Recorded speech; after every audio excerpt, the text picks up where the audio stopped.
It's time to take control of your journey towards chess mastery. Magnus Carlsen introduces Chessable, the definitive solution for studying chess. Move Trainer uses the science of spaced repetition to identify your strengths and eliminate your weaknesses. There's no need to set up a board, remember which page you're on, or keep track of all the moves you miss. Move Trainer empowers you to go from the opening to the end game with confidence. It's a seamless, effective, and fun way to study chess. Choose from one of the largest online chess libraries in the world, with hundreds of titles ranging from classic books through to our exclusive Chessable courses, including over 100 free courses. Get expert insights from International Master John Bartholomew, Grandmaster Sam Shankland, International Master Christoph Silecki, Grandmaster Simon Williams, World Champion Magnus Carlsen, and hundreds of other instructors. Get started now and join our growing community of over 100,000 chess enthusiasts at chessable.com. Chessable, take control of your journey towards chess mastery. I'm ahead of the game.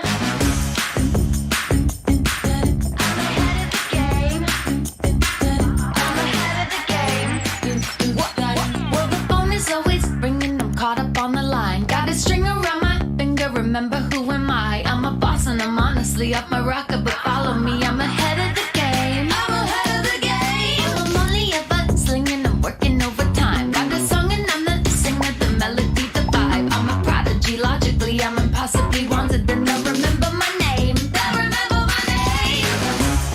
Ooh,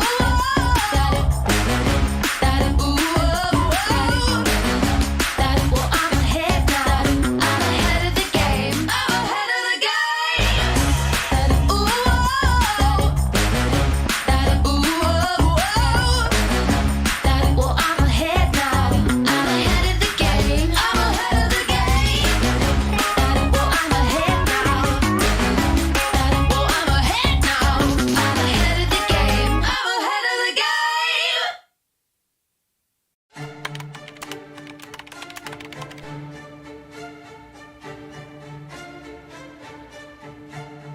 Hi everyone, welcome to our new video series. My name is Jan Gustafsson and I'm thrilled to be reunited with fellow Magnus Carlsen's trainers, seconds, Peter Heine Nielsen, Magnus Carlsen's head coach, and Laurent Fressinet, Magnus Carlsen's French coach, are both here, and we will be going through the World Championship match 2021. Our experiences with it, the games, what we prepared, where we felt things went well, where we felt things didn't go well. Peter, we have different perspectives because we were in different locations. Very much. I'm looking forward to talking to you guys about it because you were in Thailand during all the match and I was in Dubai with Magnus and his non-chess team. So I see some kind of debriefing where we will discuss what was the mood in Dubai, what was happening in the technical department in Thailand, and we got to sort of basically compare notes and get the two kind of inside looks from the match. Very much so. And Laurent, we are actually in your private home. Thanks for having us. It's a big pleasure to welcome both of you, and I'm sure it will be interesting to talk to you guys about the match. Likewise. So we hope you guys enjoy the series with our behind the scenes insights. See you then.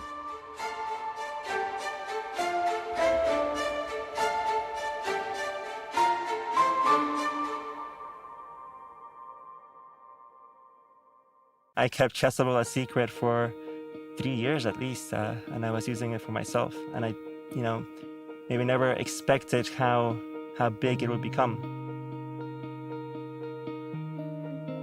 I have always been into games, and I think games are fun ways to pass your time. Sometimes they can be educational as well, but I think chess is the perfect game that has it all. It's a game that not only entertains you, but also teaches you about life skills, from things like time management to the consequences of your moves or your actions. Once you make a move, you cannot take it back. I really fell in love with the game. And of course, given my competitive nature, I wanted to get better at it. And I found it extremely difficult after watching countless videos and reading some books. You would put in all that effort, and then when you get to the board, it's like it all disappeared, it all vanished, and you performed at the exact same level you were before that. And I looked around for a solution that could perhaps use the latest technology, the latest learning science out there to help you learn chess, and there was nothing. So that's how the idea was born. I've been building things since I was 14, and I always enjoy bringing a community together around a product. And I mean, we got a lot of energy from the chess community as well. Really from day one, when we announced Chessable, there was thousands of people who thought this was a good idea that had to be realized. And they've been fantastic with words of encouragement, support, advice, ideas on how to improve the product. And I believe they've been listened to over these years, and Chessable is exactly what that initial community wanted. And it's part of our product process to actually keep listening to them going forward into the next years. Chessable is definitely a product that was built by players for players. I think we have stuck to that vision, and it continues to be exactly the same. What has changed is we now have a lot more great people in chess helping us realize this. You know, when I started, it was John and I, there was two of us, and then at some point we had 3 or 4 people. We had a small community around it. But now there is really an incredible amount of people that I never imagined all pulling in the same direction. So the future is bright. It really excites me what we can achieve together, and I just look forward to it. It's been absolutely incredible to see the reception by some of the top grandmasters in the world, like Grandmaster Anish Giri and Erwin Olami. And this sort of validation across the spectrum of players is fantastic, and it's really what keeps the entire team going. So, fabulous. Hi, my name is David Sinemaza Kramali. I'm the co-founder and CEO of Chessable and the Chief Operating Officer of the Play Magnus Group.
It's time to take control of your journey towards chess mastery. Magnus Carlsen introduces Chessable, the definitive solution for studying chess. Move Trainer uses the science of spaced repetition to identify your strengths and eliminate your weaknesses. There's no need to set up a board, remember which page you're on, or keep track of all the moves you miss. Move Trainer empowers you to go from the opening to the end game. Oh, damn. Hello everyone and welcome. I was just telling Manu how he should just go live 10 minutes before we actually do, and I can't believe he just did that. You have to be careful what you wish for, Tania. It was especially a with joke. a It producer was a like. joke. All right, I'm going to catch my breath. And well, hello to everybody who's joining us for day 3 of the MPL Indian Chess Tour. The trolling just doesn't stop here. And I'm just glad I didn't say did I say anything that I shouldn't have? We'll never know. Oh, at least not until the Okay, end of the not until the end of the stream today. Suddenly, I feel, Sri, that we are streaming on our channel and not on Chess24. Let's just come back to the chess chat. I'm really sorry about what just happened. But a big welcome to everybody. A big day of chess ahead of us, Sri. I'm so excited because we've crossed the halfway mark of the MPL Indian Chess Tour. It's a really big event for the Indian chess community, especially the youngsters, because it's really their one big shot at qualifying for the Champions Chess Tour. We've seen Arjun do it, we've seen Prag do it, and we've seen the kind of effect it has on their chess, how motivated they get when they're playing the big guys, and that's what all these 15 grandmasters are hoping for with this event. Sri, should we take a look at the standings going into day 3?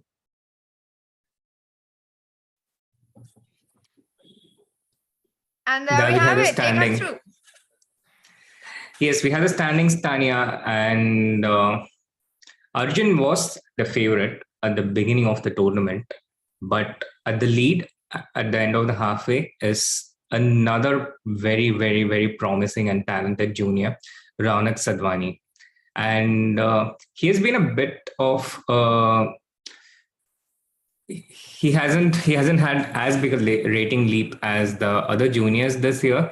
But these things always get caught up, with over a period of time. And Raunak has been on fire here. He's leading with 17 points, along with another junior who has also not had the best of his times in classical chess this year.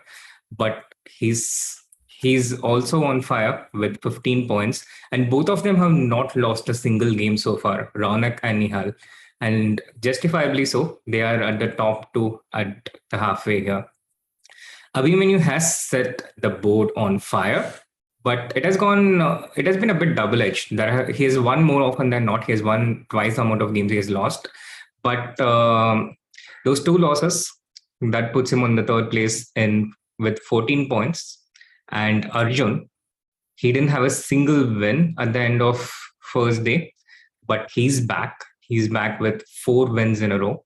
And also Abhimanyu has played 1 game more than Raunak, Nihal and Arjun. Raunak, Nihal and Arjun, they have played only 7 games because the game against Gukesh is not counted. But Abhimanyu hasn't yet had that pairing. So he has a bye coming up. He has had 1 game more. And Arvind also having played only 7 games. And he has scored 4 wins.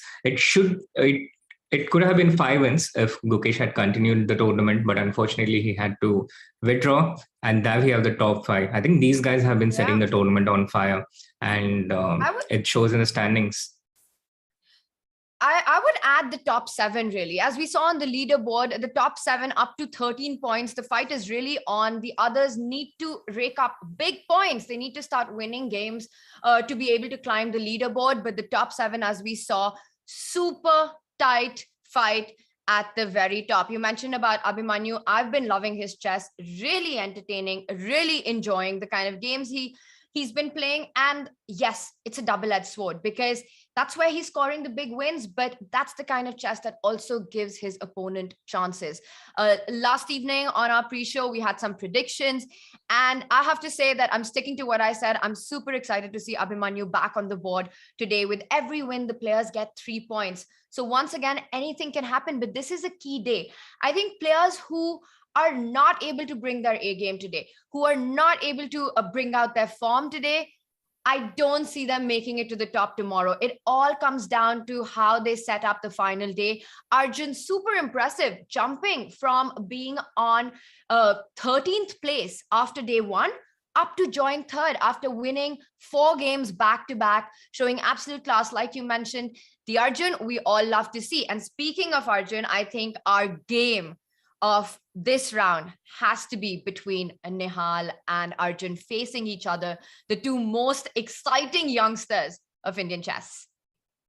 Absolutely, Tanya. I think this is going to be a very, very exciting game. Arjun with the white pieces, Nihal with the black pieces, and they are such good friends. Uh, and they're so even. They're so close in terms of their strength. And they have had some very exciting battles in the last 2 years. In one of the battles, in one of the matches, Nihal came out on top at the end of 2020. And in 2021, Arjun struck back with a 2.5, 1.5 win, which was kind of the beginning of his amazing run throughout the previous year and this year as well. That was his first tournament victory post-pandemic, the Indian Chess Tour, the qualification for the Champion Chess Tour. And then he had this epic quarterfinal match with Aronian, and that started a kind of rivalry against Aronian. They played each other in the Champion Chess Tour. They played each other in the Tata Steel Blitz and Rapid. And now it's very hard to pick a favorite between Arjun and Nihal, but I think we should have a kind of poll for this game, Arjun and Nihal, and let the chat pick the favorite. I couldn't agree more with you on that. I think picking one out of these two would just put us in a big spot, and super hard to pick a favorite for this match. We let chat do all the tough tasks here. So I'm going to ask the mods to just run a poll on who they think is going to take this one away, because I think it's not just, of course, super good friends, quite an epic rivalry there as well. But more than anything right now, it is the championship spot at stake. For these two, they know that if they win this game, they're on course, on path to really fight for that top spot. So let's do a quick poll on our YouTube, on our Chess24 channels, and see what chat has to say about this very big matchup coming our way. Let me also pull up chat and say hello to everyone. And why did Gukesh withdraw? Well, we all know what happened yesterday. We were mentioning about this, that once again, Gukesh was one of the top 16 grandmasters, of course, participating in this event. We all miss him, but he was not able to establish a good internet connection. He wasn't playing from home, and all the disconnects caused him to withdraw from the event, as he was, just unable to play a game. We've got the poll running, Sri. I see you've done it, and we've got the players on our screens as well. What can you tell from their body language? Has Nihal just woken up? It certainly seems to, isn't it, Tanya? It certainly seems like it's just woken up, but Arjun doesn't look like that. Arjun seems a lot more fresher. And the room that Nihal is in right now, I've been practicing chess with him for, I think, at least 1,000 hours in that very room. There's a bookshelf behind him and a screen, and that's the history of the place that he's playing from. Oh wow, so that's his home right now, Arjun? Yep. That is study room. It's Nihal and Arjun's home, both of them, in their respective homes. That's their training room as well, as you mentioned, for Arjun? No, it's for Nihal. It's Nihal's training room as well. But I can see this big bookshelf behind Arjun as well. With are those all chess books, or just to give out the serious look vibe? I highly doubt. I think it's more likely that it's medicine textbooks rather than chess books, because I don't really imagine Arjun reading a lot of books. Both their parents are doctors, though, so that's another coincidence between them. Another thing in common. So I imagine both of them have more medical textbooks than chess books at their place. Chat is saying both look extremely sleepy right now. Well, I'm sure the kind of chess you're going to see is going to wake all of us up. Arjun with a slight smile there we saw. I think for him also, playing his good friend Nihal, he knows the importance of this match. He knows the interest in this matchup. So definitely a very exciting moment what a here. big yawn and a there big from yawn. Nihal. I feel Sri, them appearing to be sleepy is subtle trash talk. It looked like a yawn, but maybe it was a roar. We'll see. You know what? That actually is a really good point. I think we need sound on. I think we don't just need the cameras and the players, but it would be so cool if we can have the sound as well. And Nihal, so shy from the camera, now is covering his face. I think they're just waiting for the game to begin, Tanya. And so is the chat. We are so eager for the game to begin. And what do you think will Arjun's first move be? Do you think he's going to start with d4? or some other move? Very interesting. Well, we've seen Arjun really employ the London, right? It looks like it's his favorite, whether he goes for the Jabawa London, keeping his knight on c3. Let's just show what that could be potentially with d4, knight f6, knight c3, threatening e4. So black stops it with d5. By the way, d4 on the board and bishop f4. It could very well be this, or it could be the conventional London setup, where Arjun doesn't go for knight c3, and that's where we're headed. I think we're going to see a London, and we don't. It's a mainline, Tania. It's a mainline. It's a mainline. We are going to see a mainstream. Now, is it going to be knight? Yeah, it's knight c3. Knight c3 and h6. And, I can understand why Arjun went for this particular thing, Tania. Nihal himself loves playing these offbeat setups. And whenever Nihal has had... whenever he's been in trouble and he needs a go-to opening, he's gone for the London system, much like Magnus. So Arjun prefers against Nihal to go for something more mainstream, a mainline where he thinks he has better chances, where he thinks he has studied it deeper. I think this is the side behind Arjun's choice. And therefore, he goes for the mainest of mainlines with knight c3. And Nihal going for this 4h6 system. Again, something popularized by Magnus and not your mainstream variation. There are like 8-10 moves after 4 knight c3. And h6 is like probably the 8th most popular move or the 9th more popular move. It's the least popular move in that position. But it allows you to get a game without getting entangled in too much theory. And I think that's what... happened, and Nihal, I think, has got a pretty acceptable position. The pawn structure is classic. It's the Carlsbad pawn structure, what you get out of Queen's Gambit declined. And the light square bishops have been traded. And this move h6 is quite useful even in this structure. So it's not a waste of tempo by any means. And it has taken the game into a very traditional and classical waters without really compromising Black's objective chances. Wow, and both players really blitzing out their moves. That shows that they were totally prepared for this line, expecting it from each other. Rook e1. Now, there are two ideas and two plans that White has usually in these structures. One is to go for a minority attack, where you can start advancing the b pawn, go b4, b5, and really break Black's pawn structure. The other break that White can often aim for is to try and get the e4 break in. And with rook e1, White might be hinting towards a correctly timed e4. The other thing that White can often do is actually advance the f pawn to f4. And that way, you really guard the e5 square. You're looking at potential kingside pawn rolls.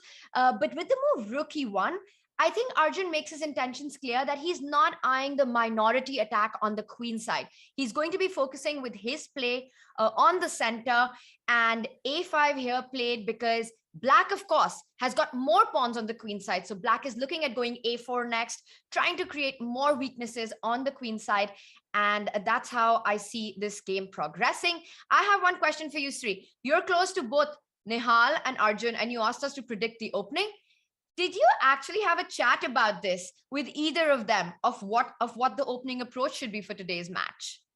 Today I actually didn't, Tania, and since I'm so close with both of them, in such situations I prefer to stay completely away from either of the players. It's just between them. So I didn't have a chat, any particular chat today, and it's also sometimes so easy to give out information without intending to. So I just did a bit of prophylaxis there. Yeah, well, as we say, conflict of interest. Luke Skywalker saying conflict of students here. I completely agree with your approach. I think when you're extremely close to players and you are their mentor and their coach, and if they're facing each other, it's probably best to just stay out of that situation and let them handle it over the board. So knight d7 played, the bishop retreats to g3. Now, Sri, I think this is going to be our main game, our main focus, but we see there's a lot of time and it's still heating up. While we have time to look at the other games, let's do that. Let's get a quick update on the big openings that we see all around. And let's start with the tournament leader, Raunak Sadhwani. How is he doing right now? Raunak had a super interesting opening, Tania. Arvind started out with knight f3. Not really giving away what setup he wants to go into, keeping things flexible, d5, c4, d4, and now b4. This is a very interesting point. And here Black has some very exciting possibilities. For example, g5 is one of those moves which is super exciting. You go g5, and if white takes the pawn, then you go e5, and you get this quick and nice counterplay. The other move here is f6, which takes control of the center, and the third move is c5. c5 is also very solid, one of the more solid systems. This is basically reverse Benoni. Black gets good center. White has kind of given up the center, but he's trying to attack it from c5, and he'll attack d4 from e3. So he goes for e3, knight f6, takes a good version of Benoni, since white has one move more. And after bishop b2, Raunak quickly playing e5, but knight into e5, bishop d6, and this is the complex position we have right now. Raunak has spent at least 2 minutes to get here, and I think that in itself is a bit of a success for Arvind, because Raunak is usually super well prepared, and he's usually the more prepared opponent in most of his games. So I think that's a bit of a success from Arvind's perspective. And this is also a big matchup, because if Arvind manages to win this, he goes just 1 point away from Raunak, and he totally disturbs the leaderboard. Yeah, no, I absolutely agree with that. I think for our standings, and not just that, the way these two players have been playing as well, Raunak and Arvind, both on fire in this tournament. Another very big matchup to watch out for. Now, bishop d6, current position, attacks the knight. The two moves that come to mind is that you retreat with the knight to either d3 or f3. And that's what Arvind is thinking about. Both have their pros and cons. If you go knight d3, you are defending the b4 pawn. But here, this probably could potentially allow a move like bishop f5, hitting that knight on d3. And once again, black continues the harmony in the development. The b4 pawn is under fire. So I'm not really sure how attractive this move is because of bishop f5. On the other hand, you can go knight f3. You come back knight f3, you give up the b4 pawn, but you take white's central d4 pawn. A potential line could be something like bishop takes b4, taking on d4 here. And I am more inclined towards this position and this trade than the move knight d3, but both equally tempting options. You're absolutely right, Tania. Both these options are possible, knight f3, knight d3. And I think knight f3 is definitely the more safer option for white, because you do want to get your pieces out, you do want to develop, and knight on d3 kind of stands in the way of everything. Yeah, I completely agree with that, because sometimes you even might want to get your bishop on d3. So Arvind really taking his time here, because his next knight move will determine how he places his pieces for the rest of the game. So it explains a lot why he's thinking, why he's taking his time. I don't believe that there are other options. You don't want to go bishop takes d4, allowing a pin on the e file. That's definitely not something you want. Well, there could be other options. You could perhaps take on e5 first, go queen e7. But I don't believe he wants to take on d4 just yet. True, I think knight f3 kind of suggests itself. It's probably the safest option. And yeah, bishop into d4 does run into a lot of attractive options for black, and knight d3 also does come in the way of white's development. But also Arvind taking a long time, probably trying to calculate what he wants after knight into d4. I think this is the critical position, and here maybe he's calculating further, going deeper, short castle, bishop e2, knight c6, and how white stands at the end of this variation. Right. And if he finds this okay, then he's going to go for this. Otherwise, he has to look for other options. Yeah. He's definitely going deeper, but the one position we need to go deeper in, unbelievable stuff on the Vantika Abhijit board. You are going to love it, Sri. Let's jump over to the action here, because Abhijit has an extra piece. Let's just count the pieces on the board before we understand what's going on. Black has got an extra piece. White has got 2 pawns for a piece right now. Black's king, relatively unsafe. A wild position. We see our eval bar, well, not completely understanding what's going on either. Black has just pinned along the e-file. Sri, what do you say? Do we take this from the top to understand how this chaos happened? Sure, Tania. It started with 1d4. No prizes for guessing what Vantika's first move or her openings are. 1d4, knight f6, c4, g6. Abhijit going for the aggressive King's Indian defense, trying to get in as many points as he can.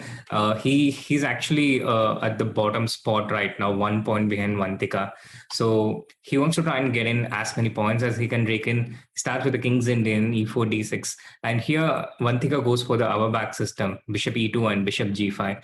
This way of developing, it doesn't commit the knight to f3. And it allows options for white to go something like f4 or the typical g4. It keeps the options flexible and closes the center, so black doesn't get this typical f5, e5 closure of center and the f5 pawn storms on the king side. And black has to break on d5 in this type of pawn structure. He does so, queen d2, takes, king h7. And here Vantika goes for this modern move, which we have been seeing ever since AlphaZero came in picture. The one move which is omnipresent in all opening positions, it's h4. She starts with h4. She tries to go directly for black's king without even developing her knight on g1, and continues with h5. And now with knight f3, she just goes for it. She just takes the pawn on g5. Knight into g5, h into g5, bishop into g5. And this gives shape to the position we have on our live board right now. Abhijit inserts bishop into c3 before playing the pawn to f6 because he wants to trade his bishop and also not let it be blocked after f6. So he goes for bishop into c3, b into c3, f6. And now after bishop f4, queen e7, trying to bring his queen into the game. Vantika just goes king f1, a very natural move. It takes the king out of the pin and also allows options like rook e1, frees the bishop and tries to get it into the game. And this is the present position that we have right now. I like Vantika's position a bit more here, Tania, because the G and H files are opened. The pieces which are present in the board, although she has one piece less, the pieces which are present in the board, they're out and active. And I think that is a big difference between both the sides here. I think it's a very fascinating position, but for me personally here, I think I would pick sides based on the time format. I feel in these kind of positions, white needs to be very precise and play with a lot of energy and precision, and also concrete plays required. You can't waste moves. You can't just play normal developing moves here because you've sacrificed the piece. So I see our eval bar says that white is fine, but very often there might be one move or two moves which keeps the balance in the position, and white needs to be the one to find those moves. Now, when you're playing a classical game and you've got more time on the clock, I think you have more chances of being able to play that concrete chess. But here, this gamble might prove to be too much, and I think it would be super impressive if Vantika is really able to show the compensation for the piece sacrificed here. You mentioned bishop d3 as a threat, which makes the natural moves like bishop f5, taking control of that diagonal, or even falling back with the knight to e5. By the way, the e5 square I absolutely love for the knight, but then I just feel that maybe when you provoke it to go to e5, I might come there. I think it's a dangerous position for white simply because white needs to be more precise than black. If black finishes development, it's game over. Interesting, Tanya. I think we kind of differ here, but it will be exciting to see. And Abhijit chose to go for something quite radical. He just traded with queen into e2 check, queen into e2, rook into e2, and goes for the endgame. This changes I'm shocked. Things. I'm completely shocked with this decision. This changes things by, I think, quite a big margin. I quite like white here because the plan of action is so simple. You want to create a pass pawn on the G and H files. So you just want to get this pawn to G5, and that pawn has to be supported by a pawn on F4. So you get into a situation where you have these G and H pawns, the connected pass pawns. And with these pieces, look at how Abhijit's pieces are right now. They're totally out of the game. They're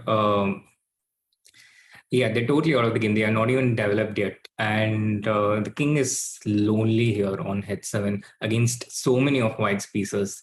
So it's also a question of time how quickly white can achieve her aim. She takes bishop into e5. She takes the only developed piece in Abhijit's camp. I think a bit of a controversial decision because I would have liked to keep this bishop on f4. I would have liked to retain the dark square bishop. It would have helped in the advance of the passed pawns. Now there is a possibility that the king might be able to blockade these two pawns in a certain situation, and the rooks will not be able to help these pawns, and you won't have that bishop or a minor piece to move that forward. So it's a very committal decision taken very quickly. But also, I guess Vantika knows what she's doing, so I would also trust her at some level. Yeah, no, I'm utterly shocked by Abhijit deciding to so quickly give back material and go into this endgame. But once again, of course, we know that he's super strong in these endgame positions, and he probably knows what he's doing, and he has a clear idea, right? C4, C3 are targets. You try and get to them. B6, bishop A6 ideas are there. Knight D7, knight B6, hitting that pawn on C4. We'll see how this very interesting endgame develops. But let's head back. Let's head back to our main game of Arjun versus Nihal, because lots of developments there. And let's take it from where we left. We left it sometime around here, Tania, bishop g3, knight f8. As we mentioned, the Carlsbad pawn structure. In fact, Nihal played a5 here, a3, knight d7. And I think by this point already the position had become pretty diluted in terms of White's fight for an advantage. I think Black has achieved quite a lot here. He managed to stop White's minority attack. He's traded 2 minor pieces, which is usually an excellent thing when you're trying to equalize with the Black pieces. And White's attack in the center was totally not taking off. Arjun moved back the bishop. He had to protect it. Knight to f8 by Nihal. Understandable maneuver. f3 with the idea of e4, the typical plan in the Carlsbad structure, as you were mentioning. White wants to try and get f3 and e4. And one of the points of getting this knight to f8 was not to go to g6, but to e6 to cover this d4 pawn, so that if White plays e4, Black can just take d into e4, and this d4 pawn is falling. So Arjun had to prepare it with bishop f2, but Nihal was not just going to let him do it. And he started with bishop h4, trying to offer trade for of the dark square bishops. Arjun stopped it with g3, but Nihal was happy to provoke it. And now he goes back bishop f6, once again preventing White from playing e4. So here we see a typical strategic play between two very strong grandmasters. There's one strategic objective, trying to play the pawn to e4, trying to get more control of the center. And both the sides are concentrating their forces completely towards it. One towards achieving it, other towards preventing it. And by this point, it became clear that Arjun couldn't make further progress with his current piece configuration.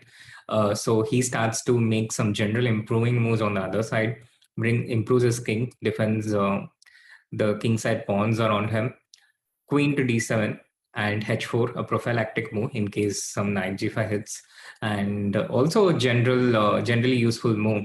You just gain space with these kind of moves. With space, you have more control of the position, and with control, you always have more possibilities.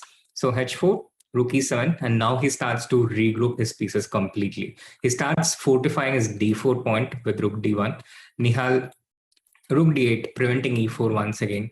Rook d2, more fortification. Queen to c7, and now queen f5.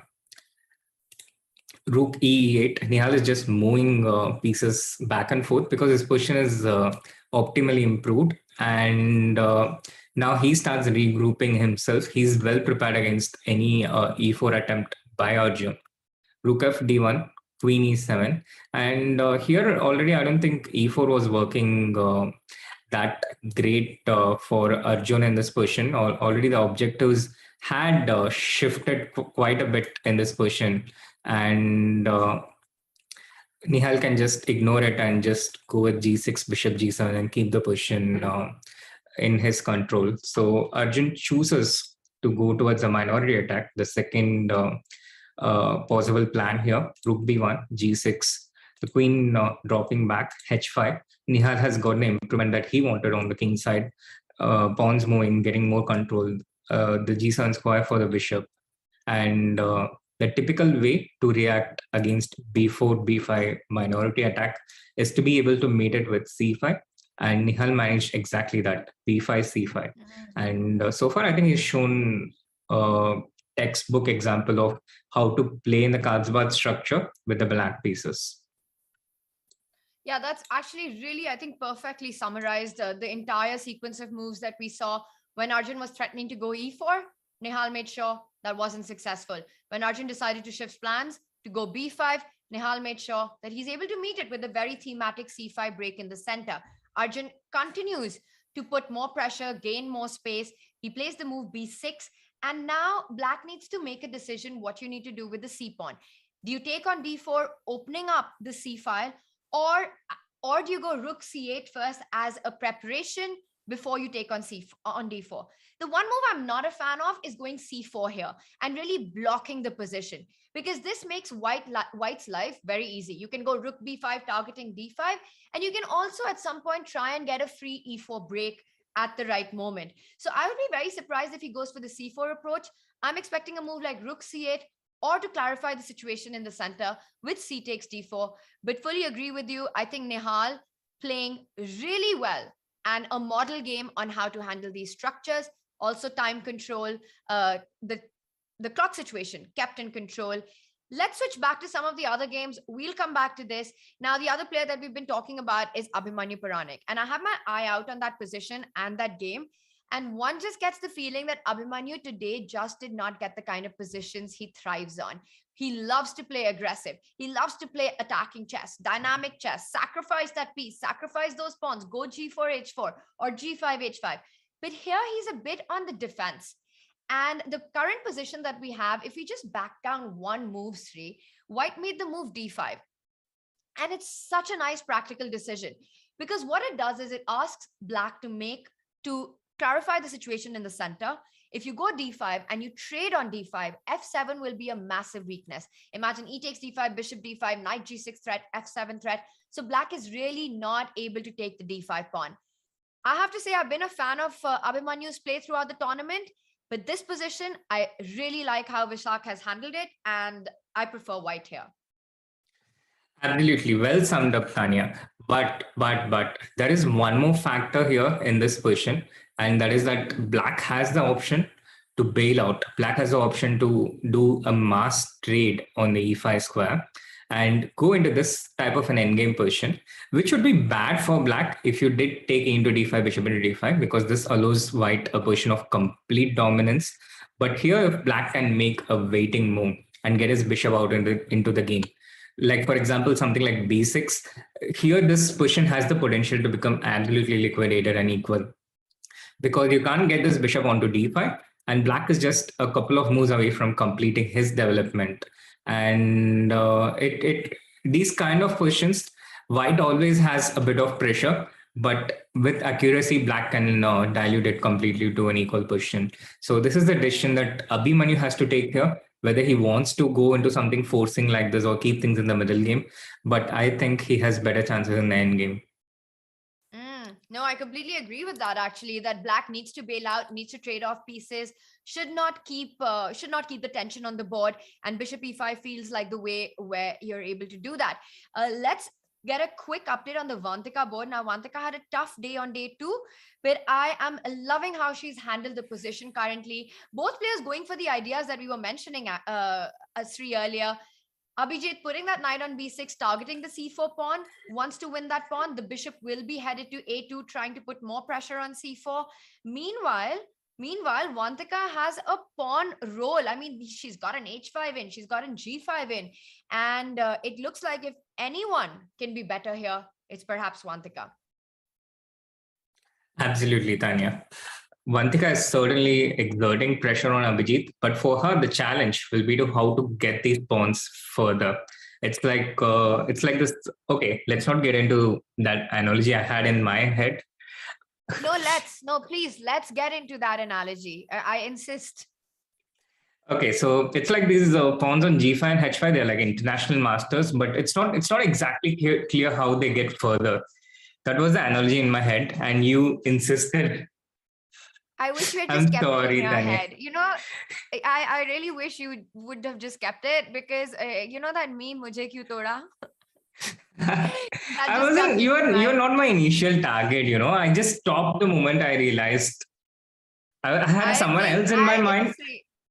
I'm not sure anymore what you had in mind, but I feel personally attacked after that. Speaking about being attacked, I think this is the right approach that Abhijit's taken. He's attacking the weakness on c4. And the big question is, how does Vantika fight this? She needs to take a decision. To keep the game going, she probably has to just give up that pawn on c4, because let's say you go king d3 here, defending it. Now just bishop b1 check.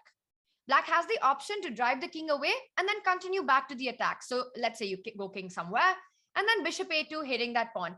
Does Vantika decide that she wants to repeat this position? Option number one. The second thing that she can do is go rook g4. And rook g4 is an alternative, but with this, the one thing that Black can do is actually give up the 2 pieces on c4 and then pick up the g5 pawn as well. A sample line as you're showing, Sri, and with this, I think Black solves all problems. So, and she's gone king d3. If I had to predict something right now, I think that Abhijit is going to bail out. I don't see how he can improve his positions. There's an option to go rook f8. You can make the move rook f8, targeting the f2 pawn. I still think it's way safer for Abhijit to go bishop b1, bishop a2, and just say, you know what, I didn't get anything out of the opening. You've played very precisely, and let's agree for a draw here. Makes sense completely. I would do that if I was Black, and as White also, it's not so easy to take this decision to give up this pawn and go into something, Tania, because that can absolutely break White's position. It can completely go the other way. But Abhijit goes for rook f8. He goes for it. He tries to find a way to continue in the game. And that has been the spirit of the players throughout this tournament. Whenever there has been a situation where they could bail out with a draw or find a game to keep the game going, they have found a way to keep the going. And I think that has been one of the... dangerous. This is super dangerous. I mean, look at the position. Yes, he's found a way to get for the game to be going, but this G pawn now just rolls down the board. Let's take a look at some lines here. G6, king 8-6. What happens if she goes G7 and continues the march? You have to play rook G8. Let's say you go rook But then G6. what is the question? Yeah, he starts with bishop b1 to take the G6 square under control, and then the next one is going to go rook G8.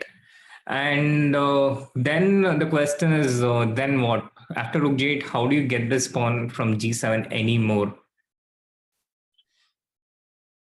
All right, so let's see. Bishop b1. Let's move the king to e2. Rook to g8. And here it's not clear how White makes further progress. And I think this is what Abhijit was counting on. Now, of course, if you had to choose between these 2 pawns, you want to try and give up the h5 pawn, because one thing is it definitely creates a mating net. I don't think this pawn is possible for Black to take in most circumstances. And also the g7 pawn is much more advanced. So rook g4. But the thing is, after this point, there's absolutely no way to get this g7 pawn going any further. Very interesting. So rook g4 played, and can Abhijit actually take advantage of this bind that he's created? So let's say he goes bishop f5, targeting that rook on g4. You probably go rook g5. It feels like the only move. And now it feels like Black is not really in any danger, Tania, because at the very least, if I just maintain my bishop and go back and forth, it's actually Black who's dictating whether he wants to continue the game or to repeat and end the game. And for White's options are limited. There's really no way to make any further progress. Once again, it's the lack of a minor piece. Yeah, absolutely. I think you're 100% on point that once the pawn is on g7, Black has got no problems at all. But take a look at Arvind's pawns against Ronak. d5 and c5. Is Black in big trouble right now? Because my first feeling looking at the position is this cannot be good news for Black. Look at those c5, d5 pawns. You've got an extra pawn as well. Black has weakened his king. I am loving White's position, and I see the eval bar. It says that Black is busted completely. Impossible to disagree with any of you, Tania. Either you or the evaluation bar. And again, I would back Arvind to convert this game seamlessly. He's safe in these types of questions, and he has excellent technique. And there is also a very straightforward way to continue and win this game here. You put the pawn on d6, and then you get this knight to d5. And there are all these squares, accessible squares for the white pieces. The f6 square, you can open up the diagonal with f4. He starts with bishop f1, but at some point or another, these weaknesses are going to come into play, I feel. and it's going to make things impossible for black. Bishop f1, also a very strong move, dislodging this knight on e5. Either the knight has to go back or black has to play f6. If he plays f6, there's more weaknesses. With queen c7, I think white can continue on with maybe something like knight e4, forcing the trade and getting another piece into the game. And it looks like something has to give for black here.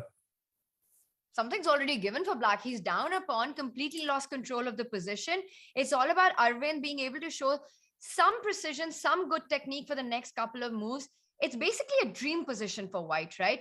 You've got all the play in the center. You've got beautiful pawns and extra material here. Queen c7, I really like your idea of knight e4, which pretty much forces the trade of pieces. You can't allow that knight to jump onto d6, forking one of the pieces. Knight f6 in the air, supports c5. Bishop e4, rook e4, do you have time to take on c5? I'm not really sure, because let's just show that line. Bishop e4, rook e4, queen c5. Let's say you go queen takes c5 and rook c5 and at least f4 here. And luckily, knight f3 check just runs into gf3 and you support your own rook. So this doesn't work. And you end up losing more material. If Ronak loses this game, like we mentioned earlier, the tournament is wide open.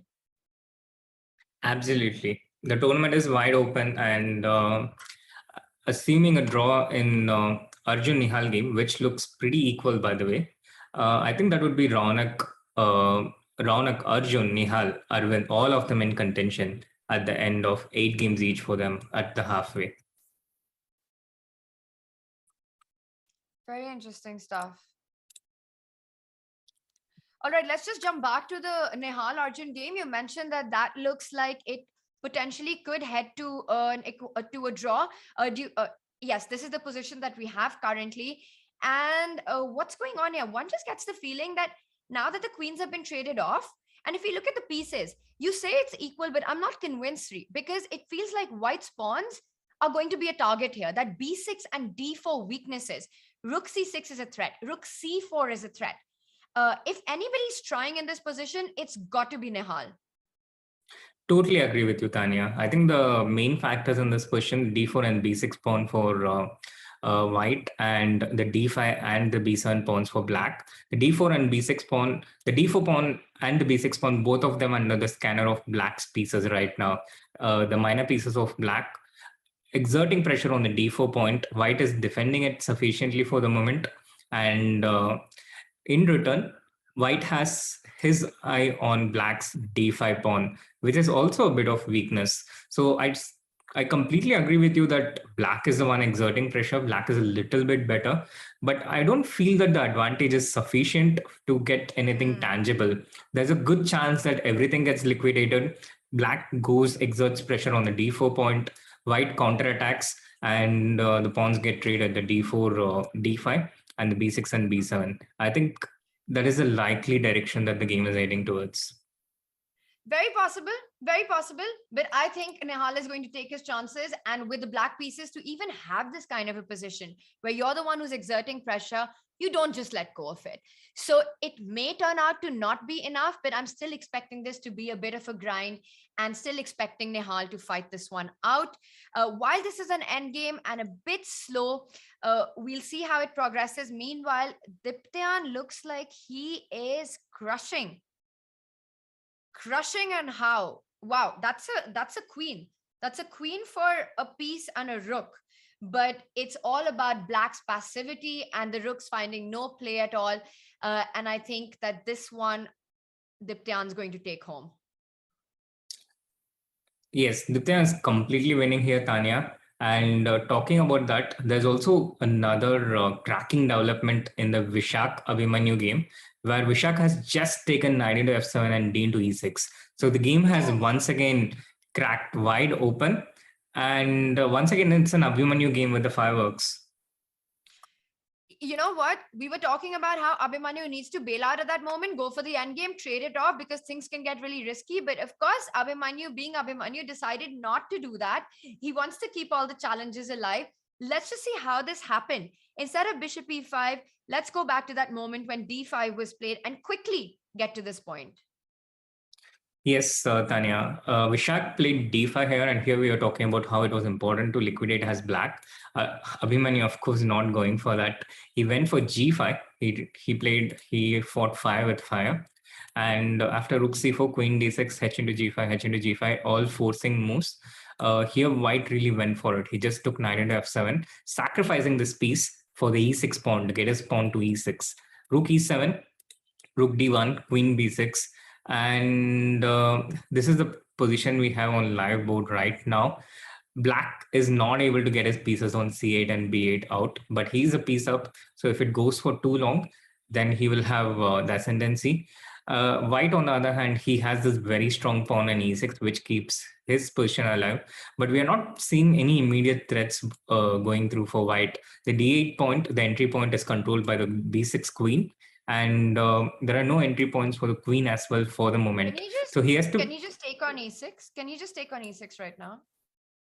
I felt that this shouldn't be working because of rook e4. And rook e8? Rook e8, rook e1. And psychologically, this felt off for. But he goes for it. He goes for it. He goes for it. There has to be some defense. That I think you just give this up, Tanya. I think you just go for this. Yeah, maybe. And you got. And here there should be a defensive. Yeah, two bishops, and I think two bishops are incredibly strong. The best of the minor piece combinations, and here maybe some defensive move like queen f6, I imagine. Or something like queen c6, taking the counter attack and forcing the trade of the queens. Yeah, and then you'll have to go queen e8 trade and try and go rook b8. But this is, again, it's all black. I mean, black shouldn't have too many problems here. Yes, exactly. So I think it has to be some bishop into h3 here, because otherwise you're just bound to different. Maybe it's even stronger to start. Let's just take a look. Bishop h3, and now you go queen c6 because you don't have this rook e8 trade. Quite possible, quite possible. Is there rook g7 here? Rook g7, king g7, queen e5, king h7. But there's g2 mate, right? So king h7. Yeah, and here... no, king h6, there's rook d6. So you have to go king h8. Yeah, but here I don't think black can possibly be worse. Yeah, good chance. Queen e5. Yeah, queen e5. There's a repetition though. He goes g4, and of course this is the other idea. We completely missed this. Oh yeah, g4 was the point. Yeah, g4 was the point. G4 was the point. Vishak missed this completely, and so did we. The point being that after bishop at g4, bishop at g4. The queen is attacked. Wow. So then this just feels like Abhimanyu is back in how? Yeah, he picks up the dangerous e6 pawn. He's got an extra piece now, but he still keeps up the pressure on the e file. Now rook e6 is a threat. You can go rook f6. But the problem with these lines is, or rook e8, two options. I prefer rook e8 to rook f6, to be honest. But the problem with these two lines is that white doesn't have a way to put another pressure. He goes rook f6 because he wants to maintain the pressure on f2. Makes sense, Tanya. Makes complete sense. Rook f6, and I think Abhimanyu is on his way to winning this one. Rook f6. He can back it up with rook f7, and by this point he's just a piece up. Meanwhile, a couple of results on the board here. Arvind has won against Raunak, and Deeptan managed to win against Aradhya. So those are two results we have in this round. And in the Arjun Nihal game, Nihal has actually made quite a bit of inroads towards converting his position. He's a clear pawn up.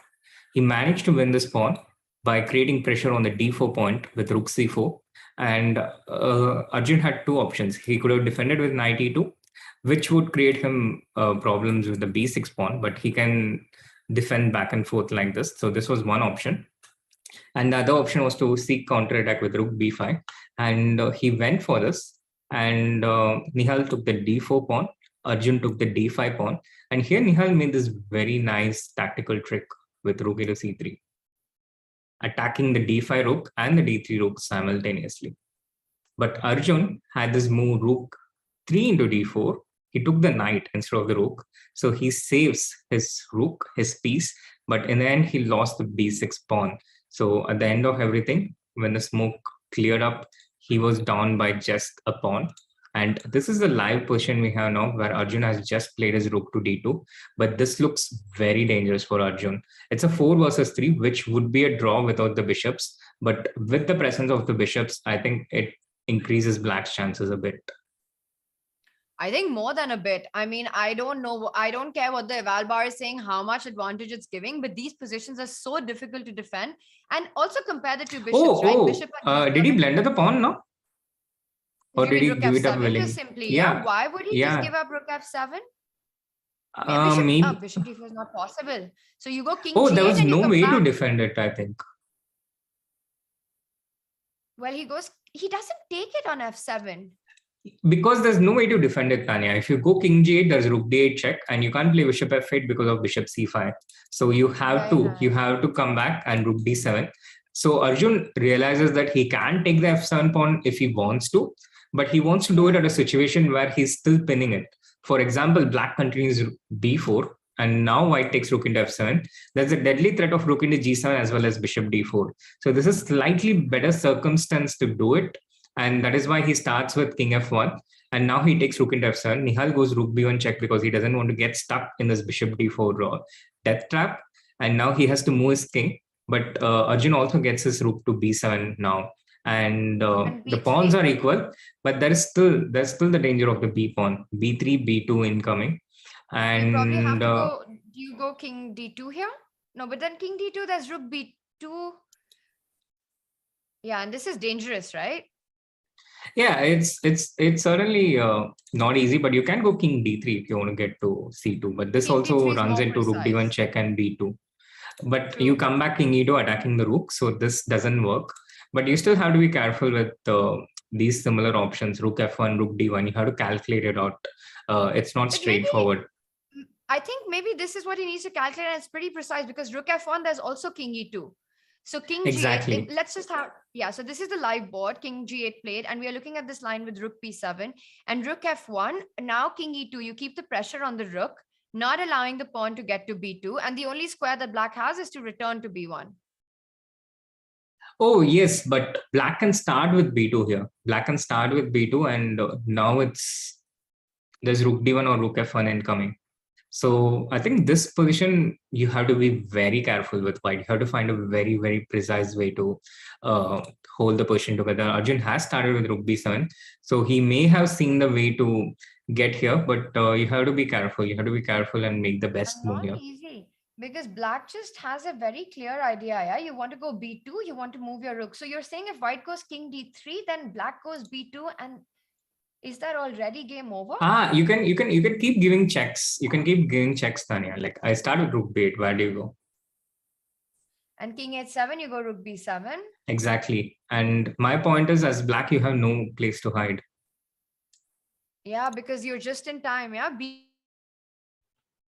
Yeah, we're just in time. And if there's b2, then there's bishop d4, and there's a pin on g7, and it's very hard to make progress with black. Rook b2 check, I think you just hide with king f1, and there's bishop d4. The rook cannot get out from the b file because of rook into b3, and there's no way out for the black king from the 7th rank. So I think this is the defensive setup that black has in mind, and the reason why this position is the evaluation bar shows this as equal.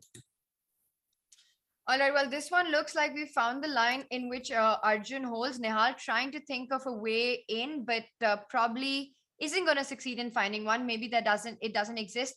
Let's go back to the Abhimanyu board, because Abhimanyu is down to 15 seconds, and it's still, but this is just now busted for white. Yeah, there's just nothing in this position. We have made these evaluations before, and we weren't totally right, but this I think this one I'm sure. Yeah, this one seems to be safe for black here, especially because of the presence of the bishops, the opposite of an color extra bishops. queen, not to mention the extra queen. Yes, the extra queen, but talking about the rook versus queen fortresses. Yes, that's true. Those are some tough memories, but very interesting ones. But this position is far away from that one. And I think Abhimanyu's gamble of not bailing out has paid off this time. The double-edged sword works for him. Yes, I think it all came down to better calculation in that moment when he played this move bishop. When he played, earlier with bishop into g4. Yeah, exactly. This move g4 was the turning point, and bishop into g4, bishop into g4. This is what Vishak missed, and we missed it as well in our commentary. And I think that turned the game around in Abhimanyu's favor, and that was all it was needed. Sometimes you just need to see this one move more than your opponent, and that's enough to win the game. Yeah. Yeah. By the way, some interesting chat going on our Chess 24 on our Chess 24 YouTube chat. And WCV007 saying in rapid and classical, flanker strike saying that blitz is more about intuition, calculation, and speed, not so much of analysis. I think, and that's what this format, right? It demands you to understand when you want to spend time in which critical moments actually analyzing and being precise with calculation, and when you start playing on your intuition, when you start playing more on feelings. And the stronger players just have a very strong sense of that. True, Tania, absolutely true. And we are talking about how in general, even in general, when you have less time, you rely more on intuition rather than calculation, because calculation is very effort intensive and time intensive. So they do spot the exact moments and exactly how much to calculate as well. For example, back to the Arjun Nihal game where there was this point, king f1, and Nihal calculated that b3 is going to end in a draw. And then he just had to make these 2-3 more calculations. He starts with bishop c3, one of the best places for bishop in an endgame like this because it really supports the pawns. And then after rook c7, bishop e5, rook e7, bishop f6, you just need these 2-3 more calculations. You just need to see stuff like king f7 runs into rook into f6. So you start with rook b1 check and things like that. But you generally... Can you just trade here? Rook e1, king e1. Are you sure this is drawing now? b3? I think the white king is just in time, yes.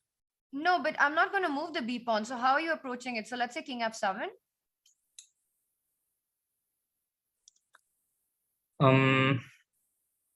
Interesting. Still something to think about, no? Yes, definitely. It's definitely not straightforward. I think Arjun is under intense pressure, but here you kind of have to... 35 seconds as well on the clock. 35 seconds for Arjun on the clock. Yeah, who would have expected that in the matchup between Arjun against Nihal? It's Arjun who has less time. He doesn't trade, Sri. He doesn't trade. I thought this was some real chances because as we can see on the analysis board, White's king is just not able to get to the b3 pawn. If you go king d3, king c4, the pawn goes to b2. You don't have the square c3 for the king. Meanwhile, Black can start making progress with his own king. I don't know if, again, this would be enough to win or not, but these are very difficult questions and White wants to keep insisting on trading. Nihal needs to go for this. He needs to take the rook and go b3. I think this is a much better version, Tania. It's a much better version because the king is one move away and rook into e3, bishop at e3, b3 forces bishop c1, and now Black gets a lot of options. So I think Nihal is really in this game right now and has better chances to win than Arjun has chance of making a draw. So the poll we have in our I don't know what the result of the poll is, but in terms of the game, Nihal has a massive advantage now. And Arjun is just relying on that the H pawn is wrong colored pawn. So even if he loses the bishop, let's say in some positions after b2, bishop b2, bishop b2, he'll be down a piece. But look at that h5 pawn and look at the h1 square. All he needs to do is trade off the G pawn. And he's relying that there should be some way of doing that. Of course, it still work. And I'm not really sure how he's doing it because let's just show some line here. King e2, for example, king e6. King d3. He can just wait forever to get b4, b2 actually. And the point is that the moment you go G4, for example, I don't know, maybe start with yeah. G4. In fact, he adopts the defensive setup, Tanya. He just goes king G2, king H3 and tries to get G4. So let's say we go G4. And you have to take on G4. You can't allow G takes H5 because then the pawn is wrong square.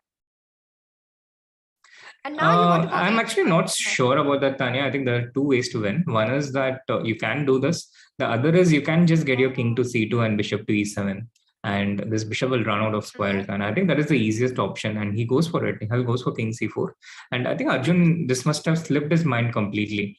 And Nihal has seen it. And if Nihal manages that, he will get into the sole lead. He will get into the lead. And I think Arjun realizes that now he goes for F4, but it might be too late for that to happen, because bishop E7, king C2 takes only 2 moves. And I think Nihal can even take everything off now. Yeah, G into F5, G into H5, and king C2 and bishop E7.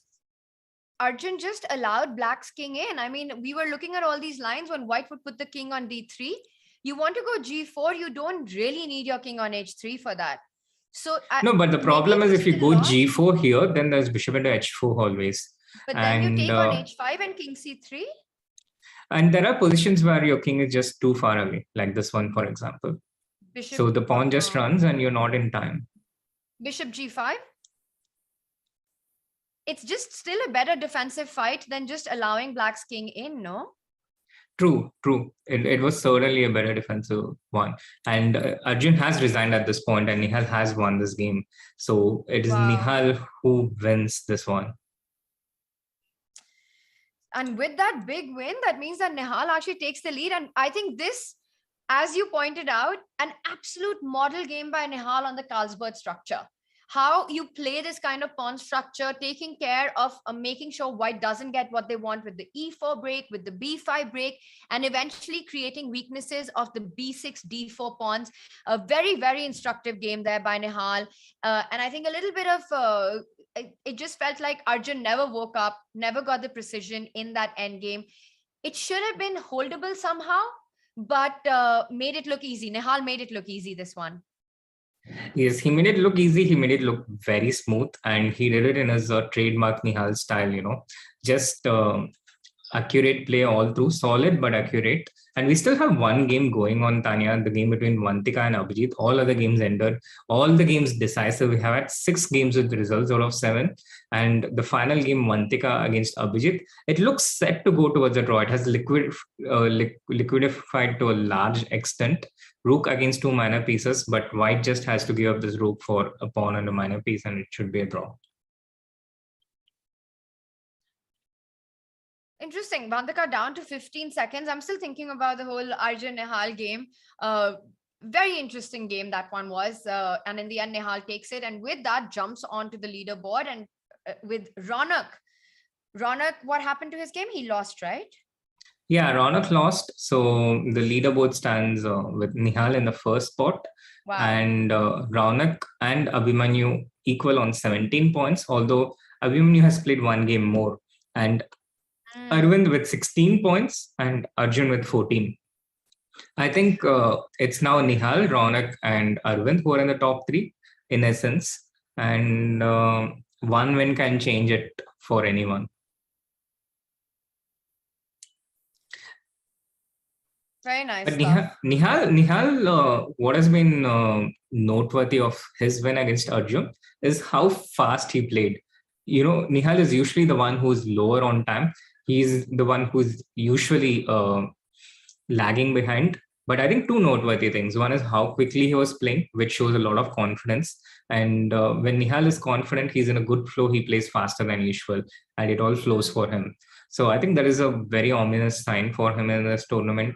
And the second thing was that he kept pressing. He was ambitious, and one of Nihal's drawbacks used to be that he was usually quite content with, for example, a solid draw with the black pieces. And this time, when he got a little bit of chance, he took it. He went for it, and he kept pressing, and he was rewarded with a win. So both these things, conscious efforts by Nihal to improve things which weren't coming as naturally to him.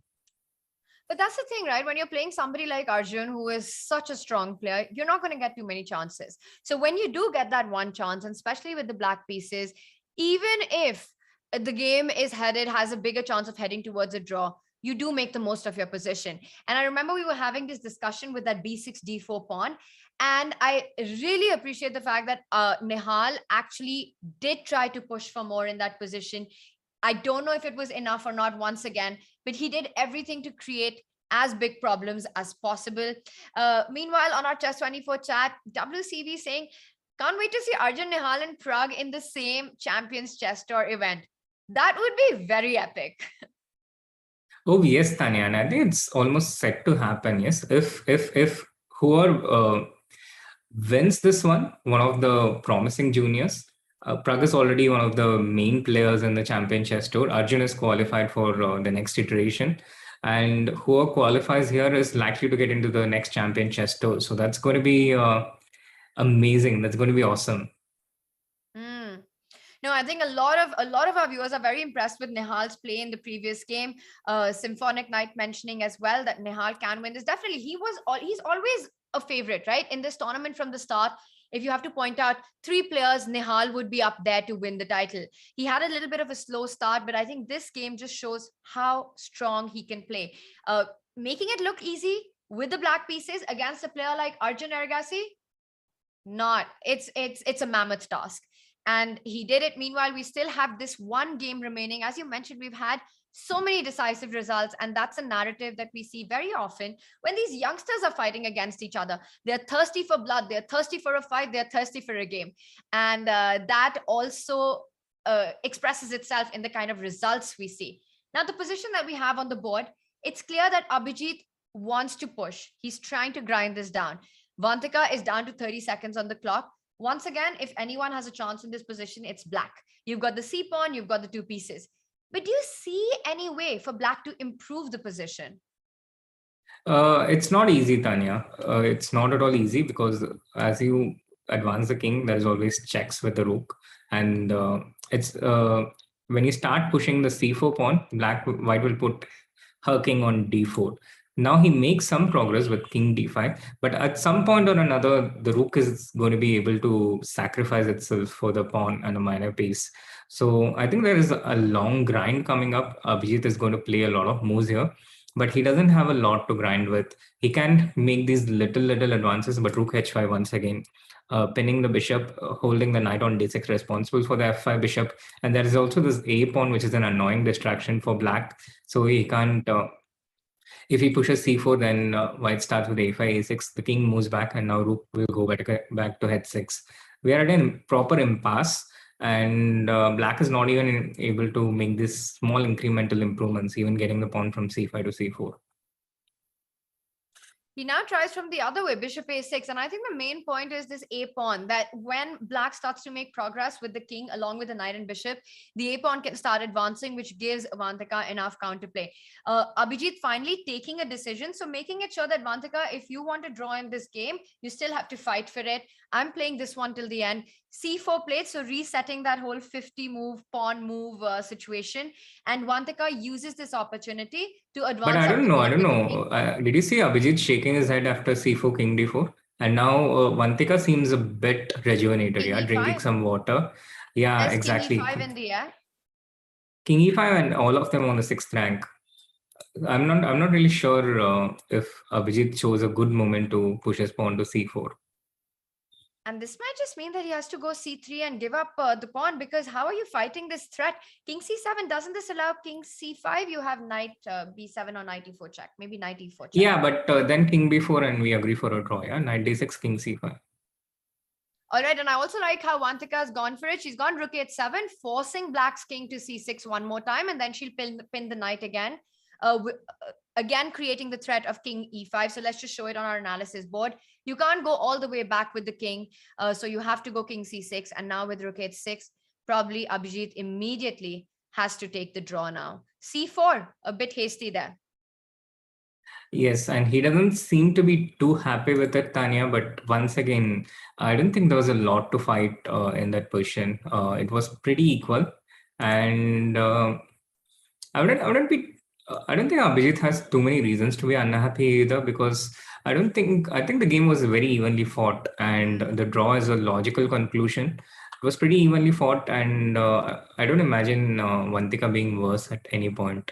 It's just that Abhijit has this super strong will to win here, and finally we see this draw happening: Rook into d6, King into c4.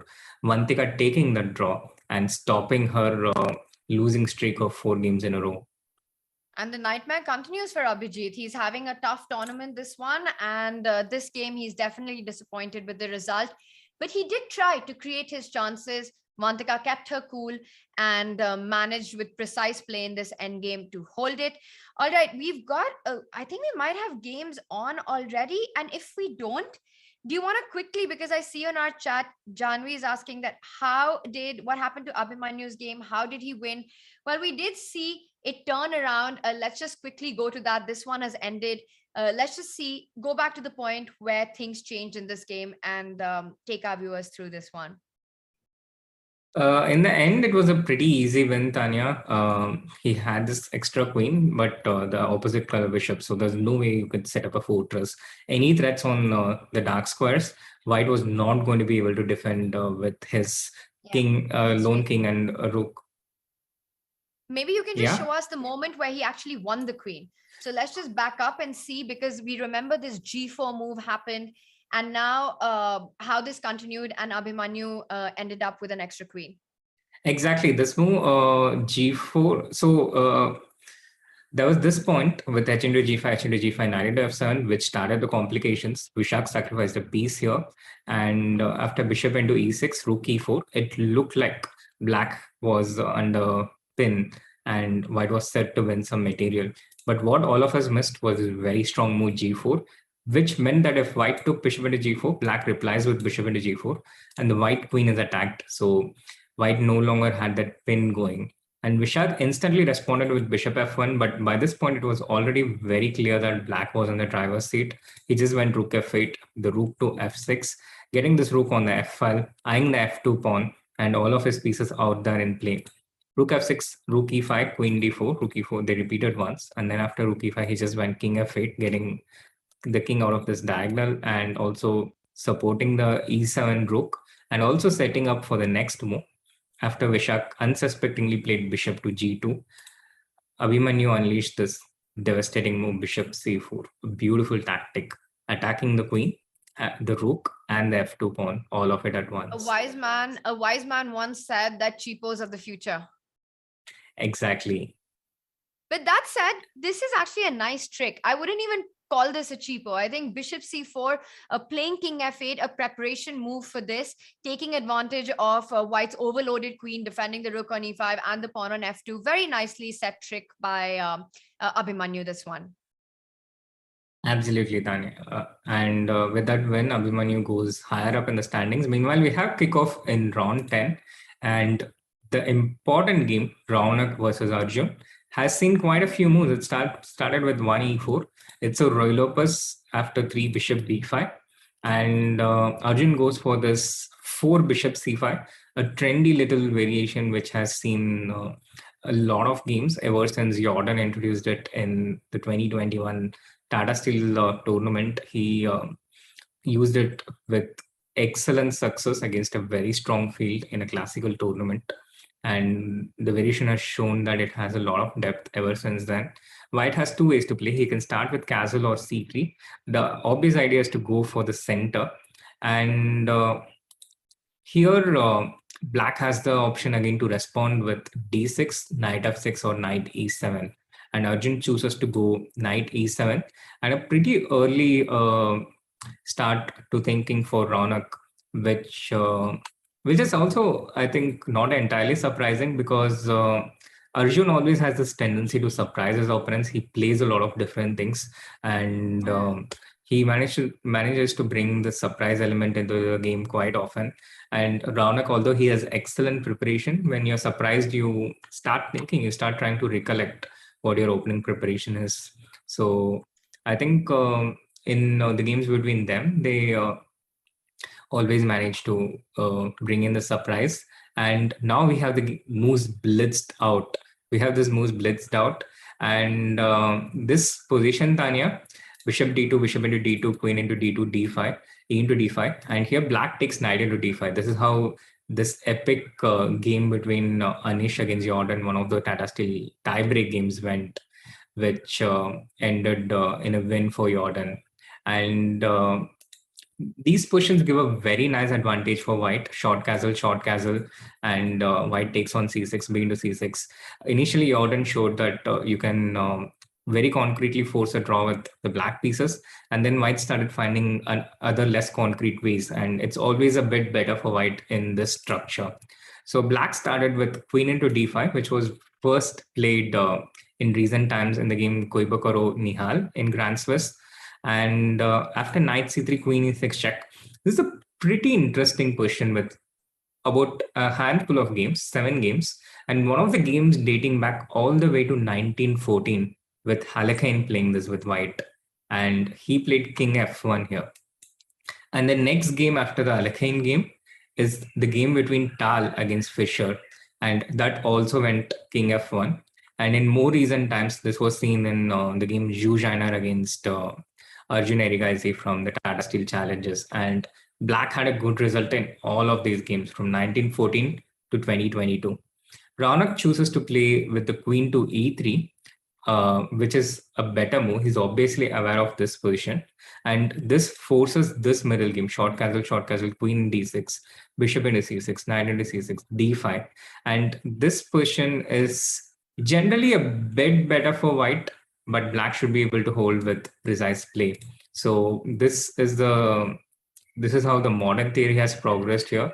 And Raunak seems to know what he's doing, but I think Arjun also knows this position, both of them in their preparation, likely expecting to see a bishop into f3 with either the addition of knight f5 or without that. And then we have only these 2 pawns, d5 pawn and c7 pawn, slightly different, everything else symmetrical, and position a pretty equal position. And I think a opening success for Arjun here. Yeah. Oh, wow. Okay, so this is of course a really big game because both players are still sort of overcoming from what happened in the first game of the day, right? Arjun lost to Nihal, and Raunak also a very tough game against Arvind. And both also know that this is super important because it can very often end up that you go into a spiral if they don't stop the bleeding. It's going to be fascinating to see who takes how much risk, but the way you describe the opening and summarize all the action we're seeing so far, one does get the feeling that both players want to take it a bit calmer this time. And the moment I see that, I see g4 on the board, which means that Raunak is up for the fight. Let's also take a quick look at some of the other games that are on. Of course, this is a big game for us. I want to move on to the Arvind versus Surya board. Now, Gangs did not play the first game because he was paired against Gukesh. So he managed to get some rest in, which means that he had some more time to prepare against Arvind. Arvind, who's been very much on form in the tournament and in the previous round, just defeated Raunak as well. So let's take this from the top. 8 is a Sicilian. How did we get here? No prizes for guessing Surya's first move in this tournament. I think he's gone 1e4 in pretty much all the games here. c5, knight f3. And here, Arvind throws in this move g6, which is not even amongst the top 5 moves here. Black's popular moves d6, e6, knight c6. Bit of an exaggeration. G6 is one of the moves, but definitely not among the top 3. G6, and this gives rise to some pretty interesting opening options for white. d4, c into d4, and here white can take queen into d4, knight f6, e5, knight c6, queen a4 or f4, knight to d5, queen e4, and this is one interesting and complex variation, which used to be thought of as an advantage for white here. But then black came up with several interesting new ways to defend in these types of positions. So the simple thing to do is to just take knight into d4, which actually goes into an accelerated dragon position, starting more commonly from second move knight c6, d4, c into d4, knight into d4. And now black plays g6. And here after knight into d4, knight c6 is black's best move. And after c4, we have this very nice Maroczy bind, a very nice position with the white pieces. Knight f6, knight c3, knight into d4, queen into d4. Knight into d4, a bit of a forcing move. d6, bishop e3. Should I pass? Are you smiling for with the opening, or is it something else? No. I was smiling. I was smiling because I was looking at the gang's camera. And you see behind him, you see that wallpaper. I actually recognize that wallpaper. It's a photograph of gangs playing chess. And it's a very cool photograph. I think it's on his Instagram is where I've seen it, or he's shown it to me. And I can't believe he's made a whole wallpaper out of it. And it's just so cool that it's him playing chess at the back. I just wish he would move his head. Okay. I just noticed that. I just noticed that too. I noticed the wallpaper before as well, but I didn't know it was Let me see where this this was. This is picture. very famous. It's a very famous photo of gangs actually, and it's apparently in a really cool spot. I'm gonna check if I can find out where this was taken. I don't know if I'll be able to, but Sri, just continue, because this is it's very cool to see that he's actually made a wallpaper out of it. I know. I have the totally same thoughts. But black takes knight into d4, queen into d4, d6. A bit of a committal move, this knight into d4. The other option is to also do something like bishop g7, bishop e3 gives options like knight g4. But possible d6, bishop e3, bishop g7, bishop e2, short castle. And back in the times, the normal thing to do here with white was to, just you bring the queen back, of course. There's the threat of knight g4. So you bring the queen back, and then you go short castle, bring the rook to b1, the other rook to c1, and b3, f3. This is how you kept the bind. But the reason Stockfish started coming up with numerous new suggestions on how to play this position as white. So gangs goes queen d3, short castle. The point is you want to go f4 directly. You don't want to wait with f3. You don't want to do the slow game. So short castle a4, f4 right away. But black hasn't developed his bishop on c8 yet. So he goes bishop g4, bishop d4, bishop into e2, queen into e2, queen e5. And that's where we have the present position where we await the report from Tania from our Instagram scouting.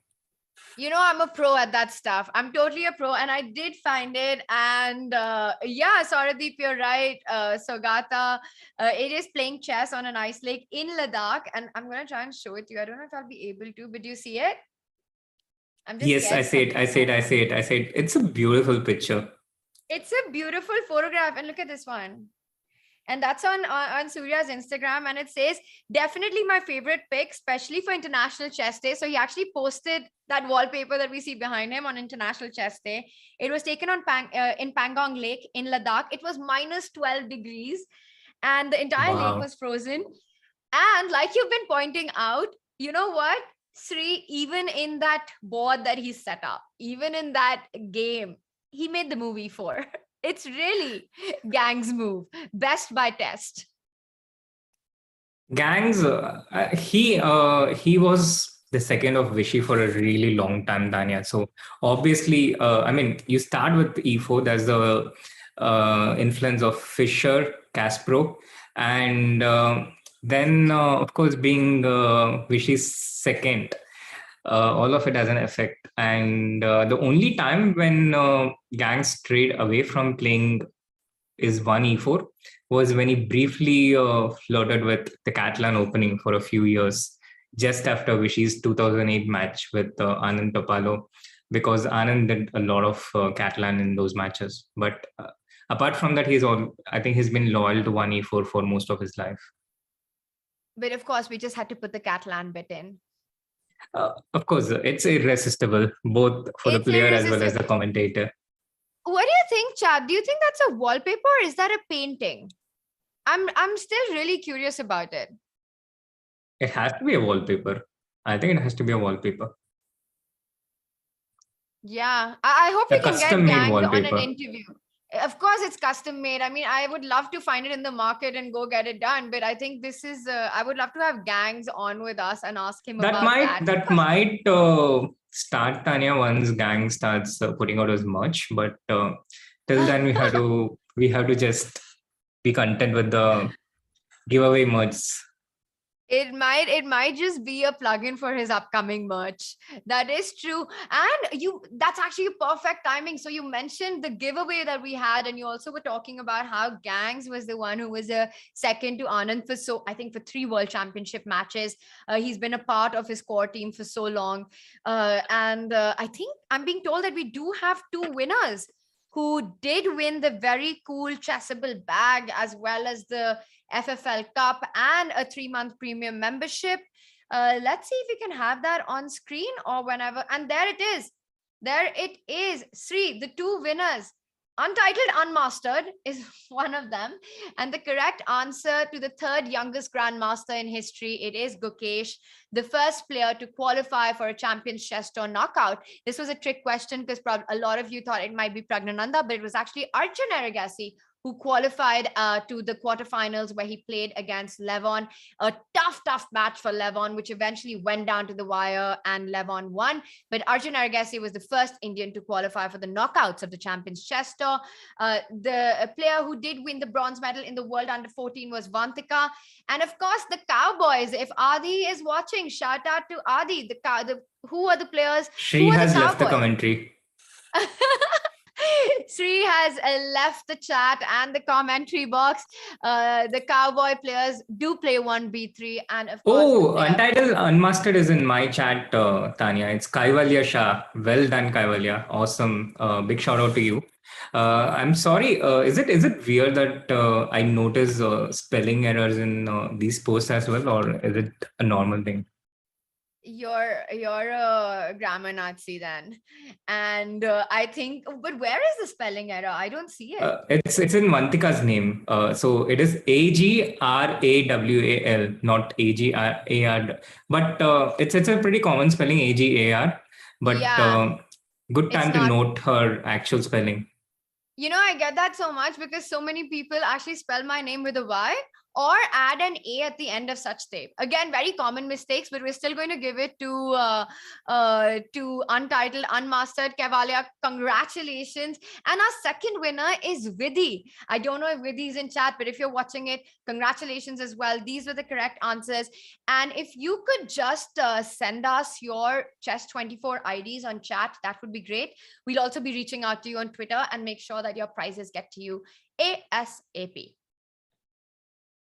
Awesome, amazing. And a bit of an envy that I couldn't participate very unfairly in the giveaway, but I'm happy with my Chessable merch. Sri, you're unbelievable. Sri came up with like 90% of those questions and he still wanted to participate in it. But I know why, because it was such a cool giveaway. I don't know where the bag's gone, but you guys saw it. And yeah, it's the FFL Cup, which I absolutely love. Sri, I'll send you one. When is your birthday? So my birthday is on February 14th. Oh, cool. So I'll send you next year then, I guess. It's a long wait, Tania.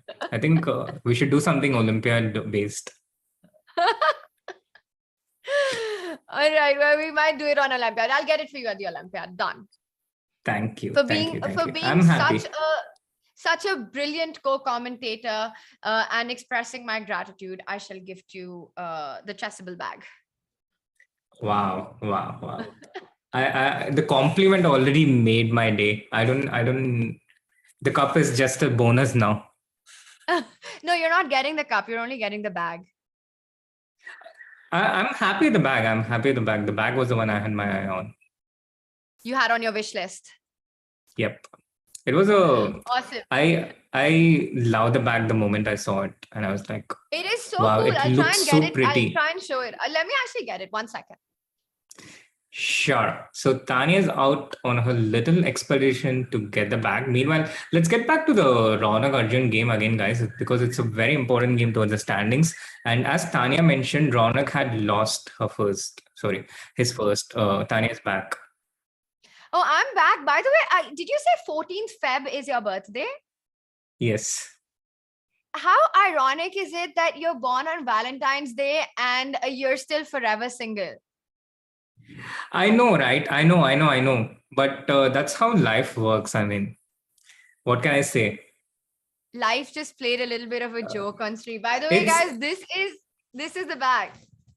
I really love it actually. It's the coolest bag I've seen. Not even kidding. This is not even a plug-in. I know.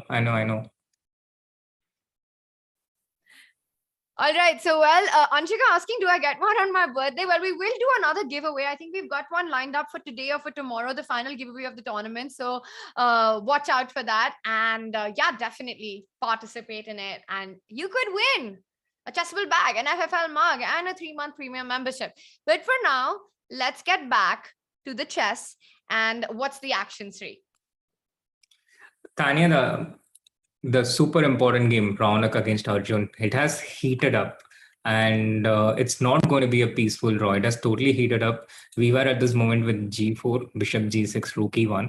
And it was always a bit of a risk from White's point of view. And it's very interesting, Tania, because this opening, if you just switch on Stockfish, it will show you a good advantage for White, plus 0.5, 0.7.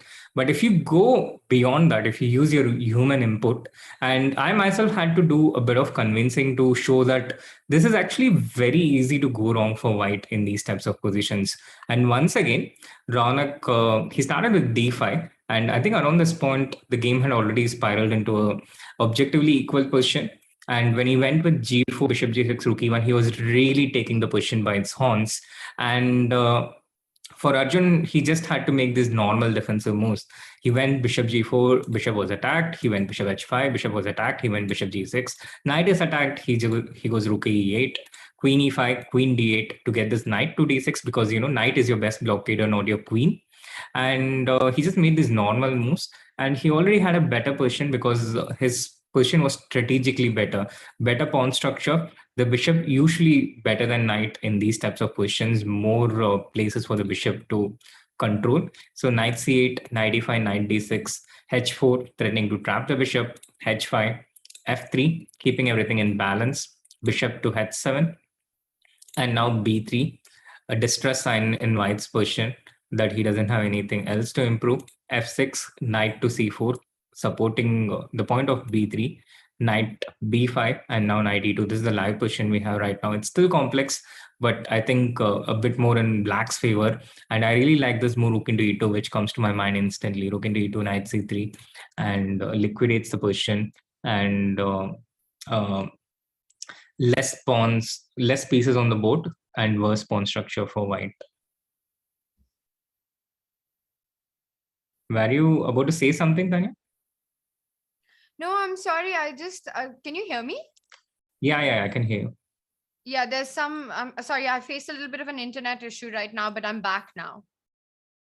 All Welcome right, back. so just when you were mentioning knight c3, it's on the board. I think I'm back at a good moment, a fork on the board. So what's really going on? Rook d2, and White has really sort of weakened the king side in trying to create the play. This is a very uneven position. It's the kind of position where you're playing for all three results.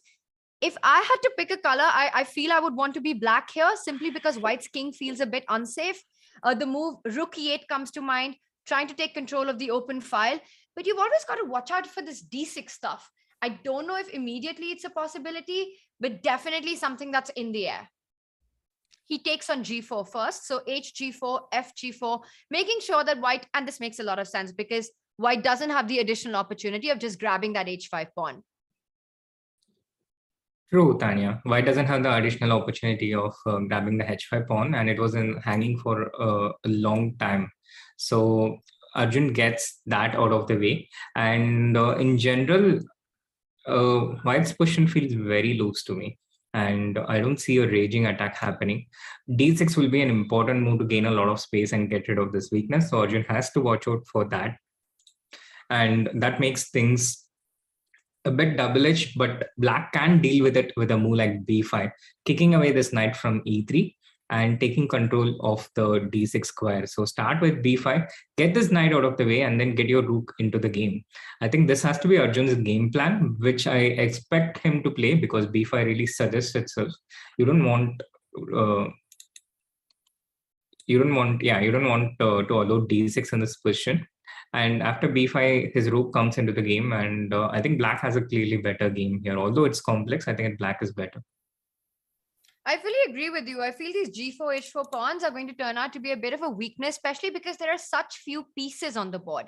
And that just makes it very difficult to get attacking possibilities, and in turn just makes your own king super weak. Bishop E4, another interesting option here. It didn't come to my mind, to be completely honest, as the way forward, but of course, well, Arjun showing that he is a very creative player, puts pressure on D5. Bishop D5 is a threat. And the first line I want to look at is what happens if white actually goes for D6 right now. I don't want to allow bishop takes D5. Is D6 an option?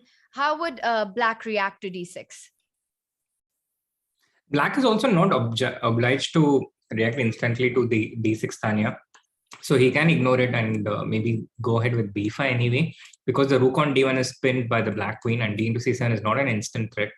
And the last thing I want to allow is this knight onto D6 and potentially to other places. D6 on the board, he goes for it because it's just screaming to be played, right? It's a weakness on D5. You really want to make this move.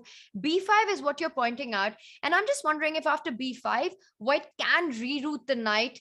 Let's just have B5 on our board. It's the move that you wanted to play. D takes C7. Unfortunately impossible because the rook on D1 is pinned. So you don't have the opportunity to do that. Let's say you fall back with the knight. And I want to take a look at knight E3 because knight D2 just feels like it's coming in the way of my rook and I don't want that. So maybe knight E3 feels like the move. Yeah, knight E3, and as black, I can take C into D6 now because your D1 rook is attacked, is defended, and D into C7 is a threat. And I don't want to let this D6 pawn continue on for longer. So I would take C into D6, and I expect white to take with the maybe rook. Queen D6, maybe rook D6. I was thinking maybe go into an endgame with queen takes D6. Makes sense, actually. Makes sense. When I think about it, rook D6, queen C7, this looks bad for white.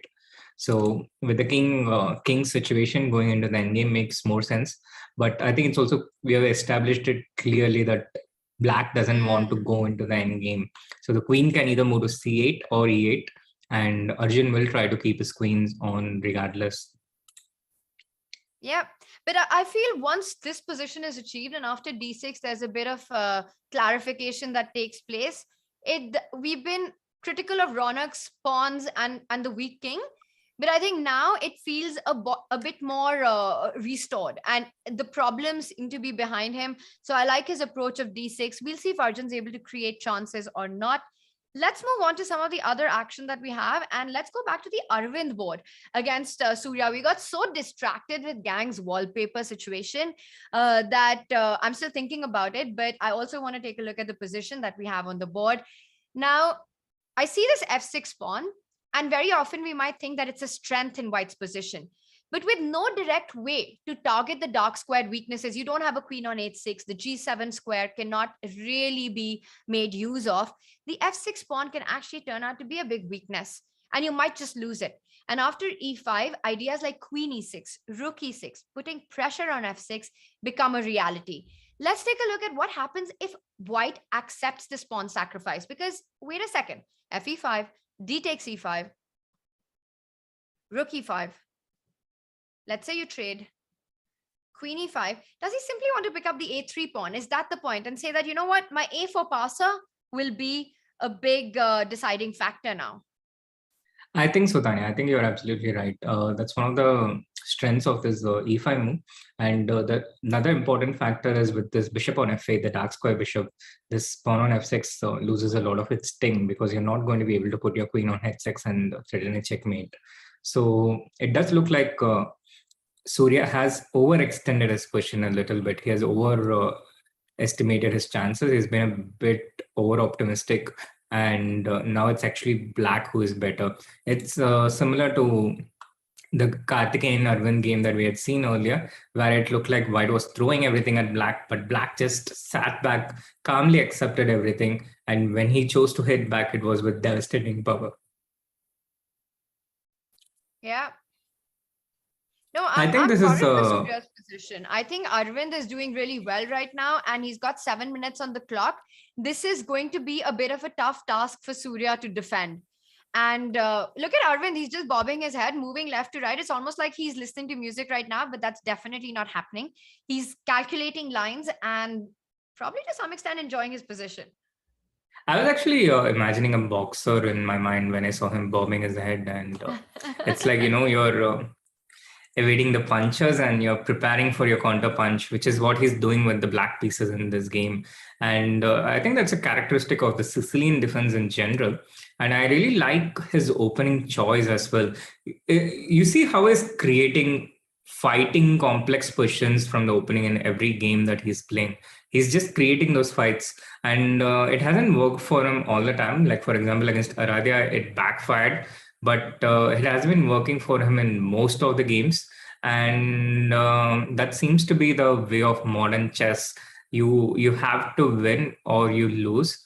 You can't just try and play it safe. That can be dangerous for you.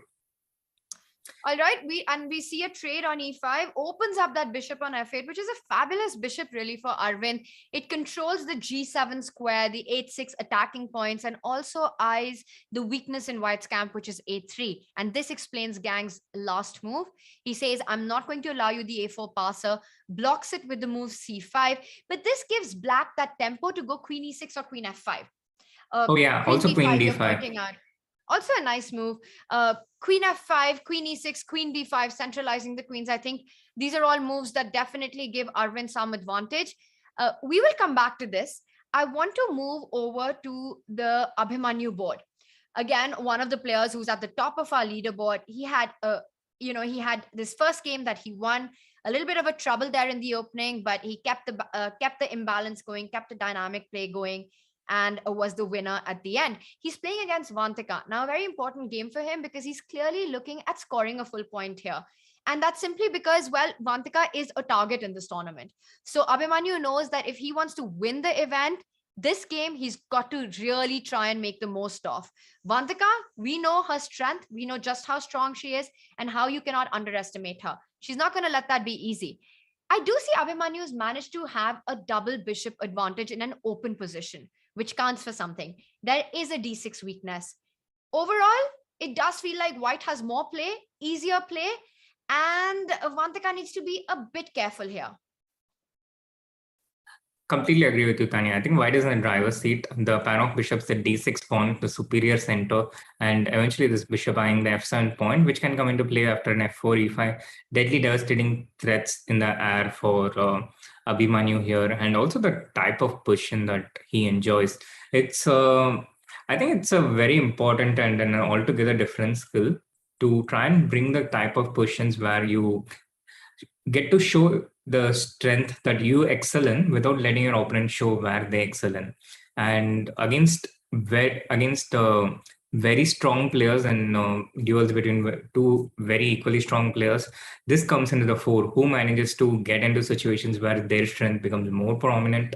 And I'm impressed with how consistently and how amazingly Abhimanyu manages to bring in each of his games. He manages to create chaos without exceptions, and he's very good at using chaos as a ladder.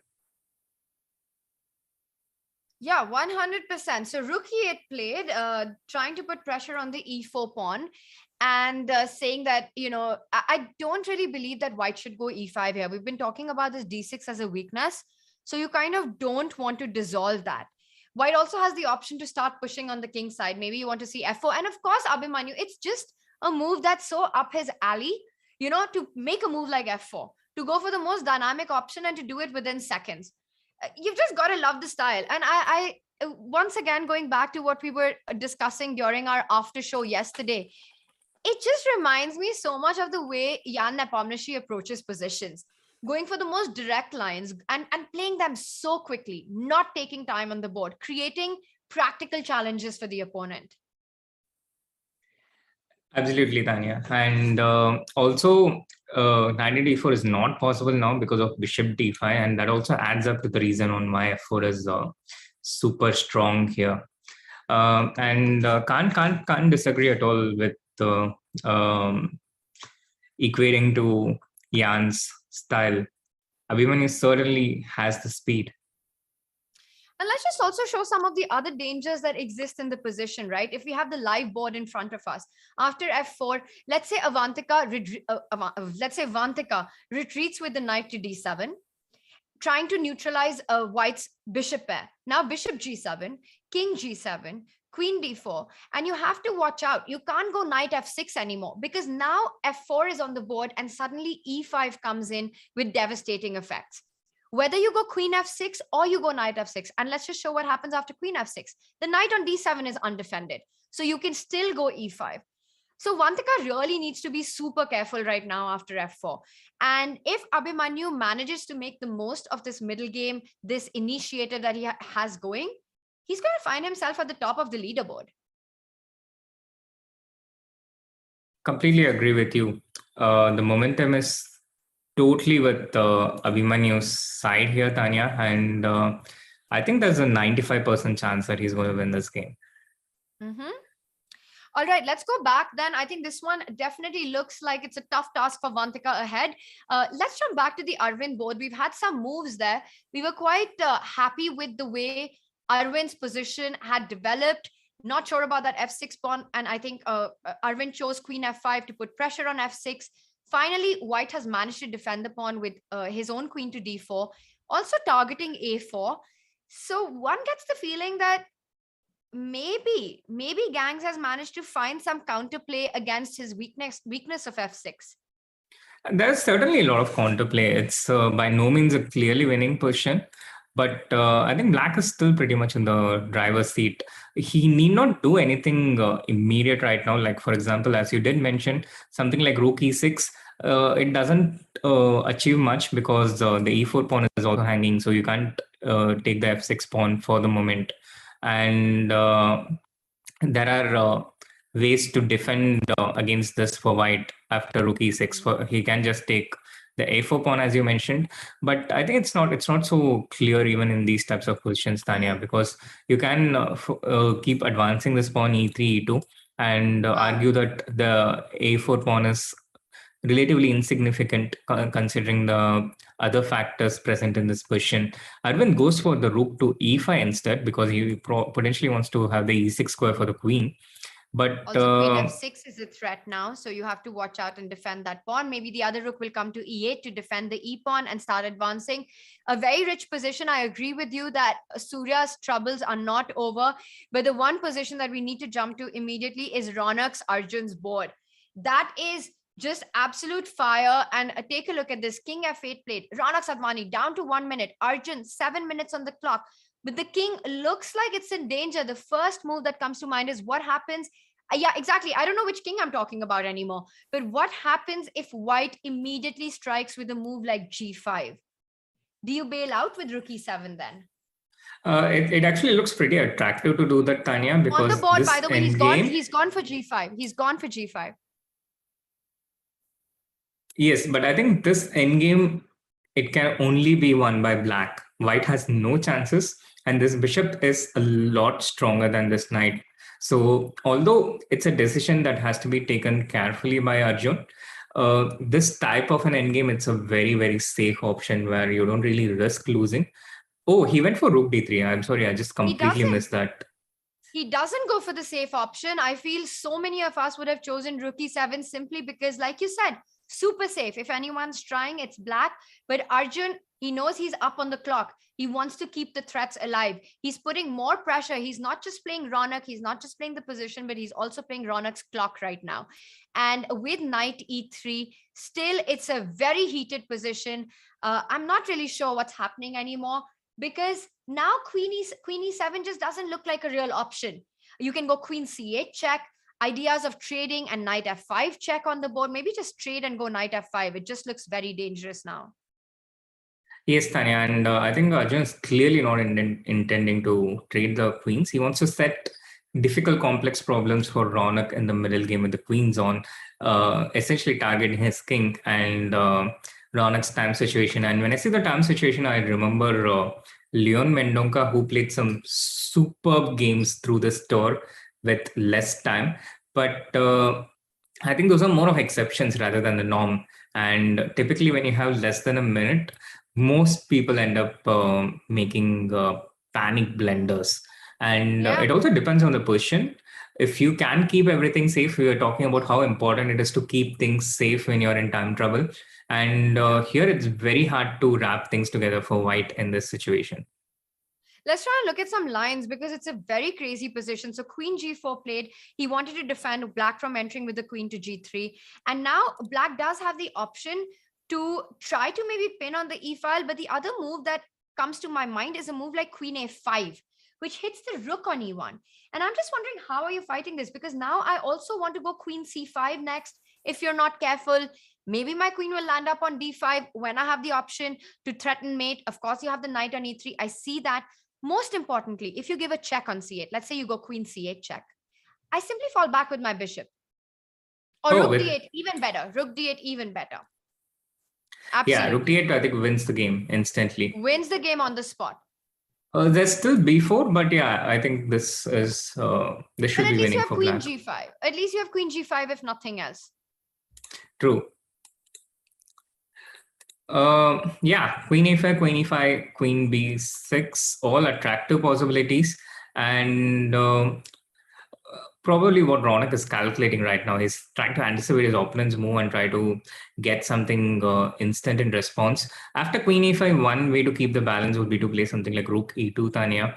And queen c5? Queen now c5. You give a check. Now I give a check. A king f7? At some point, the checks are going to run out. Yeah, queen c7, there's king g8, queen c7, there's king g6. But I think there's a bailout option with queen f5, which you can perhaps start with. He goes for queen e5, by the way. The other option we were talking about, he doesn't go for queen a5. I like this move as well because it pins the knight. You can't go knight c2 because now there's queen c5 coming in with a check. So, but what are you going to do against queen b4 check? This is what I'm wondering about. Queen b4 check is an important check, which is what he's played, by the way. Because the point is, the king has to come under this diagonal. You can't go to e8. There's going to be some knight c4 here. So you have to come under this diagonal, and then I'm going to give a check attacking both the queen and the rook. And you have to probably, again, move your queen here. And after queen into d3, black does have some counter options with queen. Okay, I see this point.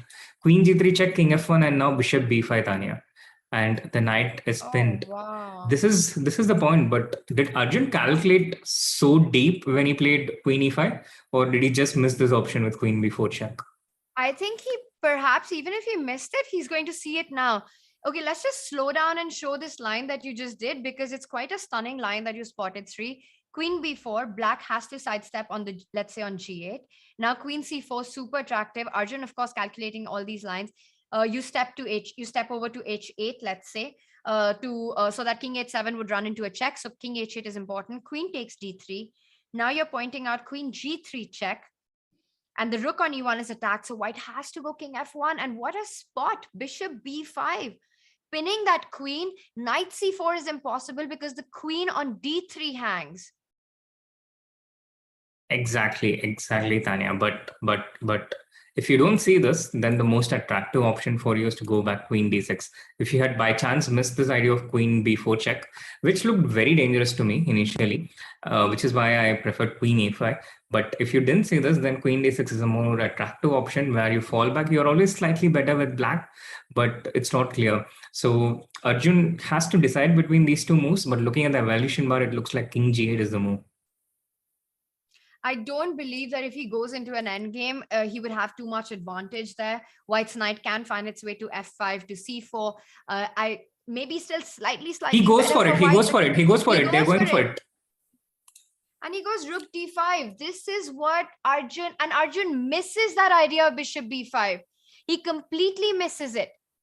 And instead he goes for rook d5, taking advantage that white can't take on d5 because the e1 rook is hanging. And well, this does save him a little time, but does white have time to, let's say, make a move like king F? King f2, Yeah, queen that's h2. the problem. King f2, queen h2, and king. No. I No, was king wondering if g2, you you can move go away king with the g2. king. But Yeah, now you king move h8. away with the king. Yeah. So And he's you got can't no even king take g2. knight into d5 because there's some bishop d5 check, I think.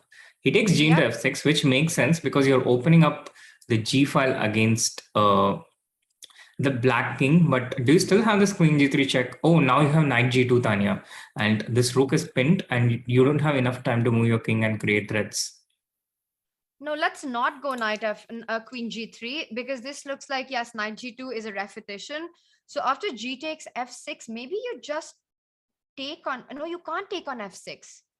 Maybe you can. Let's say g takes f6. How do you respond to that? So here I thought I can start trying to create some threats against the king, or even go king f2, Tania. Queen h2 check, and I just try and move things around here. What about rook e2? Rook e2 might be a move, you know, Sri, because I want to get my rook on g2. And I'm also threatening knight d5. Oh, yes, you're also threatening knight d5. So this forces queen d4. This forces queen d4, and you don't want to do this as black. This is the last thing you want to do. I think Ronak's managing to save this one. I mean, if I trade queens, I think white would be very happy with that. Yeah, white would be very happy with that, and it would really swing the momentum of the game completely. 1.5 minutes to Arjun. I think this is really, really interesting. But yeah, Arvind has won his game against Surya. Just an update. We don't have to go to that game, but Arvind has won, and the finish looks very pretty. So we should have a look at that at some point. No, let's definitely do that once this one's over, but let's stay with the live action, because Ronak down to 17 seconds, creating chaos on the board with his last move, g takes f6, and Arjun taking his time to recapture. He goes for queen g3 check, and your move knight g2. I absolutely loved this for white, because now the rook has opened up. It's defended. The knight, we know, is not just a strong attacker, but it's also a very good defender for the king. It takes care of all checks, all key squares from the g2 spot. And now how is black continuing? Because does he want to just go g takes f6 now? Oh, Abhijit Gupta is in the chat. Abhijit, join us. Oh, he's got a game to play. I keep forgetting that he's got a game to play. I was going to say, Abhijit, join us. Because this is such a fun position. After g takes f6, I think white has the option to go rook d1 and taking advantage of that pin. Yes, rook d1, you can play rook e3 and repel the queen away. He goes for rook e3, in fact. He goes for rook e3. And now I think the game has balanced out, Tania. I don't think Arjun's in the driver's seat anymore. There was such a thin margin of error. And once Arjun did that with rook d5, the game has swung again. Tanmay say something interesting in chat. Arjun is India's answer to Nepo, and Abhimanyu is more Dubovian in his play, I feel. Very interesting, actually. I see where that comes from. Even I think Abhimanyu also has a very Dubov-esque style. Makes sense, makes sense. Now, knight f4 in the Tania, and it looks very dangerous for black. King h7. Knight f4 would be rook d2 check. So he goes rook g3. I prefer that. I think you get your rook on this file, hit the queen, and queen watch e7 out where now? you go, because queen g4 if queen e7. So he goes queen f7. He keeps his important squares protected, but this comes in the pin. But you can't move the knight because of rook d2 check, so that pin is okay for now. Black can't really create threats. Queen to e4 check. f5 instantly played. Queen f4 taking control of the d2 square, and he's created new squares to enter into in black's position. And the momentum has shifted. It has shifted to Ronak. He's creating pressure against black's king. That knight on g2, a perfect defender. And look at the clock situation. It's Arjun who's down on the clock now. Absolutely, Tania. The momentum has shifted. Queen f6 with the idea of rook to d4 here. And once again, Ronak cannot move his knight. This is such a big handicap. Do you think he'll just continue with rook g5 here? And he goes for knight e3. He goes for knight e3. Rook d2 check. He just wants to put his king on h3. And he's saying that it's absolutely safe there. Meanwhile, the f5 pawn is under fire. But the thing is, once your king is on h3, you're never grabbing f5, because that opens up the diagonal, and bishop d7 would be a pin. But do you think it's going to liquidate after rook d4, queen f5 takes, and now some rook d2 check, Tania? It might. It's been a roller coaster of a game, and maybe this is the way it goes, because after queen f5, And it looks like it's a forced move. No, you don't have an option. You have to go queen f5 because h4 is hanging. Yeah, you have to go queen f5, queen into f5, knight into f5, and now rook d2 check. And maybe the king has to go to g1 now because king h3, there's some bishop d7, which can also be okay, but it looks pretty dangerous with the king so nearby. So king g1 played in the game. And now after rook into a2, once again, I think black has no danger here because he has the bishop. And white also shouldn't have a lot of danger unless he tries to overpress here, which I don't think Ronak would do. I think after all the ups and downs and the twists and turns and the chaotic sequence of moves we saw, this has diluted to an endgame that seems pretty even now. White has got these weaknesses, but I don't feel it will be enough because yes, you can target it with rook b2, bishop d5, but once again, Ronak continuing with his own threats. I just don't think he'll give black the time to make the most. Now even rook e5 with the idea of rook e7 and picking up the b pawn.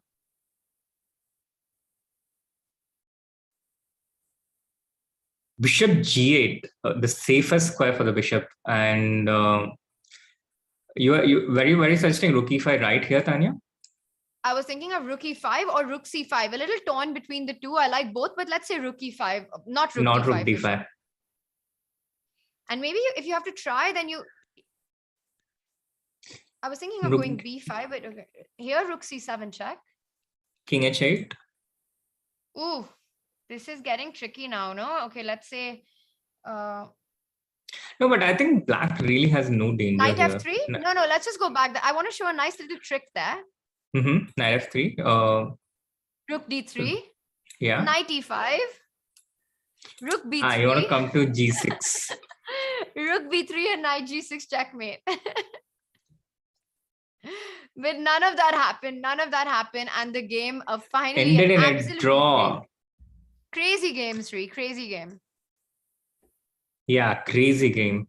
I think Arjun had the better of it for most parts, but I think this was the critical point, Tania, when he played his rook to d5. And here, if he had found king h8, queen into d3, queen g3 check, king f1, bishop b5, which I think was also pointed out by Abhijit in the chat. I saw it later, but it was also pointed out by him. Now I think he had his chances, and then he would have been in a driver's seat. But after rook d5, Ronak found this move g into f6 with only 7 seconds remaining. And this helped him save this game. And a very important result for Ronak because he had lost the previous game. And you don't want to get into that momentum with 2 losses in a row. And the field is totally open with Nihal and Arvind. Nihal drew his game, a very quiet game with the white pieces against Harsha Bhartakoti. And Arvind, what a beautiful win. But do you want to focus on the live action between Mitraba and Ghosh? We have one more game which is going on right now, the live game. Yeah, let's take a look at this really quickly. And I think it's just hard to imagine any other result except a draw here. And that's simply because white's king is never going to find a way to enter. Black is just going to go king f6, king e7. I don't really see a way for white to make any progress here. Completely agree with you. And there's also this knight e6 check if he requires, like the king on f6, and then knight e6 check and go back if the king threatens to come to e5. And there is no path for the white king. It's not even like Nashik where there's a path. Or where there isn't a path. It is actually like Nashik, where you have no path. I was trying to be nice. Sri, being nice doesn't suit you, but I think we can say that this position is it's unbreakable. And with that, this will probably end in a draw. Because we don't get time between games, I want to take a look at how Arvind actually won, because that's a very key game for our standings. And it looked like it was a beautiful finish, you pointed out. So take us through the last couple of moves. Tania, we were around this point after queen f5, queen d4, rook e5, quickly taking through this point because it turned into a race between the c pawn and the e pawn. Gangs decided to invest all in a c pawn. He went c6, takes bishop into a3, rook c4, attacking the pawns and taking his rook out of the fire. e3, rook f1, queen e6, rook into a4. He takes out one of the dangerous passes. So it's the contest between the c versus the e pawn now. Bishop f8, c7, rook b5, attacking this rook, and the rook suddenly has no square. So Surya had to get into this ugly tangle with rook e6, and from here on, Arvind powerfully took over the game. And this c7 pawn is well defended, but after e2, rook e1, rook b1, the e pawn, white simply had no answers to black's questions. This b6 bishop under fire, rook on e1 under fire, rook on a6, condemned to defend this b6 bishop, the queen on d4 overloaded, can't do everything. And Surya tried to defend with queen f2 here, but I think this was the point. e2, rook e1, rook b1, the beautiful point of this game. And the picturesque question of Arvind's pieces working in harmony and Surya's pieces in disharmony and overloaded.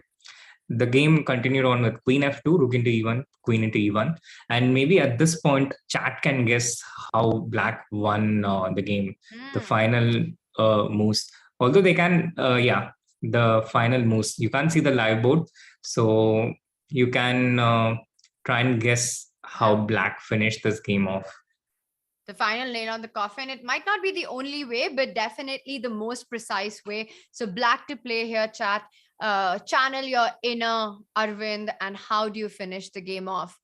Let's see if chat gets it right. Meanwhile, I see Nihal. Well done. He's found it. Well, Nihal channeling his inner Nihal with precision here. Nihal is in and chat. Bishop b4. Well, Nihal Bablu is in chat. Nihal Serene has still got a game to play, the next one. And Shubham, well done as well. Bishop b4 is, I think, the fastest way to victory. Dejan pointed out check with the bishop on c5, and I think that's also a strong move and probably ends up with a winning position, taking advantage of the pin. But bishop b4, you've got to play this move when you find it. Hitting that queen b4 leads to queening, and in the game, Gangs tried the very final trick after bishop b4, played the move bishop a5, attacking black's queen, but now you come in with a check on e3, queen e3, and after queen f2, e1 queens, and it is all game over. So well done, chat, on finding this. Meanwhile, the only live game that we had remaining, white did find a little bit of a breakthrough. White managed to play h5 there, but does this help the position? I don't think by a large bit, Tania, because now you have two entry points, the h5 point and the e5 point. Whenever the white king goes to h4, black king defends with g6, and here's this two squares for the patrol duty. He can maintain on h6, g6, h6, g6, h6, g6.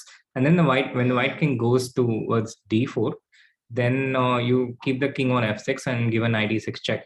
So again, you have e6, f6, e6, f6, and you can't create a zugzwang because black has this two options at his disposal. But that will still not prevent Mitrabha from keeping on moving his pieces and trying in the battle between two players from West Bengal.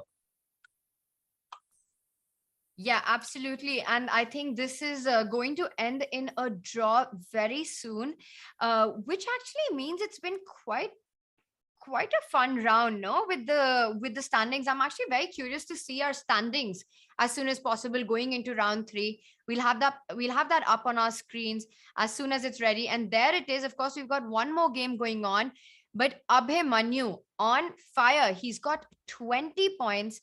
And Symphonic Knight mentioning in our chat, Puranik, another dark horse, but he has played one more game, so the lead is a bit of an illusion. But I have to say, I mean, Abhimanyu, it's the kind of chess he's playing. It's so difficult to deal with when you're playing a 15 minutes with a 10-second increment format. Absolutely. And the chess he plays, the speed he brings in, and the enthusiasm that he's showing. And he's also a very momentum-based player, Tania. So when he wins, he usually keeps winning a few games in a row. And he looks on course.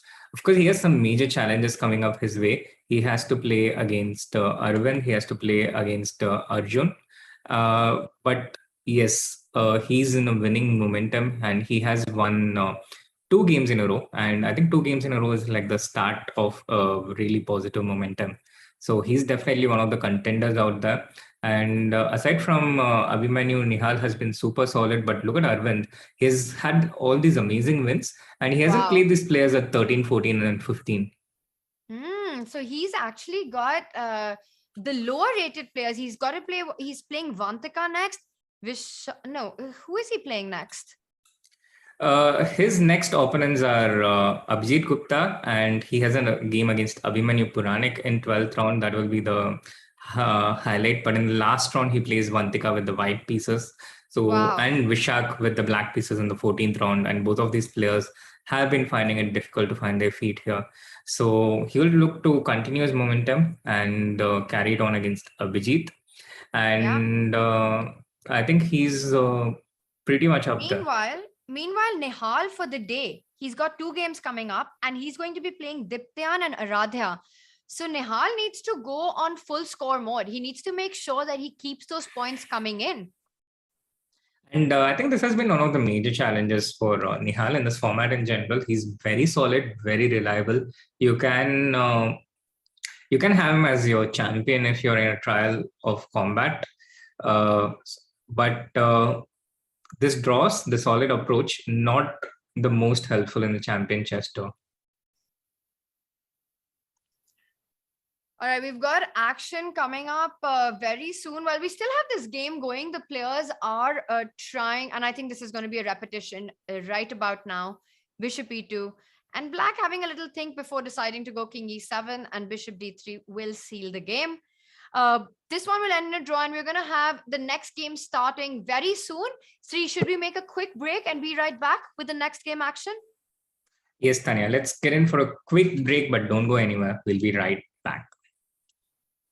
It's time to take control of your journey towards chess mastery. Magnus Carlsen introduces Chessable, the definitive solution for studying chess. Move Trainer uses the science of spaced repetition to identify your strengths and eliminate your weaknesses. There's no need to set up a board, remember which page you're on, or keep track of all the moves you miss. Move Trainer empowers you to go from the opening to the end game with confidence. It's a seamless, effective, and fun way to study chess. Choose from one of the largest online chess libraries in the world, with hundreds of titles ranging from classic books through to our exclusive Chessable courses, including over 100 free courses.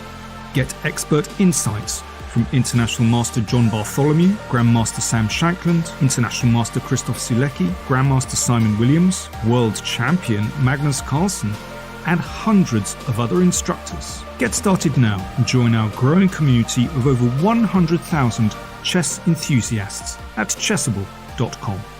Chessable, take control of your journey towards chess mastery. I'm ahead of the game.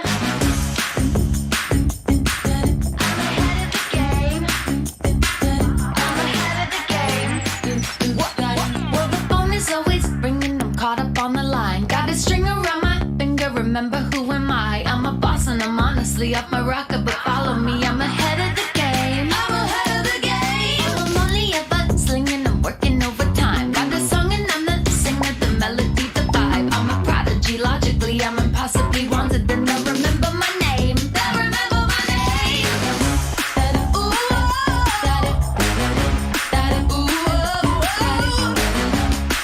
I'm ahead now. I'm ahead of the game. I'm ahead of the game. Ooh,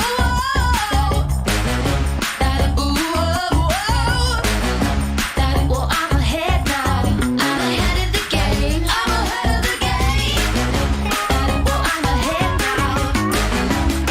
Well, I'm ahead now. I'm ahead of the game. I'm ahead of the game.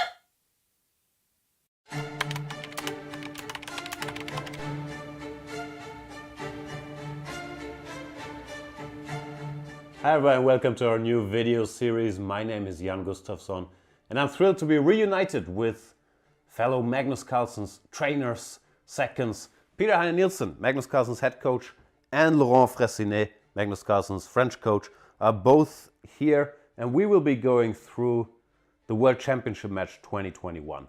Our experiences with it, the games, what we prepared, where we felt things went well, where we felt things didn't go well. Peter, we have different perspectives because we were in different locations. Very much. I'm looking forward to talking to you guys about it because you were in Thailand during all the match and I was in Dubai with Magnus and his non-chess team. So I see some kind of debriefing where we will discuss what was the mood in Dubai, what was happening in the technical department in Thailand, and we got to sort of basically compare notes and get the two kind of inside looks from the match. Very much so. And Laurent, we are actually in your private home. Thanks for having us. It's a big pleasure to welcome both of you, and I'm sure it will be interesting to talk to you guys about the match. Likewise. So we hope you guys enjoy the series with our behind the scenes insights. See you then.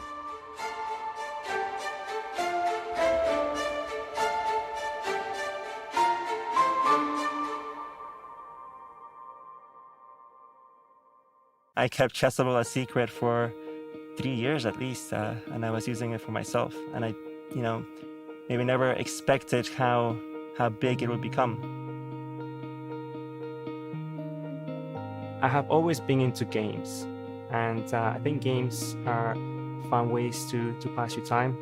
Sometimes they can be educational as well, but I think chess is the perfect game that has it all.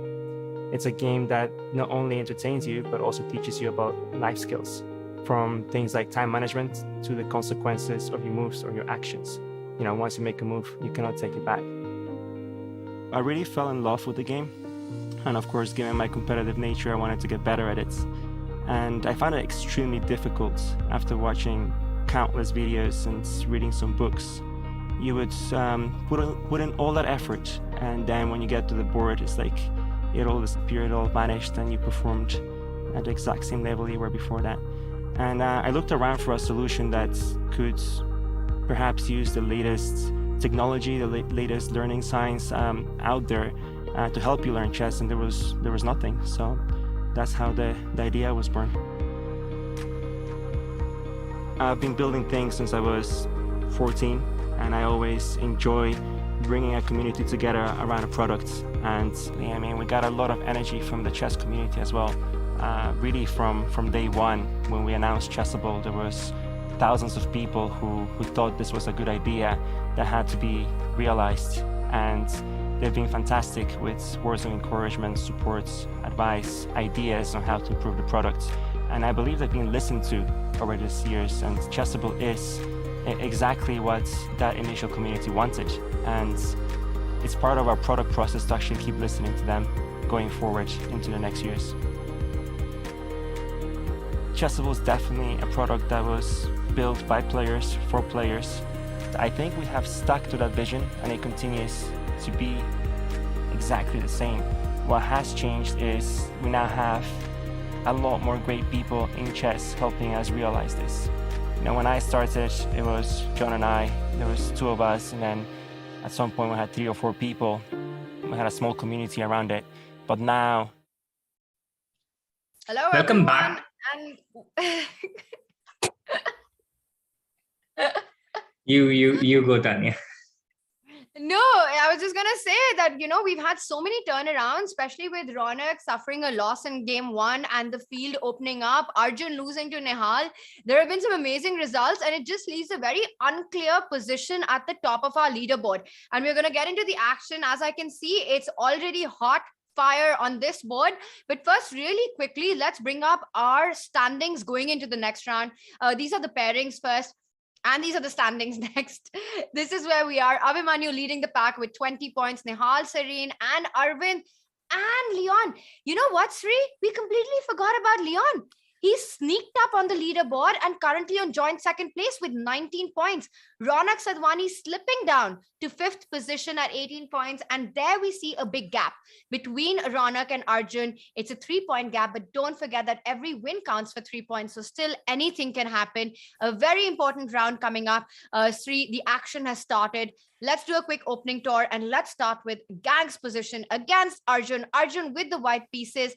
And this is what we have. Let's take it from the top. What is going on here? White already has a pawn on g5. How did it get there? Can you guess the opening where this came from, Tania? You know him too well, so you know him too well. So I'm pretty sure your guess is going to be on point. But I think it'll be more fun if I guess the opening. Yeah, I was going for you. I was asking you if you can guess. And chat can also try and guess what opening it's from. You know what, chat? This is not a London. This is not an Arjun's London opening. This is a tough one. Did this transpose into some kind of a French? I'm really sorry, Tanya. I'm really, really sorry to break the bubble, but it was London. And that's exactly why I started with this question. But it came from a slightly different mode, d4, knight f6, knight f3, d5, and you started with c3. You remember how yesterday I told you about when you start with bishop f4, black has this move c5 and a relatively new move, which really equalizes things. So one way to counteract it is by starting with c3. And this move order of London was also prescribed in the lifetime repertoire London by Lee Kwang Lee on Chessable. So c3 is the move order, and there are a lot of these little subtleties in these side systems like London and the Jababa London, which is what makes them such an effective opening in these formats. Started with c3 forcing e6, and now bishop f4, c5, e3, and now this is a different position from we have forced black to play e6 as white. And black can get this c5, knight c6, queen b6 setup, which is also recommended by Surya in his course, the Semita-Rush, where he covers all the different sidelines. It's a lifetime repertoire. Bishop f4, e3, knight d2, the typical London stuff. We are in this one of mainstream London positions. Takes, knight h5, bishop e3, bishop d6, all of this theory, which Arjun plays a bit with the black himself. And now knight to e5, attacking the knight, pawn to g6, defending the knight. And Arjun starts off with g4 and f4, which gains a lot of space on this side, Tanya, but it also grievously weakens the e4 square. So black just went h5, gaining a bit of control so he doesn't get too bogged down. And after g5, the square f5, e4, all weaknesses, the knights are delighted to get them. He starts with the knight to g8, the knight goes to e7, and then this knight comes to f5, and the other knight joins this knight on e7. So we had this beautiful maneuver regrouping by Surya, and black's position is totally okay here. a4, a5, and the only problem for black is this bishop, which is behind the pawns, which can be addressed with b6, bishop a6, but Arjun goes queen e2, preventing it, nipping it in the bud, and bringing a new piece into the game. But the problem for white, he doesn't really have any options to get his pieces into the squares, which are weaknesses. Knight cannot go to f6, it cannot go to anywhere near black's king, which is why h5 was such an important move before white played g5, because if you did that after, then white had the option to en passant and get his bishop onto the vulnerable dark squares. So good game by Surya so far, and I think he has a nice position out of the opening. I think a very interesting position, and this is exactly what both these players need, right? They need a position where they're fighting for 3 results. As we can see, all the pieces are still on the board. Just a pair of pawns has been traded off. So definitely guarantees a rich middle game. Now, bishop b5, queen e2. Let's just point out that this does stop black from going bishop a6, solving the problem of that bad bishop that you were talking about. It also takes control of the e8 square for the rook. So the rook on f8 is still stuck there. The move that comes to my mind with such limited space for black would be something like queen c7. It's simply saying that, you know what, I need to continue with my development. I don't have so many squares, but I want to go bishop b7 next, maybe free up my rook at some point. And where is your play? Because yes, white has more space, but this knight f5, knight e7 is a beautiful bind. You pointed out a very key fact that white has no way to enter the dark squared weaknesses. f6 and h6 are out of reach for white. Meanwhile, but you have to be careful, Tanya. If you move this bishop, there is an avenue to enter. You have to be careful if you do move the bishop. You do that. So you can't allow that. And I think black at some point can try and maneuver his own knights to e4 and f5. Right now we see these two knights e7, f5, right? They're fighting for the same square. But there's so many dynamics here because of the e7 knight moves. White's knight from e5 will jump to c6. So it's sort of a very balanced position. His last move, rook a7, I think he wants to come to c7. He just says that's how he wants to develop the rook. Go rook c7, try and bring out the bishop at some point so that white can't go knight d7 anymore. It's just a position that is going to continue to develop for a long time. And he goes rook b1. Does he want to play b4 next? Yes, I think he wants to play b4 and create the A-passer, Tanya, but I think you're totally on point. This is going to be a long and protracted struggle, and it's going to go on for a while. And so far, this tournament hasn't been Arjun's tournament. Despite that, he has been impressive. He has managed to win several games in a row, but it just hasn't gone his way. He hasn't been able to convert his chances. And the person who has been able to set the tournament on fire, apart from Abhimanyu, is Arvind, who seems to once again have the position on fire against Abhijit Gupta. I just want to, before we move to that, I just want to point out this last move. Very interesting strategic play by Surya. We were talking about the knight e7, knight f5 fighting for the same spot. And I think with bishop d6, what he's aiming at is getting that knight back to d6, bringing that knight to e4, which will now also attack the c3 pawn. Also note that move rook a7. Suddenly rook c7 will hit that target on c3. So some really nice play by black here. Really nice play by black, and he's not going to take this and allow the a pawn. So he's going to keep it here, and I don't see anything immediate happening for white here. And this has been the trend in the recent games, Tania. Arjun tries to create some kind of chaos in the opening. Surya balances it out, neutralizes it, and it has been a draw the last 2 times that they have played. But let's see if it's any different this time. All right, let's move on to some of our other key games. One of them being, of course, Nihal's matchup against Diptyan. Nihal has gone on the leaderboard and is currently on 2nd position. Let's take it from the top, see how we got here, and then we'll take it from there. It started with 1 d4. Diptyan's main move, d5, c4, e6, knight f3, knight f6, knight c3. We have this typical QGD Tabia, Tania, and no prizes for guessing once again what Nihal played. It worked for him against Arjun, and he stuck to it. He went h6. And in the Arjun game, he took c into d5, setting that pawn structure. Diptyan chooses not to do that. He goes bishop f4. But either way, one of the points of h6 is to wait for the bishop to come to f4, and then you go bishop d6 and trade off those bishops. And Nihal managed to get that out of the way and short castle, rook c1, queen e7, queen b3. And now he shows us his wonderful versatility in being able to play different setups, different pawn structures, different positions. He goes for c6, a more semi-Slav structure, not in the QGD anymore. But out here, what black does is he prepares for d into c4 and tries to get b5, a6, and then later c5. So pawn to c6, bishop e2, knight bd7, short castle. And now he goes for it, d into c4, bishop into c4. And he'll want to try and get b5 and this idea, or to break with e5. Either of these 2 ideas work in these types of questions. Yeah, and I think it's very key to first let white develop and waste to move with the bishop before you capture on c4. And that's what we saw, that once white had played bishop e2, then only he takes on c4. So wasting white's move. I really like the concept of going e5 as well in these positions, because very often with b5, you have to be really sure that you get c5 in. If after b5 you don't get c5 in, then c6 is a massive weakness. So for example, after b5, bishop e2, you still have to waste a move. You've got to go a6 first to defend the pawn. And now white has these additional options to maybe strike in the center with e4, to meet e5 with d5 or with e5. So it just feels a little bit slow to me. Of course, these are the 2 plans, and I'm expecting e5 on the board. Yes, but Tanya, you have to be very careful when you make a move like e5 as well, because it weakens these squares f5 and g6 in a very dangerous way.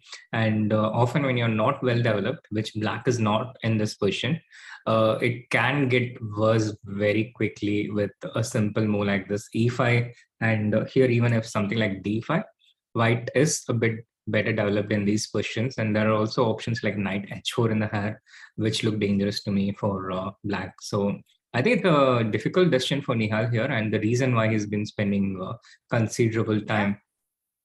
Yeah, he's definitely thinking about what plans to go, whether to try for the c5 break or the e5 break, or to start with b5. We'll come back to this game. Let's take a look at the Arvind board. Now, Abhimanyu, who is at the top of the leaderboard, actually plays Gukesh in this round, so he doesn't have a game right now. So he's taking a rest. Arvind is the other player who's been super impressive and again fighting for the top spot. So very important game for our leaderboard, especially because Abhijit has been so off form. So Arvind with the white pieces looking at scoring a point, and we can see that at least our Ebal bar seems to say that he's well on his way to do that. Why is Abhijit down a piece? why is Abhijit down a piece? Let's take it from the start, Tanya. Arvind started with 1e4, c5, and here he goes for this once again super interesting setup, which was sent to Magnus by a fan mail. Knight c3, d6, and here the popular moves have been f4, g3, and these kind of moves for a really long time. But this idea with d4, c into d4, queen into d4, this was sent to Magnus by a fan mail. And Peter Heine Nielsen picked it up from the email. And at first they thought, oh, what is this?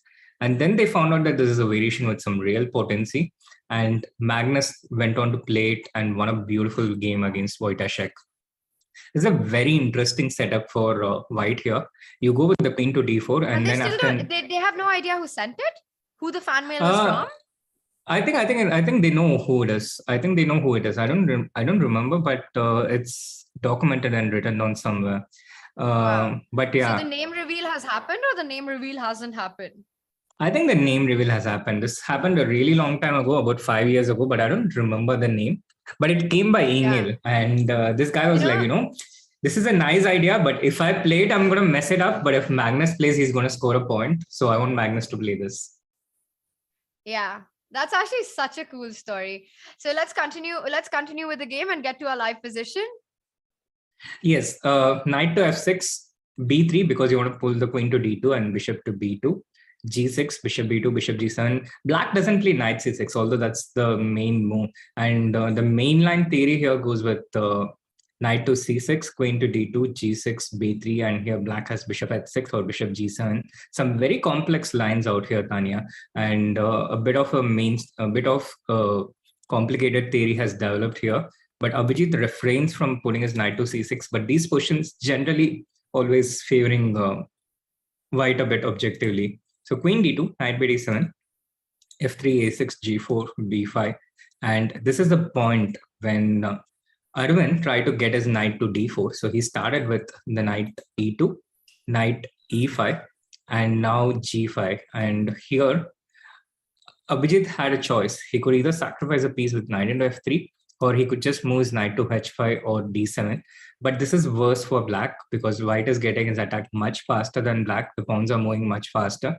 So this is a bit worse. And Abhijit chose to go for it. He gave up his piece with knight into f3, queen f4, knight into g5, queen into g5 for 2 pawns and a bit of piece activity with knight g4. But I think this piece activity is a bit illusory in nature, and it was not a great judgment call by Abhijit in hindsight.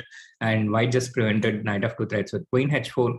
The queen had safe haven on e1, and now he started consolidating his position with bishop h3, king b1, and now the knight coming to f4 and later to d5. So at the end of 20 moves here, white is just a piece up. White is clearly better, and I don't think black has enough compensation to justify for the piece sacrificed. And this is exactly what Arvind needs, no? Right now, just to get this kind of position, you've got an extra piece, you're in driving seat, not that much of a clear compensation for black. And Abhijit Gupta once more in trouble. But of course, there's still work to be done. We'll see if Arvind shows the precise technique he needs to convert this. Meanwhile, let's just continue with our action and let's head back to Ronak's game. Ronak against Harsha. Now, these are the 4 players who are right at the top of our leaderboard. So we need to make sure, we need to keep an eye out on their games. And Ronak, of course, he's had a bit of a shaky start today. What do we make of this position that he's on? He's playing with the black pieces. The first feeling is that white has got more activity. It's a very symmetrical position. The pawn structure is the same, but let's compare the minor pieces. White's bishop on b3, targeting that f7 pawn. White has got the control of the e file so far. Not very easy for black to go rook e8, letting that f7 pawn, leaving that f7 pawn as a weakness. Black somewhat seems a little behind in development. And I think that's the reason why our eval bar seems to think that white just has better coordination and therefore is slightly better in the position. Yes, Tanya, slightly better activity, slightly better coordination. And I was curious to see how we even got here, because this came off a very solid and unambitious opening for white. It started with his bishop c4 stuff where white plays d4 and e5. And for a long time, this is known to be totally okay for black. And after short castle, I believe the move here is d5 right away, or actually you start with d5 here, right? Or do you start with knight e4? I don't exactly remember. I think d5, no? I think d5 here. But I think I think you start with d5. d4 is an option as well. Yeah, knight e4 is an option as well, but the lesser known option, and very curious choice by Harsha to play such an opening at this level, because it is known not to give much for white, but Ronak going with a slightly offbeat approach, the second main line. And after this point, into d6, knight into d6, bishop d5, I think here already white was getting a little bit of pressure on black's position. And going all the way towards the live position, he's able to keep up that pressure because black just doesn't have enough space to bring out some of his pieces. And again, these type of symmetrical positions where everything else is equal, and you have something slightly better, you have a very big advantage. All right, Rookie had played. I think that was the most natural response. You've got the option now that the bishop on b3 is blocked. You don't have to think about stuff on f7. You try to trade off pieces, but I don't think it really solves all problems. Let's say white, I don't think queen g4 is a good idea. Tempting, but not a good idea because there will be some jump with the knight. Maybe knight to d4 is one option, or knight e3. I'm not really sure, but I don't think white has the time to go knight f6 because the queen on g4 is under attack. Completely right, Tania. White doesn't have time to go knight f6, and queen g4, although tempting, loses control of things. So he just goes queen d3. White needs to keep control. Control is what he has superiority over in this position, and he has to keep control. And for Ronak, he has to try and make something like bishop e6 work here. But the thing is, when you go bishop e6, it feels like you're losing something as black here. Let's say you have to be fast as white. You don't want to let black get his pieces out and exchange everything. So I think after bishop e6, you need to take something like g4 seriously. Harass this knight, push it back, and then you hit on e6, and this position is better for white because the e6 pawn would be loose.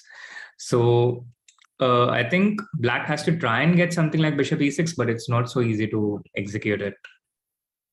And the thing is, lines like g4, they're very concrete, but even just the position, right? Even if white doesn't take these drastic steps and makes improving moves like rook a d1, moves like h3, it just feels that white still keeps some pressure on. And it's not easy for black because if you trade on d5, after queen takes d5, once again, the problem of f7 is a real issue. So g4 might be working and it might be super strong, but just the position itself is easier to play with white. You go rook d1, you make these small improving moves, you make a move like h3, and black is just running out of ways to coordinate his pieces. I really like Harsha's position, and it does look like Ronak could be in trouble in this one.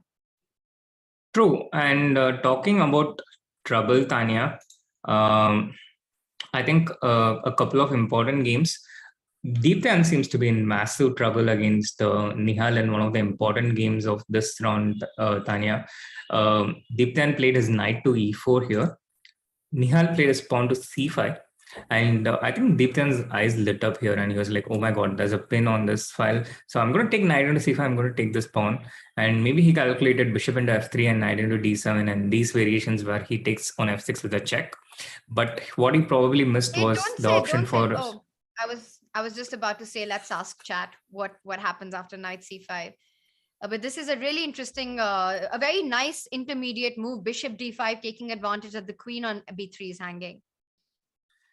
Yes, and it's a massive advantage for Nihal. He's up by a queen, and it would be such a big step towards the tournament if he manages to win this game. And I think Nihal has been the one person who has managed to stay solid. He hasn't had too many massive winning streaks, but he has also not been in danger in a single game. And he's been so safe and reliable in this tournament so far. Wow, so this looks like Nihal has got a free hand now. Of course, it's not over till it's over, but once again, Nihal with, well, close to a winning position. He's got a queen for just 2 pieces. Requires a bit of technique. I don't see that being too hard for him. He's also got 10 minutes on the clock. Let's continue and see what is happening on some of the other boards. Now, Leon Mendoca is another player who sneaked up the leaderboard. So let's take a look at his position. He's playing against Vantika. Well, definitely a target here. And Leon looking to score a big point if he can. But once again, you just can't underestimate Vantika. She's putting up such great resistance round after round. I look at her position, the eval bar might say it's equal, but I actually like White's position here. You've got this queen on b3, it's attacking the b7 pawn. If you push that pawn, c6 is a forever weakness. Black's queen on h2, a bit stuck there. And yes, you have an extra pawn, but it just feels that the 2 bishops and this pressure on b7 more than compensates for it. Completely agree with you, Tania. I think Also, White has some serious pressure. See, I just spotted a little trick that black needs to watch out for. For example, if you play b5, here suddenly comes out of, let's ask chat actually what they think about this. Should we ask chat? Exactly. I was going towards it. I was going to ask chat about it. Meanwhile, Tania, Leon has won his last 4 games in a row. He's had 4 consecutive wins. And I think this is the kind of streak I've grown to see in the Indian Chess Tour. People, they have these streaks of wins and they have these occasional streaks of losses. And it's very rare that someone has, had a balanced tournament where he just completely dominates with wins and draws. But Nihal's doing it in his own style here. And Leon, once again, going down to 3 minutes. It's been less than 20 moves now, but he's really down on time. But he's managed to keep the position complex. And I think that's spots it, by the way. Daria spots it, well done. But after b5, there's bishop takes a5. It's a tactical trick. And after rook a5, there will be the option, you will have the option to go queen b4 and pick up the rook. So the bishop on a5 is actually, cannot be picked up. So there were all these tactical motives in the position. Leon decides to go rook b8, saying you can take bishop a5, but at least I keep my pawn structure better. At least the c6 pawn is defended. And now maybe he can go knight f1, rook f1, and pick up the pawn on g2. Which pawn though, Tania? Which pawn? Do you take the pawn on g2 or do you take the other pawn on d4? To be honest, it took me a while to understand what you meant by which pawn. And now I see that there is another nasty threat, which is queen f4 and queen takes d4, which is also a very important pawn because it breaks White's center. And then suddenly the e5 pawn falls as well. Yes, the e5 pawn is hanging, and you also give options of the knight coming into the game, knight c5, knight d3, and related threats. So this is certainly an option worthy of consideration. I'm not sure if it's a good option because it can open up some options for White as well, but it's certainly worthy of consideration and something to take note of. But yeah, Black has these kind of options, Tania. He has these options where White's pawns are falling loose and his pieces in positions to be able to take advantage of that. Wow. And I think that is the reason why the positions are about equalish or, yeah, exactly. Yeah. Definitely a fight, but take a look at Arvind's last move. We have to jump to that because I saw that exactly. I saw it. I think we saw that in the same moment. Bishop e6. What a move. What a crushing move. It's a crushing move, but let's ask our chat because I'm also getting hold of this position. What happens if Black accepts this? After f takes e6, what is the follow-up here? And this is just very interesting. Let's have f e6 on the board because this is the most critical line that we need to look at. And chat, how does White continue with all the initiative? This is amazing. And of course, knight e6 is the way. But I want to see if chat can actually calculate a couple of moves and tell us a line ahead. For example, after knight e6, let's say the queen moves. Yeah, queen moves to c8, the queen moves to b8. Yeah, let's say that's c8. And the third option is on d7. I think d7 is the most likely one, Tania. What do you think? It skipped my mind, actually. Do you want to 96 put the and queen question d7. 96 queen d7 and predict white's smoother? Let's do it. Knight e6. And what would have happened had he gone queen d7 defending that e7 pawn? Very interesting stuff here. So what was the idea, Sri? I'm also trying to think about it. And I think I see it. Do you see the trick? I see a win for white here, Tanya, but I'm not sure if we are seeing the same one. But I think we probably are, because it's the same one.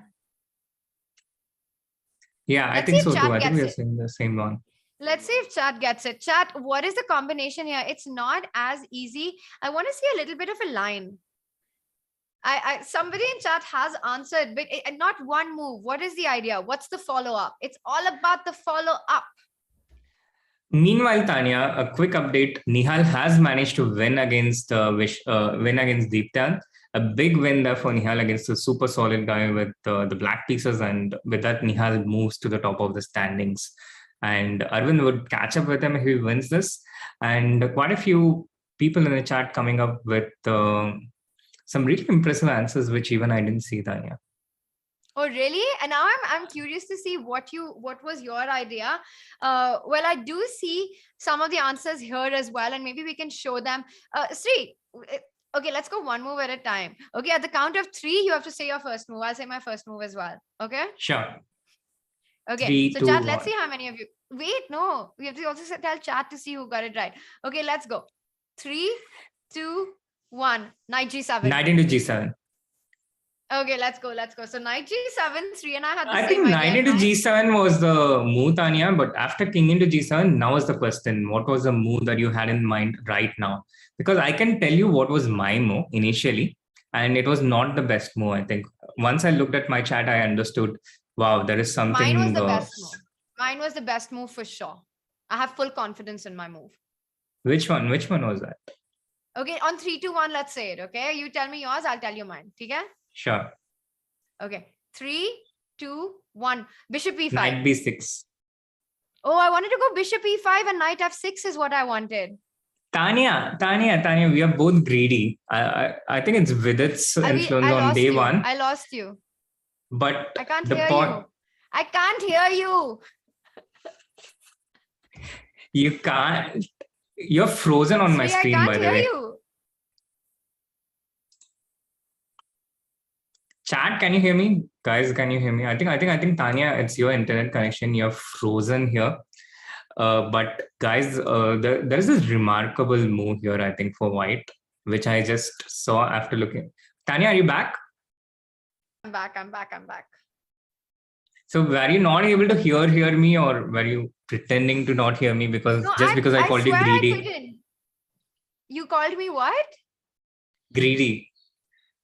Greedy? Why did you call it? Why is it greedy? Wait, what is the right answer here? And is bishop e5 your move? I think bishop e5 wins, Tanya, and it wins very convincingly. You are going for the mate, but there's also another super spectacular move here, which was, again, credits to the chat. Especially shout out to Abhay from the chat, Abhay Bandevar. Rook f7 check. Oh, wow. Okay, that's a stunner. You know what? That's stronger than bishop e5, knight f6. The point, king into f7, queen h7 check. And now if the king goes to f8, then there is rook f1 check. And if the king goes to e6, then after knight f4, king f6, we have this super pretty checkmate with queen into g6. Okay, that is a stunner. Sri, that's stronger than what you and I saw. For sure, it's stronger than what I saw. Although what you saw, it's still checkmate, Tanya. It's still checkmate because you're attacking the queen and But it's not as pretty. Yes, it's not as pretty. And I was just going for the exchange with knight b6. You're greedy, not me then. You just wanted the material. At least we were going for the mate. I just spent more years with it. That's true. It's the VD influence. All right, rook f7, king f7. Beautiful line there. Let's come back to our live board, because of course bishop on e6 was not accepted because of all these attacking motives. Instead, bishop d5 happened. And it's not still clear, Tania, because Arvind is down to his last minute, only 30 seconds remaining. And that doesn't seem to be a clear way to win here. When you don't have a clear way to win, it gets really confusing and so easy to lose your way. How do you continue as white in this position? You have only 30 seconds to make a move. What's the initial for example, I would think of something like queen f4. He goes knight to g5. He attacks the h7 pawn, but I can defend it with h6. And then what do you do? You know, the bishop e5 is also very tempting here. I don't know if it's a good option or not, but bishop, no, it's not a good option. Yeah, you take on g5. Let's just show that. Bishop e5 actually runs into h takes g5. Yeah, h takes g5, and it can still be dangerous in some situations, but here I think black is in time to prevent every threat here. I think after being a piece up, you really don't want to go into a position where you're a piece down. Unless you're checkmating on instantly. The board and he comes back knight e6. Also makes sense. You've provoked some weaknesses. Queen b5 played, attacking the rook on f1 and the pawn on d5. Does white have time to make a move like queen f4 now? Queen f4, and the idea is that after queen takes d5, there's bishop e5. And you can't take on e5 because of queen f7. So you have to. But I can take on e6.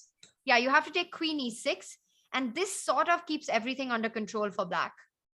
Yeah, I think this is exactly the way white loses control in these types of situations, Tania, because once you lose the e6 knight and the d5 pawn, you lose all your advantage, and white is down by a pawn and he will be down by another pawn. So rook g1, a very strong move, hitting the g6 point and making sure all his resources stay intact. Also, you want to keep the option of queen into e7 in case of queen into d5. And this is pretty deadly and effective. With queen b5, white was attacking the rook.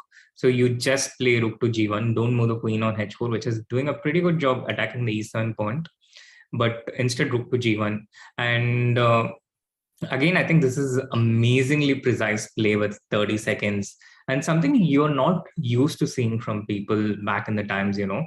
I think this is one of the biggest improvements in recent times in modern chess, how well people play with less time. This was not common, at least this was not common in amongst the Indian top players back in the time, with the exception of Vishy.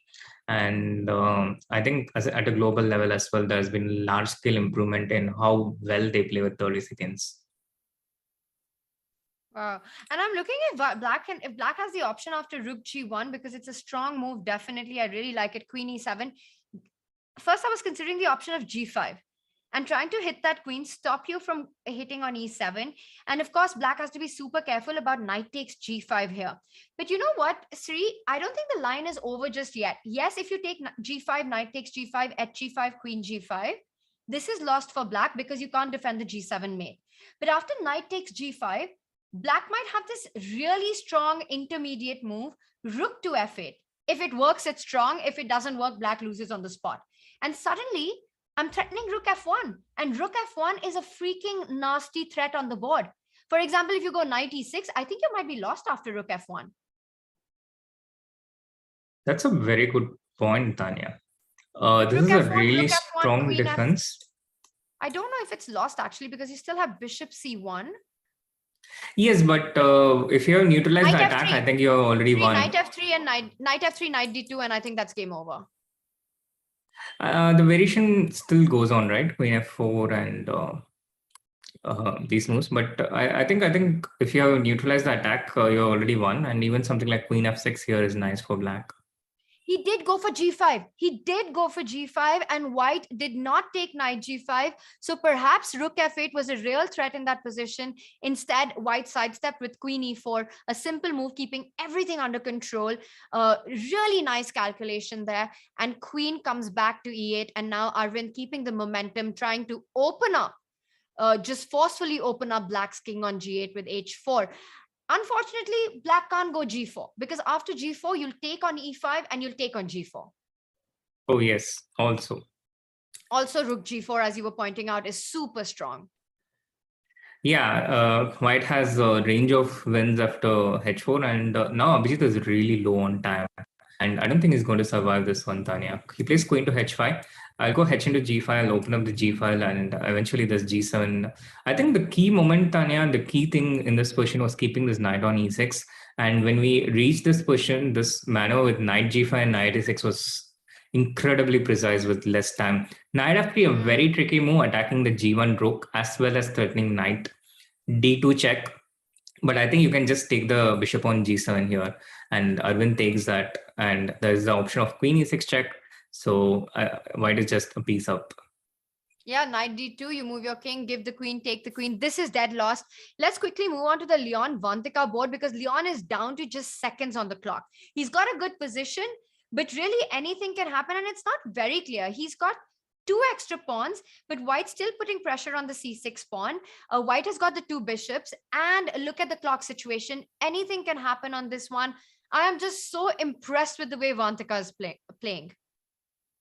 Yes, Tania, anything can happen, and Leon back to his usual situation, his comfort zone, the last 20 seconds. What happens if white takes queen into c6 right away? Is there something like rook into a3 check and queen? Yes, absolutely. So it looks a lot more dangerous for white here. Yes, it's not easy to find a move, and Vantika seems to be really low on time. She's under pressure. 10 seconds. 9-8, she needs to make a move. This is a tough situation for her, but she needs to keep the clock under control, and she goes for queen c6. The d1 rook is hanging. He picks it up immediately so that the bishop on d3 hangs as well. He didn't even think about rook a3 after king h7. Once again, a little bit of a trouble for Vantika here, because the d4 pawn is hanging too. So if you move the bishop, knight d4 comes in with ideas of queen b3 check.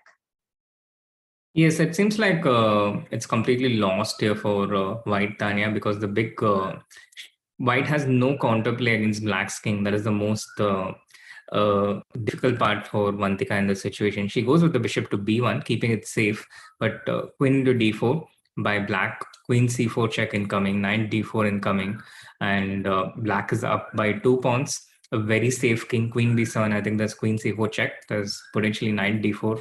And queen c4, queen e2 works as well with knight d4 incoming. Oops, sorry. Mouse slips like that can still happen. Yeah, that's a bit scary. I almost thought that was played in the game. So queen f7 is the idea. So still has some questions to be answered there. Leon going down to 10 seconds on the clock. I think queen c4 feels like a very natural move you want to make. He goes for it. And after king a1, you have all these lines with knight d4, knight b3. But is there a mate? Let's try and take a look. After knight b4, let's say you do pick up the pawn. Yes, we are there, Tania, and knight b3, king a2, knight c1, king a1, and there is no checkmate here, no immediate checkmate. But you can try something like knight d2 and queen c1. But also you need to beware. The pawn on g6 hangs after queen into f7. She has taken it. She has collected it. It's on the board. I don't see a win. I don't see an immediate win here. Let's just see this again. Knight b3 check, king a2. Knight e4, and look at the evaluation bar, Tania. Oof. What is going on now? Knight e4. Okay, question. Does black have white? She just simply snaps up. I'm not sure if that was required, because now you're going to checkmate, right? You go king a2, you go knight d2, and you go queen c1. She has to go king b1. But there was still king a2. It's not over. Yeah, there's still king a2. Not totally clear here, Tania, but I think this position with queen c4, which we have on the live board, should also be winning. And I think knight d2 is game over, because there's no way to prevent queen b1. So there was something related to this which was happening. It's on the board now. It's on the board. Yeah. But there was this moment when she didn't have to take on e4. And I'm just wondering if the move was bishop to f8. And you put pressure on g7. And does black have a way of defending it? Or does black have to go for the perpetual then? Let's just back up to that moment, because this is completely lost. And when knight e4 was played, could white have gone bishop e4, or is there a checkmate here? It certainly feels incredibly dangerous with the amount of time you have, Tania. But bishop f8 also feels like a natural move to make. Now, I guess one of the points of knight e4 is to bring this knight into the attack. But how do you... I don't see yes, I see some beautiful lines, Tania. Knight b3 check, king a2, knight c3 check, because hand the knight down. Take on And C3. now, No, there's king b2. I know you wanted to go knight c1, but there's king b2 there. no, I wanted to go knight d2 with the idea of queen b3 check, but you still have king c1, and it's not I'm kind of still totally running away. Still running away. true. It's not totally clear. I need to take on c3 with check, and I need to get this knight out of the way. So the knight has to go somewhere here. And I don't think you have time. You don't have time to do that. And I'm not sure. Maybe chat can tell us, chat, was bishop f8 the accurate way to defend the position? Or if not, what was it? Because we saw the eval bar suddenly strike up like there is a defense in the position. So maybe chat can help us with it. I found the mate. I found the mate. I found the mate. So you go knight Okay, d4 let's go. check. You have to go Okay. king b2. Okay. Where's the mate? Yeah, you have to. And now queen e2 check. Not Like queen this, b3. yeah. Yeah, Yes. this is smart. And if you go king a1, If you go king a1, then there is queen c3 check, king king a2. a2, and now queen d2 check once again. You don't go b3 Oh, because you super want to give. nice. Yeah. And this is forced. Yeah. This whole line is forced. Yes, and I'm not sure if Leon would have found this, Tania, with 15 seconds. It's super complex. I think it's so unnatural to think of your queen going to e2, and I could only find it because I knew that there was a win here for sure. But Wait, then what was the But- right move instead of bishop f8? this I have no mentioned that clue. It feels super hard to find something. Bishop at e4 was so natural, especially with this diagonal. I don't know how bright defense here. So queen e2 is the problem. Let's see if chat is helping us on this. Bishop b4 is the move. Oh, that makes a lot of sense. So you stop knight c3 idea. Okay, Super okay, nice, okay. chat. Super nice. This is Tania. No one is going to find this with 15 No. seconds. No one. No, nobody. It's super hard to find this, but well done, chat, on helping us out with that. Bishop b4. And as we saw, the problem with bishop f8, 3 was just checkmating me in those lines with knight c3. And that explains the move bishop b4, taking the c3 square under control. Meanwhile, Tania, there's also some live games going on. Arjun and Surya still playing here. Look at the wow. amount of time they have, and they have played for more than 100 moves here. It's just crazy how we get so involved in a position, we just forget about other stuff. It's like we want to find the truth in this position. Why, what, how did it happen? And then completely forgot that there are still games going on. That's why we need the chat to bring us Keep out us from on our our toes. stupor. Yes. That's when a chat is like, kya kar rahe ho? There's still this game going on. So rook a4, But and now it ended in a draw. Just as we tuned in, Yeah. it ends in a draw. I don't think we missed out on much on that one because it was, it ends in a draw. And with that, is that the last game? There's still one more game between Aradhya and Mitrava, which looks again very close to a draw, but this will go for some time because black will have 3 pawns, white will have 2 pawns, and with the knight there are always tricks on the board, but it shouldn't be that difficult to hold a draw with white in general. But with 2 minutes, Tania, you can let slip these kind of situations. The winning plan for black should be to try and get this pawn to f4. King f2. Why is this such a bad move? Because now you Is just go there- king e4. King e2. Knight Maybe f3. I think No, knight sorry, knight c6, knight d4. You don't have knight f3. I was going to say knight c6, knight f3, knight d4. He goes king g4, which also makes a lot of sense. Let's stick with the live board. He goes the other way around. King g2. and now just f5, f4 wins. Yeah, this was the winning plan. You just go f5 and there's no way to prevent f4. So white had to be careful. You had to try and have the knight on c2 in a similar situation. So when there's f5, there's If the knight knight e3 was on checkmate. c2, knight e3. Yeah, it's checkmate. Yeah, knight e3 would be quite a shocker. Yep. But f5, f4, yeah, he had to be careful about this. I think Aradhya has taken a bit of battering today. He has lost the first 2 games, and the tournament where he looked quite settled is suddenly starting to turn on him. And I think this is also pretty common when you're a newcomer in a circuit like this. Initially, you manage to keep up. Initially, you manage to maintain your pace. But over a period of time, they start to catch up on you. Well, he's having a think right now. So Mitraba calculating what happens after f5. The only thing that comes to mind is you have to try to activate your knight. So let's say knight c2 here. And you go f4 anyway. And we have to take on f4. You have to take and king now, f4. I think, yeah, you're taking f4, yeah. And then you can't defend this h4 pawn. That's the problem. So king h3. King h3. King h3. Why is this so simple?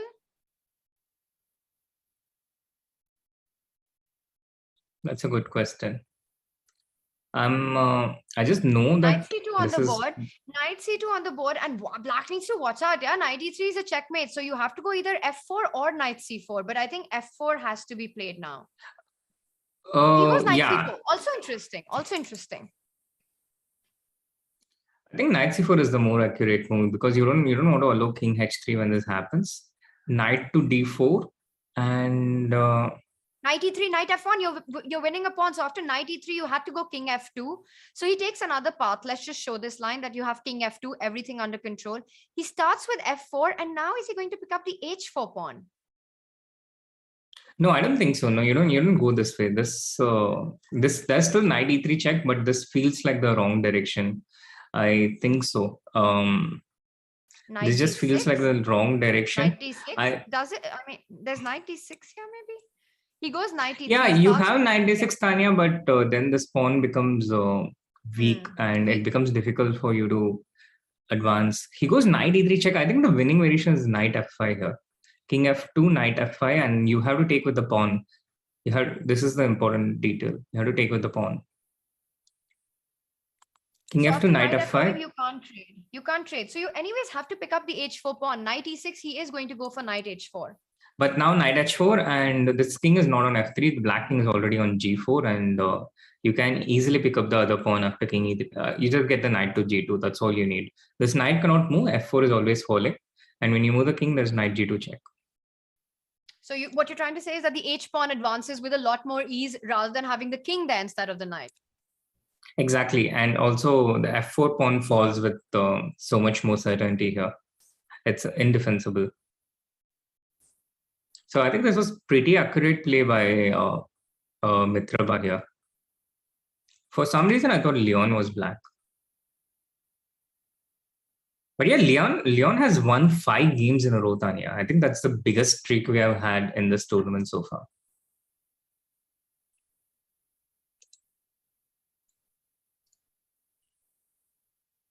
Yes, chat. Leon has 22 points out of 33, and Nihal and Arvind have 22 out of 30, and Abhimanyu has 20 out of 30, and Ronak has 19.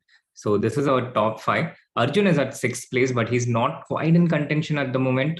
And there is also reward for being in the top 8. You qualify to the next iteration of this tournament, giving you one more shot at the CCT. And right now, Surya is in the 8th place. But Mitraba, with this win, would ensure that he gets into the top 8 for the moment and strengthen his chances going forward. And this is a complete collapse. Yeah, he doesn't even go king e3. Not that that would have saved the game, but now he's 2 pawns down. And this looks, well, at least still some work to be done because white's king is close to the pawn. But you can probably just start advancing. You go h4 now. And after knight e5 check, you simply step back with the king to f5 and then get the other pawn in. Knight h2 played, and you can still go king f5, but then there'll be knight f3. I like the move king h, maybe knight f3 now, stopping g4. So maybe king h3. Yeah, I think king f5 is a bit safer. I just feel a bit safer. Knight f3, you can go h3, I think. He goes king f3, trying to prevent the g pawn for now, but his knight comes to e5 now. King h3 should also win, but sometimes it's possible to get a bit stuck on the side. But yeah, not in this position. I think king h3 also wins, Tania. It's just different wins. The position is so winning. Yeah, he's got 2 extra pawns and they're rolling down the board.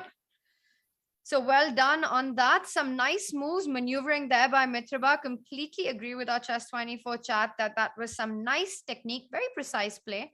Top moves there by Mitraba, which is exactly what's required to convert these kind of positions. The king advances in now. And is this our only live game remaining? Yes, this is our only live game remaining, Tanya. And to answer the chat, there are 4 more rounds coming up and 1 more round for the day.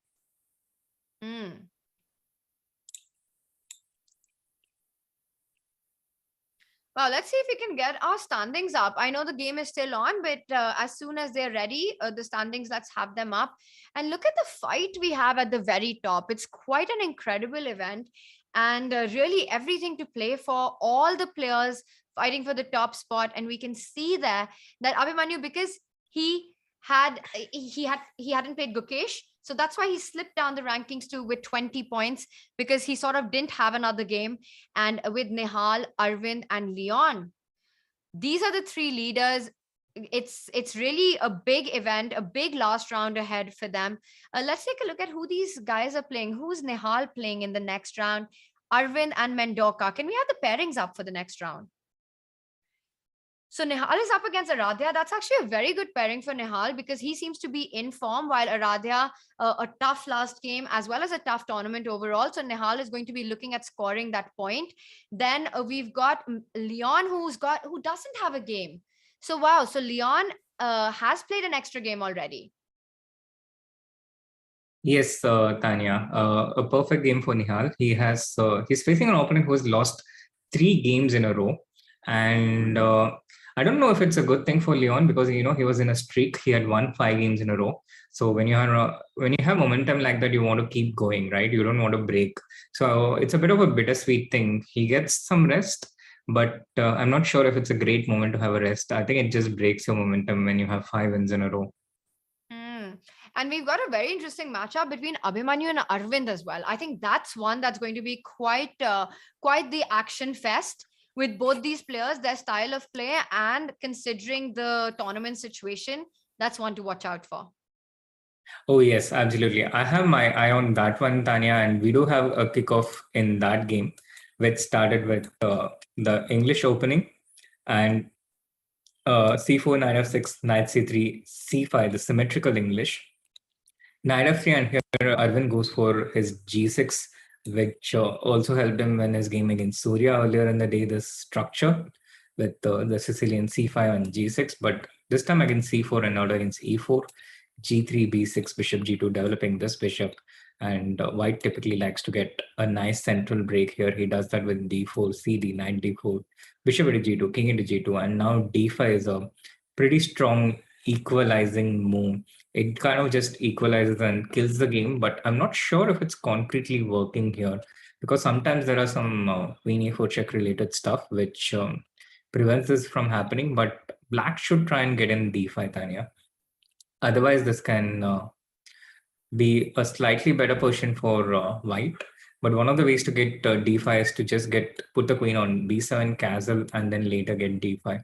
There are different ways to do this, and Arvind goes for exactly that. He goes for the queen to c8, pawn to b3, and even in these positions, d5 quite often is a concrete possibility based on the pin and the tactics related to this.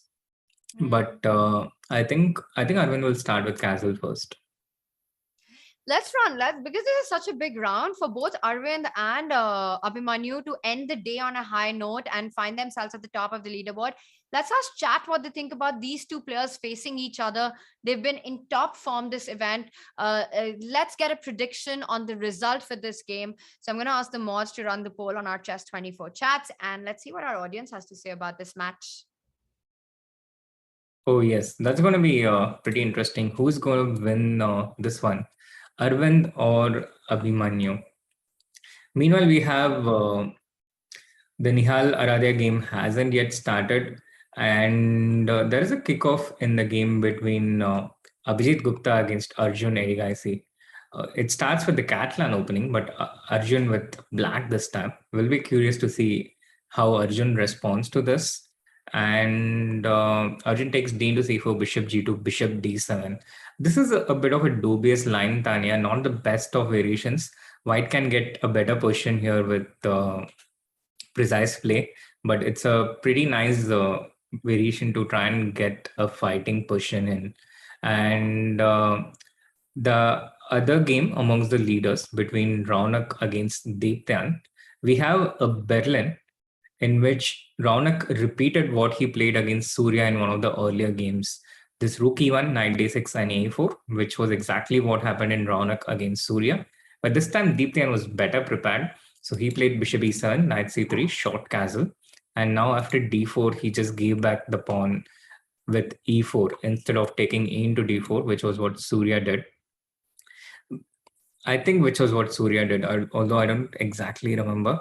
But yeah, e4 takes, and this seems to be the way to play as black. You just give back the pawn, you put the pawn on d5, and it's a very symmetrical position after the first 13 moves. Deeptyan is totally okay in this opening, in this position right after the opening, but White always has that slight pressure that he has in symmetrical positions in general. So it's a pretty it's close to equal, but I think White has slightly better chances. All right, well, this is going to be a slow game and a slow start. Knight e5, these are quite strategic positions. We'll keep an eye out on this one. We do have action on some other boards. So let's take a look at the Surya game. Surya against Harsha, another interesting opening. And this one started with knight f3. How did it go? Knight f3, knight f6, c4. So some sort of an English hybrid situation where eventually let's just continue with the moves and get to our main position.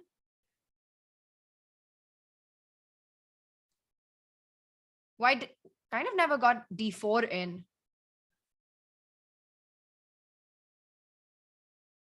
Sri, are you there? Or did I lose you?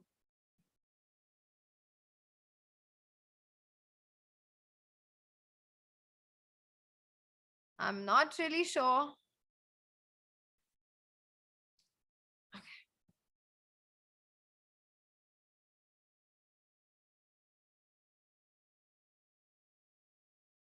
All right. And there we have some moves. I think we have Srinath back. Do we have you back? Chat, help me. I'm lost.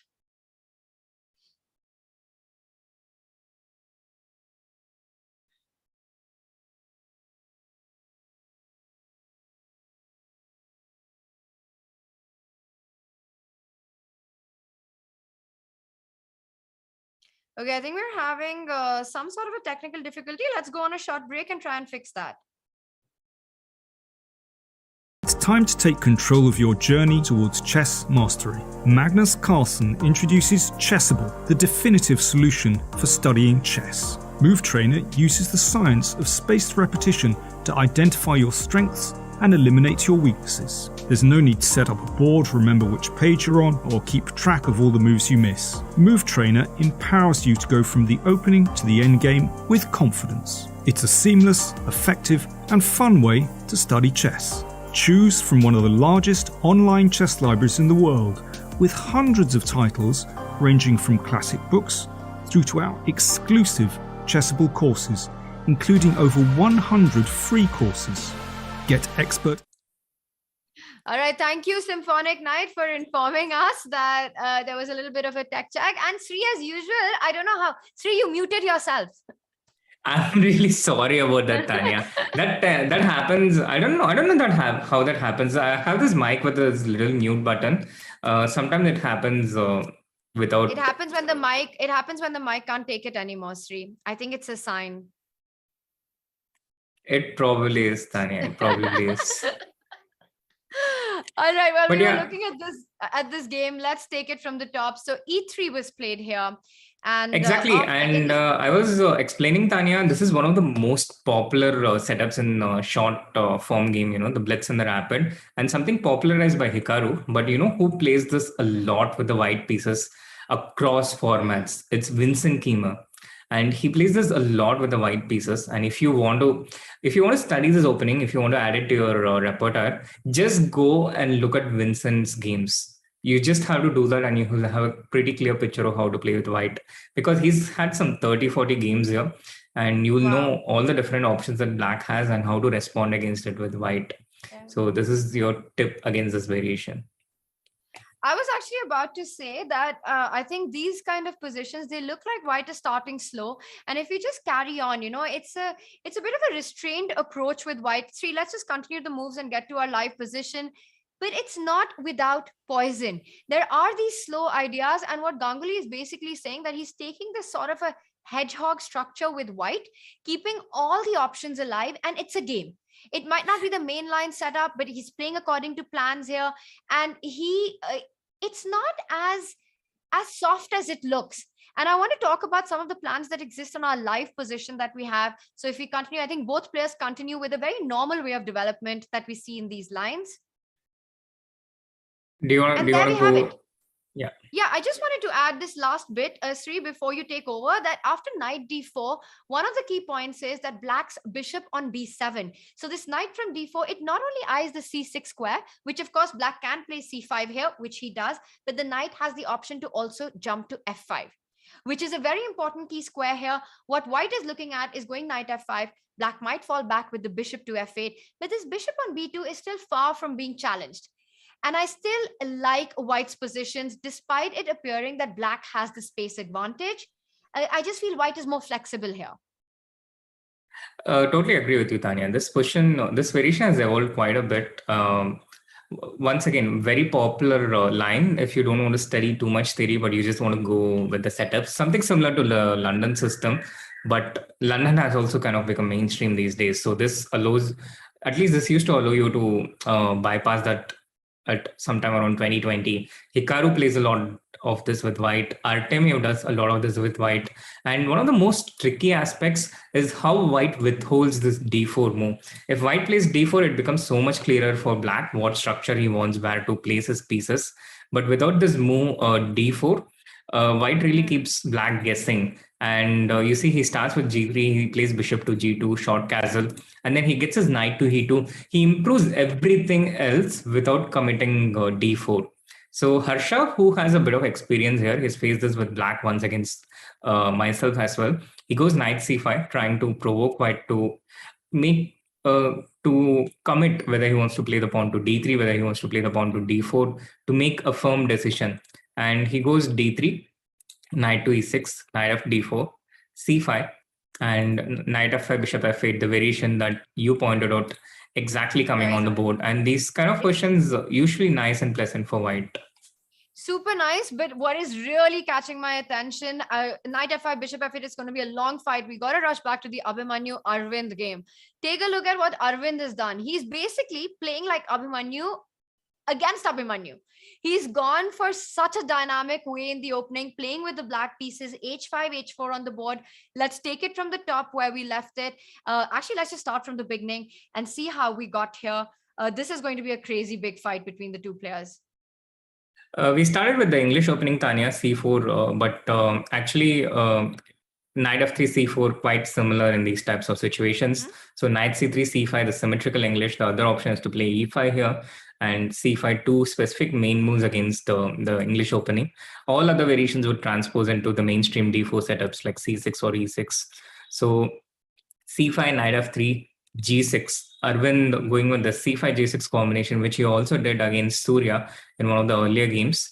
g3, b6, the double fianchetto. That game was with the pawn on e4, this one with the c4.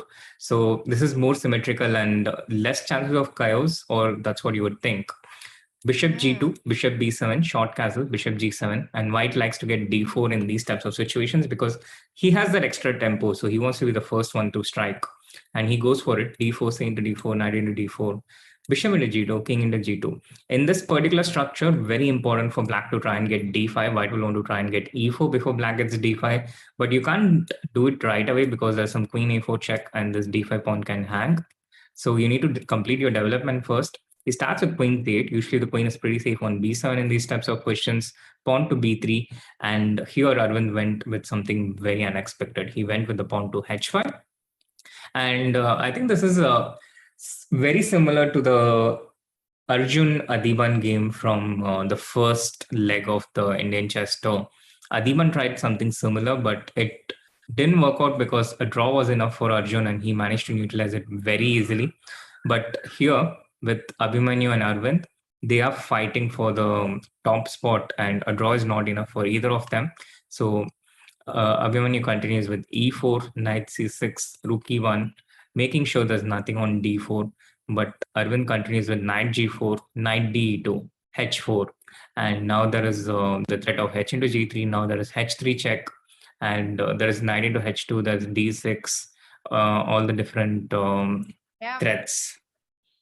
Yeah, I think this is a super fun position. And I was looking at chat and chat keeps saying that why don't we give them the option to draw in our polls? It's always one wins or the other. I mean, chat, have you seen the position? We are just manifesting a decisive result because there is absolute chaos on the board. H4 played, and I like what Abhimanyu's done. He's played H3, taking the time to hit that knight, and knight F2. I thought he's going to go back with the knight and G4. We'll analyze all of this, but let's just come back and show why Black did not retreat with the knight. And he went for this absolute insane line. Let's say you go knight F6, and then suddenly White has a very cementing move with G4. And all the troubles are behind you and everything is fine. Knight into e4 is possible, but knight e4, bishop b2 with the e file open, lots of threats, h4 always a weakness. This would be insane. Well, this wouldn't be insane, but what has happened is absolutely insane. Knight into f2 on the board. And this reminds me of the other sacrifice that we saw on f7. I think that was, who played that? Was that Harsha? And he took on e6. Vishak. It was Vishak against Abhimanyu. Wow. I think if we had the descriptive notation, it would be the same, knight into f7 and knight into f2. And it seems like it's Abhimanyu's day to accept all the sacrifices, but that came out of the blue, Tania. I was also not expecting it at all from Arvind against the run-off play. He's going out of the way to create something interesting. And now the point is, if White takes king into g3, then Black has a range of attractive options, but there is one move which really catches my eye, and maybe the chat should go for it. Black to play, what would you play here, chat? And in the game, king g2 was played, which you can see on the live board, and a similar move exists against king g2 as well. But with king into g3, I think it's been played. It's on the board. Played. Is this what you had in mind? Yes, this is exactly what I had in mind. King g2, d5. d5 is super strong, but now rook h1. And White has things under control. Now, king into g3, d5. The same thing with rook h1 would give rise to so many more options for Black in this position because the king is vulnerable. So you start with d4, and there are a lot of potential threats against the king. The same option now with rook h1 and now d4. I think this is the main move here, Tania. Knight to d5, d3. This is exactly what is happening in the game as well. Knight d5, d3. And now White has this option to cover things up with knight ec3. Still the variation continues. e6. And here I think White has to just give back the piece and get a position like this, which is not bad because you have these dominating pawns. You will take one of the extra pawns here, and all the pieces are in place. So I think this is the how the variation goes, and in the end, it looks like White is a bit ahead. I think one way to explain why you don't want to take on g3 in these positions, king g3, is simply that pawn is actually your own. It sort of guards your king. It's that block you need from Black's attacks. So the g3 pawn is helping White more than it's helping Black, which is why moves like king g3 just intuitively one wants to avoid, because very often your opponent's pawns can be your own shelter for the king. And that's what we see. Keep your pawns close, but your enemy pawns closer. That's one way to look at it. And after knight d5, you're mentioning this move e6. And the point is that White's knight, well, you do have the move knight f4. So why do you mention that you want to give back a piece here? Why not just go knight we were looking at this at this point, Tania, when both the knights are... He goes for he hasn't yet played the move d3. So still thinking what to do. So after d3, can White actually just give up the exchange? Queen takes d3 and bishop a1 and try to make something of that position. Let's say you start with knight c3 here, blocking that bishop out. And I want to get bishop f4 next. I think this is also a very interesting option, Tania. It feels a bit more dangerous for black because your rook is not into the game, your queen is not into the game, you haven't yet castled. But in this position, maybe black will try and find a way to consolidate things. Maybe you just want to bring these pieces out, and I'm thinking of most like queen d7 here. Not easy for black to actually do that, but also I think the threat's not as deadly. Look at what Abhimanyu has done. He goes bishop. Oh yeah, Arvind started with e6. I think fundamentally d3 simply doesn't work because of this line with knight c3. At least with this. So he starts with e6, and the key idea for white is to give back this piece. So he goes bishop a3, preventing black from castling on this side into d5. And now I expect him to capture with the e pawn because he won the e file open. And Abhimanyu, regardless of how his king is situated, wants access to the opponent's king. Yeah, he doesn't care about material. I think Abhimanyu just has no concept of material. He's always eyeing the king. He always wants an attack, and that's all. He plays for the initiative. And that's what he's doing. He's saying, I'll give you my knight back. I don't want to consider moves like knight f4, coming back with my knight. Bishop a3, really, it might not even be the computer's top choice because we saw the eval bar go a bit up and down there. Even if it's not the computer's top choice, it's such an unpleasant move to face because now it's black's king that's also stuck in the center. After e takes d5, your knight is attacked. Knight e5 seems to be the natural move here, at least to me, something that needs to be checked out first because it blocks the e file. Yes, it blocks the e file, and it's probably the most safest option here for Tania. And although he cannot castle on the king side, there is the option of taking the king to c8. So you buy time for a couple of moves, and you try to get this king to this side, not just to save the to bring the king to safety, but also to bring this rook into the game. So he goes for knight e5, and when white takes knight into d4, I think Arvind will want to try and get his pieces into the play, especially this rook on e8. The rook on h8 doing well, queen on c8 doing well, bishop on g7, like knight on e5. D7. I like queen d7 also because, like you mentioned, at some point, you can also go long castle. It's completely crazy, but it might be the way to get your king to safety. Yes, exactly. Your king to safety and bring more pieces into the game. And Abhimanyu's strategy, I really like how you mentioned and described Abhimanyu's style of play, Tania, just going for the king, no concept of control. Also, pretty popular war strategy back in the days and how they played chess in the initial times. You just go for the king, especially when you're outnumbered. Wow, he goes for the other pawn though. Knight into g3. I just felt knight d4 was a more natural approach because it's the center pawn. Also the g3 pawn, again, you know, keep your pawns closer, keep your enemies' pawns even closer, like you mentioned. Just felt like a pawn that worked more in white's favor than black's. But Abhimanyu, what his idea is, he wants to go knight e4 next. Very tricky stuff here. He wants to go knight e4 and get that knight on d6. And imagine once the knight lands there, that's going to be a nightmare for black to deal with. And we see Arvind a little, he can feel it. He can feel his nerves. It's a high tension position. After knight g3, do you have time to make a move like queen d7? Can he go queen d7, allow knight e4, allow knight d6?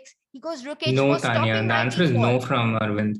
He stops knight e4 and he also defends the d4 pawn.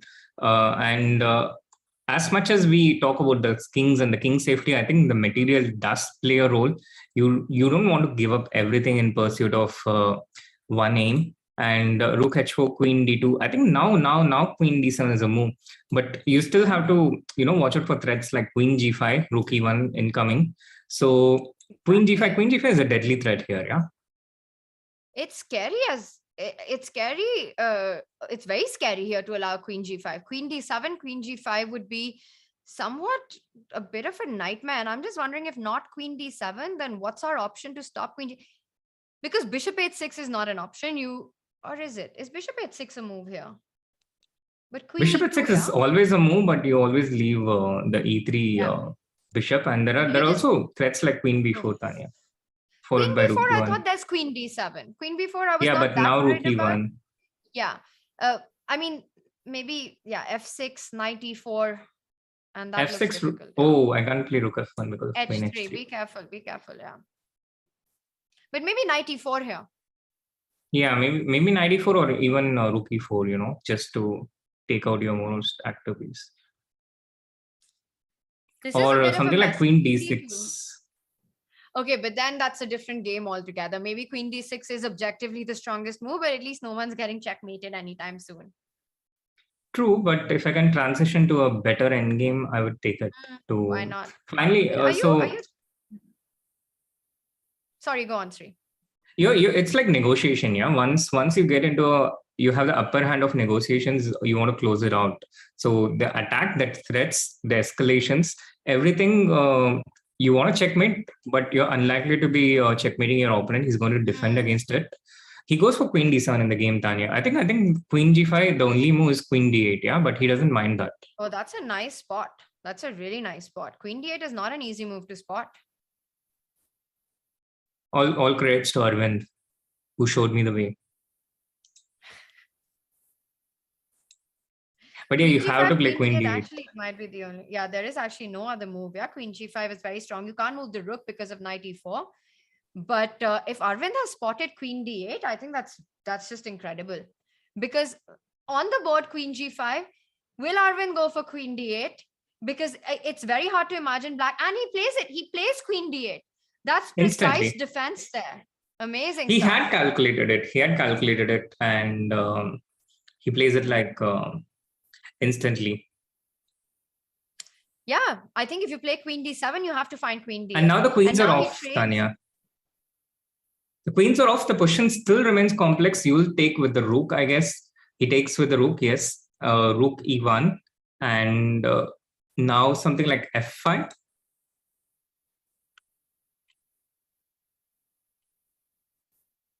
And how does it follow?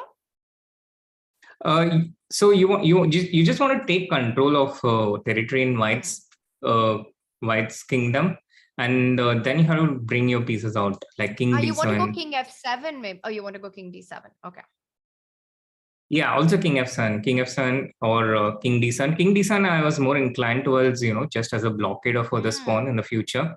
But yeah, I think the smoke has cleared up a bit, and Arvind is alive. And generally, this is good news for the defending side because White has burnt up some strategic reserves in order to keep that initiative going. And now that fire is not burning as much. Rook a d1 played by Abhimanyu here. Now the game is different. Yeah, you're not going towards the king anymore. You're going towards more strategic things. And the immediate thing under fire is the d4 pawn. It's still not easy for black. I think black is still defending. White still has the initiative. We'll come back to this game. As you mentioned, the dust has settled on this one, but it's an absolute storm in the Abhijit Arjun board. And because this was a Catalan, and we all know that we have a Catalan expert in the house, you of course can maybe take us through what you think about the current position. Well, black did sacrifice a rook on a8. So let's just back up and see how we got here. Currently an exchange down, but everything is hanging. Everything is hanging, and I think this bishop on a8 is lost, which is the source of misery in Abhijit's position, Tania. He's just losing material, and this knight on d3 is super dominant. So the bishop on a8 out of the game, the knight on d3 dominant. And once again, it was the Catalan bishop d7 variation. Abhijit went for something super complex. Knight e5, queen into d4, bishop into b7, queen e5, bishop into a8. Black has sacrificed an exchange, but the story of this game, this bishop on e8, a prisoner of war in black's camp, and black shuts the escape with c6, and there's no way for the bishop to come out. So the question was always whether white will be able to sacrifice this bishop, to save the bishop on e8, or whether black will capture it. And right now, there's no immediate threat. White continued with castle, knight d5, knight to f3, queen to c7. And now Abhijit started attacking with his pieces. He gained a tempo with a4, pawn to e4, and bishop to f4. All the moves coming in with tempo. All of them very natural moves, but not exactly the most precise continuation. And after queen c8, he ran out of moves to attack black. Knight e5, bringing in a new piece, preventing knight d7, making it difficult to capture the bishop on a8. Bishop e7, queen g4, short castle. Bishop h6 will be defended by bishop f6. So he goes rook f d1, bringing in new pieces to the game. This rook, the next move c5, rook a c1. But these general moves were not sufficient for a position like this. He had to be more precise. And it was at this point after knight d3 where Abhijit made his decisive mistake with rook c2. Instead, he had to take knight into d3, c into d3, and evacuate his bishop with e5. This was a direct way to get this bishop out into the game. It was still not easy after knight c6.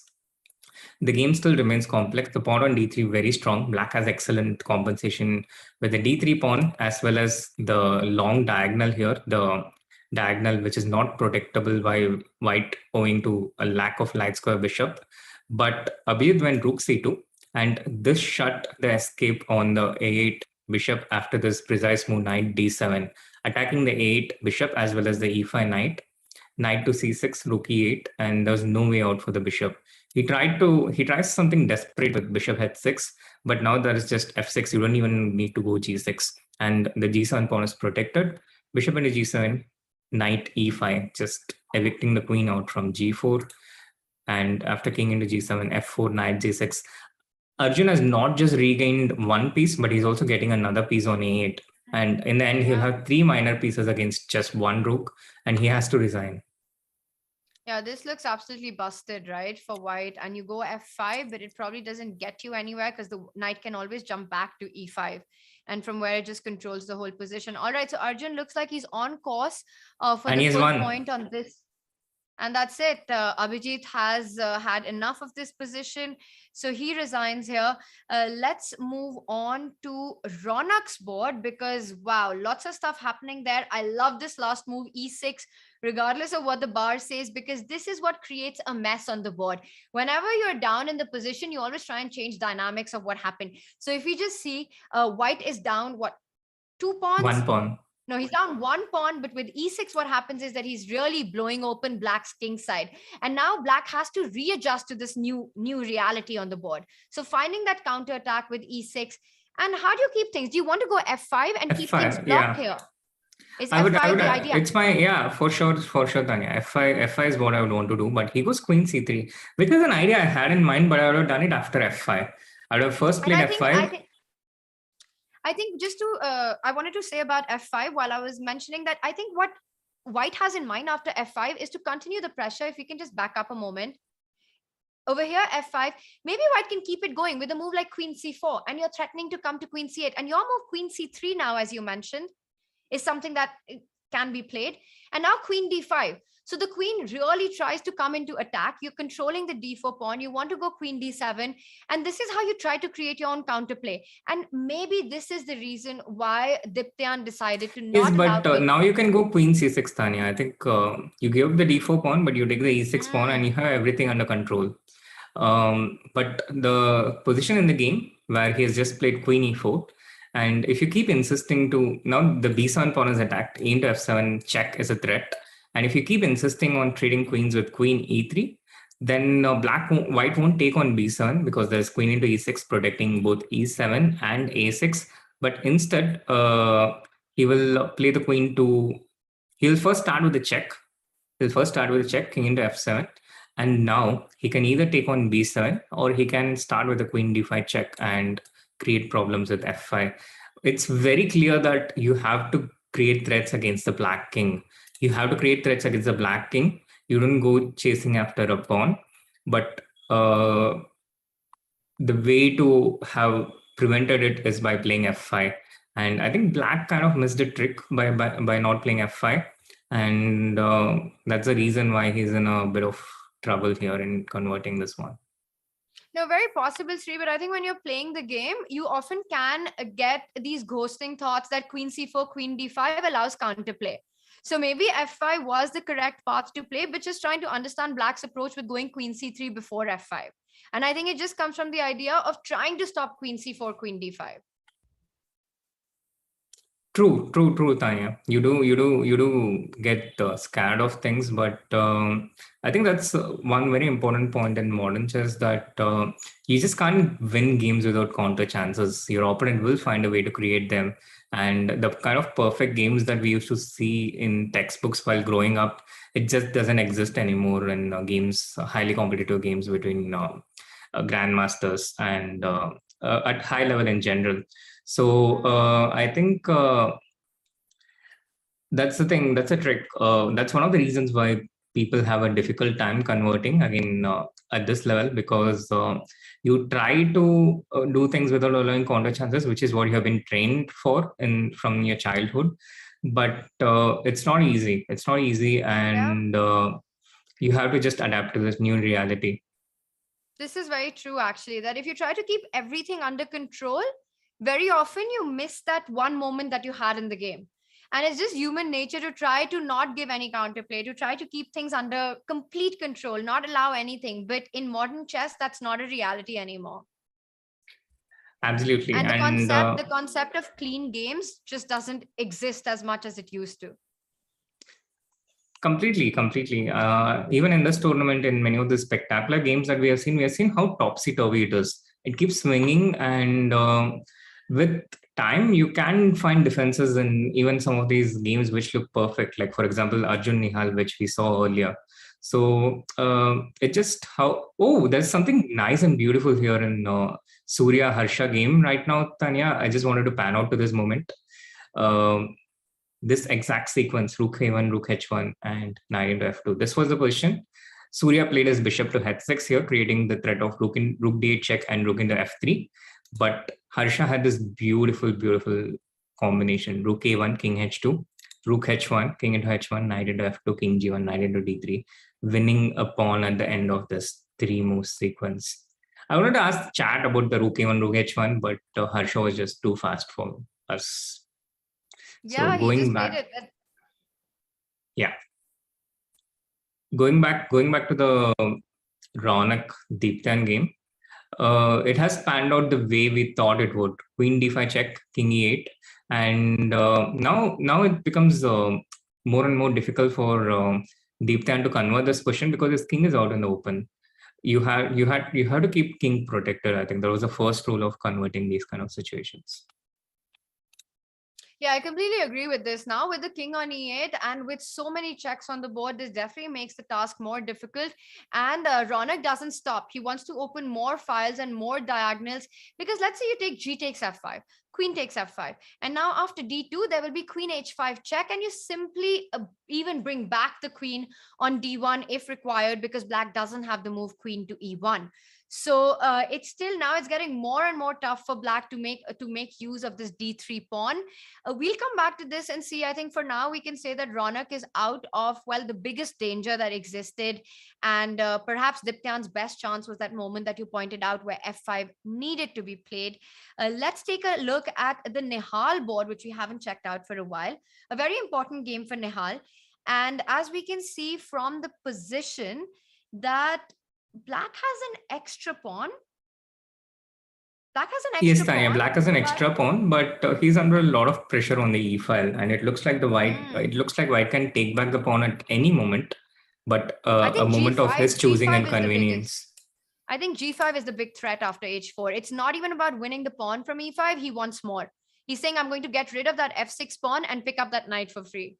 And how are you fighting g5? Because you don't want to make a move like g5 yourself. Let's say black goes g5. I won't be surprised if white just decides to keep the knights on the board. You can maybe go rook f5, start putting pressure on the light squares here. Exactly. Rook f5 is pretty strong here, and now white's pieces enter into black's camp. You get a queen into e5 with check at the end of these variations. So black is just not prepared, and I can see that Arade has played extremely fast in this game. He's been on a bit of a tilt. He's lost 3 games in a row.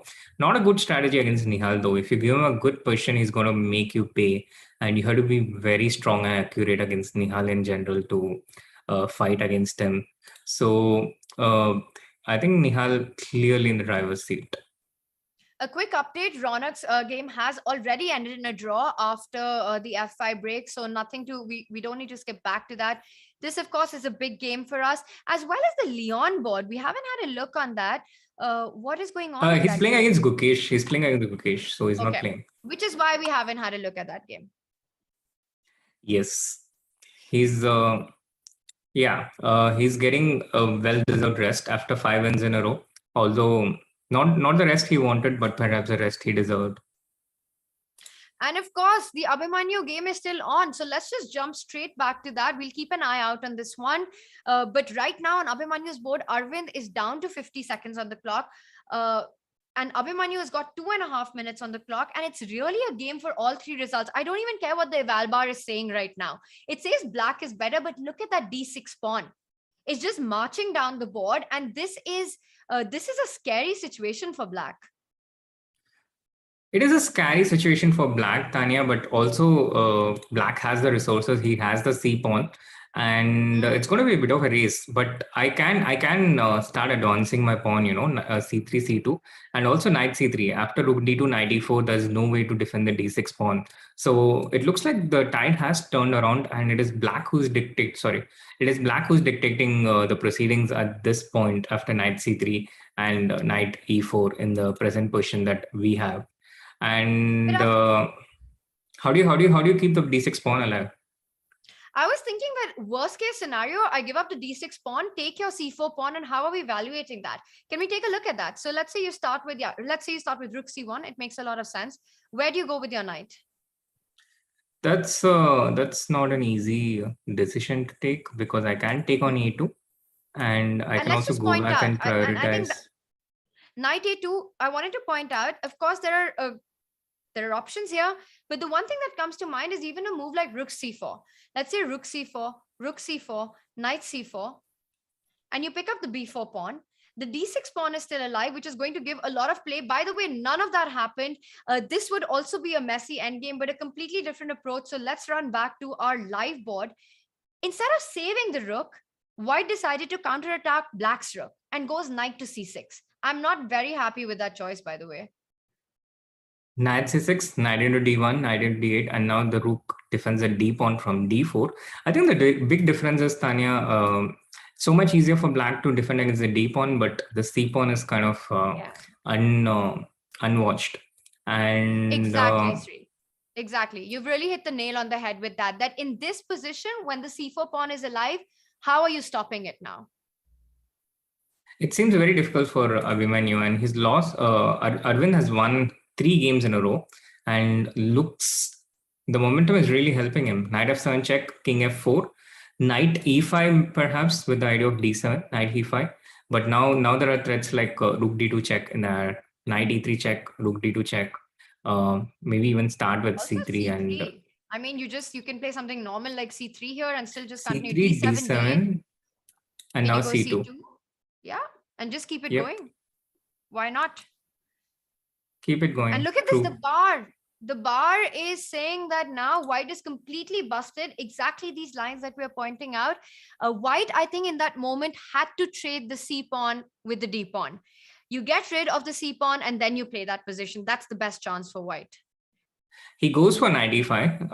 I guess here black should probably just go C3, Tania. You keep these options of rook D2 and knight E3 in the reserve because there's nothing immediate happening. And after D7, C2, this rook is tied to the E5 knight, and there's just not enough time to do anything. And now black threatens checkmate in 3, knight E3, rook D2, and C1. Knight G6. No, you have to go knight G6 first. Somewhere you have to give knight G6. I don't know, but then just king G5. All right, and if you go, I mean, you have to go knight G6 in that particular position. There's no better move than that, probably. Yeah, after C3, yeah. He's gone for goes C3. For it. At some point, you have to go knight G6. I don't know when. Maybe now he starts with knight G6. But king G5 anyway. Let's just see that. H4. H4 check. And you go king H5.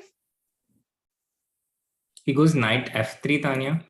And all right, very interesting. And what happens after C2? He wants to take on D4. Oh my God, that's stunning. Wow. And C1 queen runs into knight E2. What a nice little trick there by white. And of course, cheapos are the future of chess. Cheapos are the future of chess. Now maybe you just kill this knight and end the game, or is this Are you dangerous? sure? Are you ending the game? Because this is important to know that you're checkmating. I'm Or ending let's the say game with the you- discovered attack if there's not an Let's see. intermezzo. Let's see it. So D7, D7. queen, Let's just show the mate. And now you and go now knight knight E3. e3 check. If So you go king king F2, f2, there's there's queen queen F1. f1. Correct. And if you go king to h2, then there's queen c2 and queen g2. Immediately checkmating. So you can't queen at the same time. Tania, the evaluation bar has back. He went c2. He didn't go for this.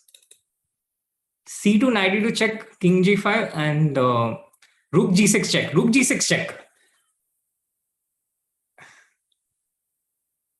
The game has turned out. Oh, he didn't play rook g6 He check. didn't find it. Maybe he thought rook g6. You know what the beauty is? That after king h4, it's a perpetual. You don't take king g6, you go king h4, rook h6, king g5, rook g6 is a perpetual, and that's the point. Oh my god. That's gonna hurt for Abhimanyu. That's gonna hurt him so much. When you have a chance so much, so clearly in the endgame. And now knight c3, rook d1 check, rook into d6. And he has these 2 extra pawns as well, which he can call up as reserves after everything else gets clear. Now it's game over for Arvind. He's winning this. He's winning this. Oh my god. Can we just see that moment once more when we saw the bar shoot up and you spotted this little tactic there with rook g6, a very key tactic in the position. And the point was that after rook g6, king takes g6, you give a check on f4, you pick up the rook and you defend the c pawn from queening. And that's yes, it. And black has 2 little pawns, right? Too few pawns in this position to be able to convert this one. Amazing stuff. And instead, if after rook g6, you would go king h4, we already saw that there was a forced perpetual. And now the position that we have, king h4 would be the only chance. But here, white just repeats in a really nice pattern of repetition. And this would end in a draw. One moment missed, and black is once again driving this one. What is going on after king e2? Do you just queen, or he just takes on d6? He just takes on d6, and look, he just has too many pawns, Tanya. I think this might be winning even without the knight. But okay, that might be a bit exaggerated. These pawns are still, white still has this extra pawn. He has the potential to create a passer. So he will give up his knight for one of these pawns, and these pawns just roll. They're just too much time. And Abhimanyu looks incredibly sad on camera. He's been so close, and this loss is critical for him because he gets into a 5-point deficit with the leader if he loses this one. And it was similar for him in the first leg as well. He was in contention, he was fighting, he was so close, but just towards the end, an important loss against Arjun set him back, and it's almost like deja vu for him. Yeah, no, he's shaking his head in disappointment here.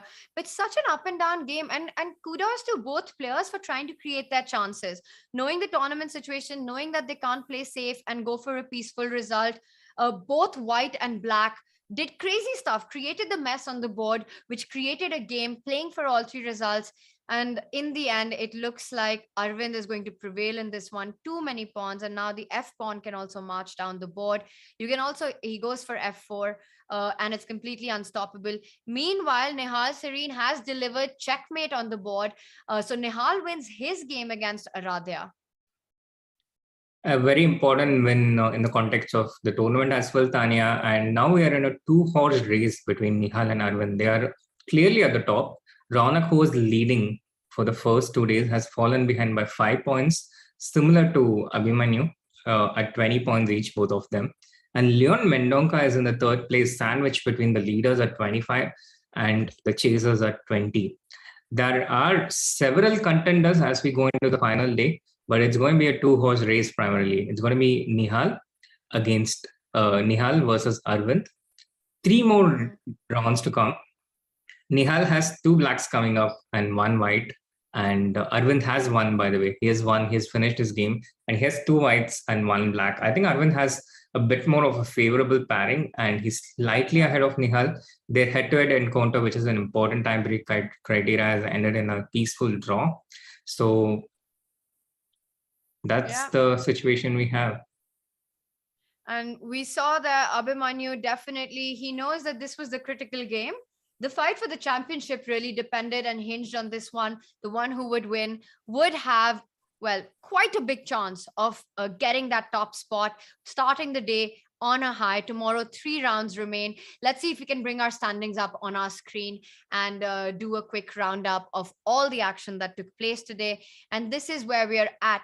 We've got 2 joint leaders. We've got Arvind and Nihal with 25 points, and behind them, right behind them, really, Leon with 22. That sounds like a bit of a difference with 3 points, but the difference is 1 win. Because for every win, the player gets 3 points. So Leon with a real chance there. And then we've got Ronak, who's been consistently leading the tournament, has slipped down to 4th place with Abhimanyu. Abhimanyu and Ronak still in the race, but now they've got to do the heavy scoring tomorrow. They've got to do the heavy work tomorrow to really try and get that shot at the end of the day. We've got 3 games coming up. And I think it's going to be the fight between these top 5 players for that top spot. Absolutely, Tania. And there is this important game between Arvind against Leon, which starts first thing tomorrow. And I think that's going to really set the tone for the championship. Arvind against Nihal, the most important game to watch out for tomorrow. Well, we still have one more game going on, and Karthi against Mitrabha here. Now, the H-pawn looks absolutely deadly, and I love Karthi's last move, getting rid of that defender on H7. Of course, Black did not have time to take on D3 because the H-pawn would be unstoppable. So King G8 was the only move, and that gives White the time to pick up the C3 pawn. How much of an advantage is this, or can Black hold this position? It's certainly a tangible advantage, Tania. You have to be very careful as Black because these kind of pawn end games, White's king is so much better placed and White has more time. So I think White has a clear advantage here and a very good chance to win this one. Not so easy to defend as Black. The only thing in advantage he has is the time advantage. He has a really big lead on time. But I think practically this is great chances for White. Let's bring our standings up one more time and see where Mitrabha and Karthi are in the standings so that we get a little more perspective of what this result means for the players. So Mitrabha currently at 16 points and Karthi at 15.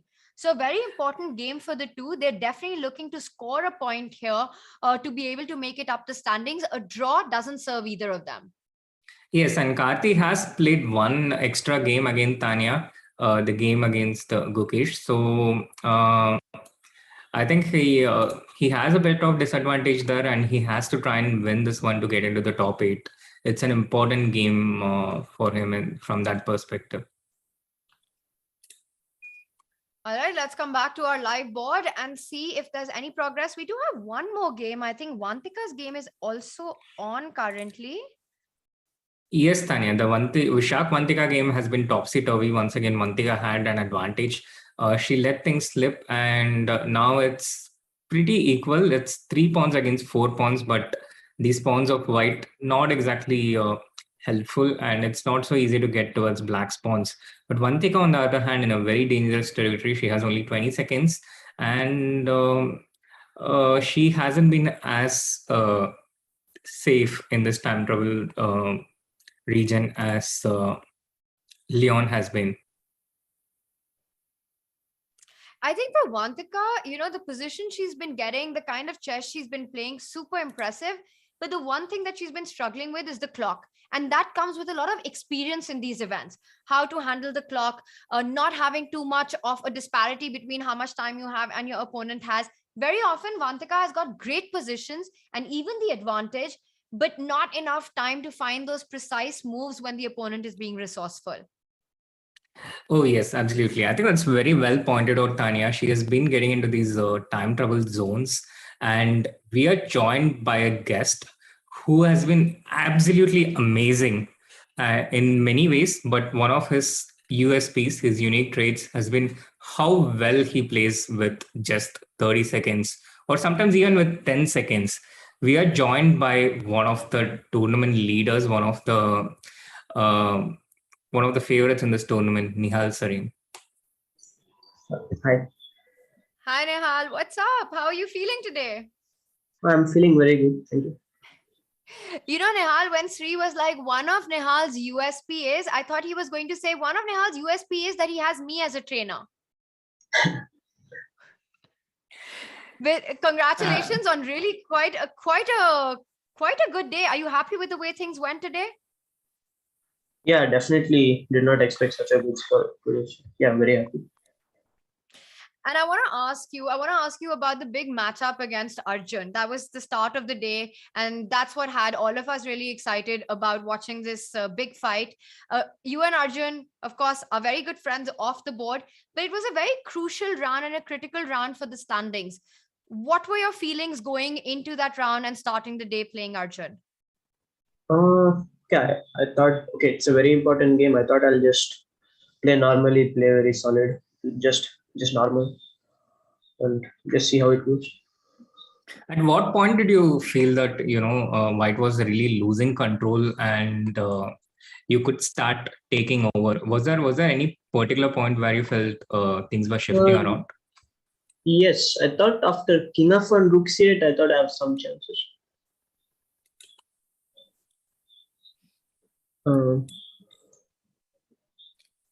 after a bit Here. before. Yeah, I get it. And things are already starting to get difficult for White here, yeah.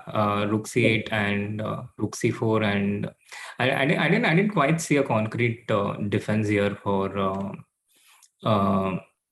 White here actually. Yeah, it was tough, I think. And at this point, when White regained the pawn after Rook into f7, Rook b1 check, King into King g8, Rook b7. How did you evaluate this position? Did you still feel that Black has considerable chances, or was White catching up here? White was definitely catching up. When I gave this pawn on f7, I did not see that there was this idea of just Rook b8, Rook b7 and perpetual. Right. So I thought I can just play b3, but White can just go back and forth. Exactly. We were looking at this in the analysis. Yeah, and also one thing I had to constantly take care of was to not blunder Rook into g7. And Bishop d4 stuff. Yeah. And was there a conscious decision to try and play faster in this game? Because we saw you having more time than Arjun throughout this game, and that was the most unexpected thing for me. Yeah. Okay, this tournament. Okay, lately I am trying to speed up a bit in general. So yeah, especially in this game, I just wanted to match on the clock. So it was a conscious approach. Sort of, but not just for this game. Right. Sorry, Tania, go ahead. No, I was just wanting to ask Nihal that why is it that every time he shows up for the game, it looks like you've just woken up? That's probably because that's the truth, no? Yeah, but okay, my face is just like that. You just look sleepy all the time. Yeah. All right. Well, thank you so much, Nihal. You have a big day coming up tomorrow. Who's your first round opponent, Sri? Who does Nihal start the day with? Mitrava. Yeah, he starts the day with the black pieces against Mitrava, who's playing right now against Karthikeyan.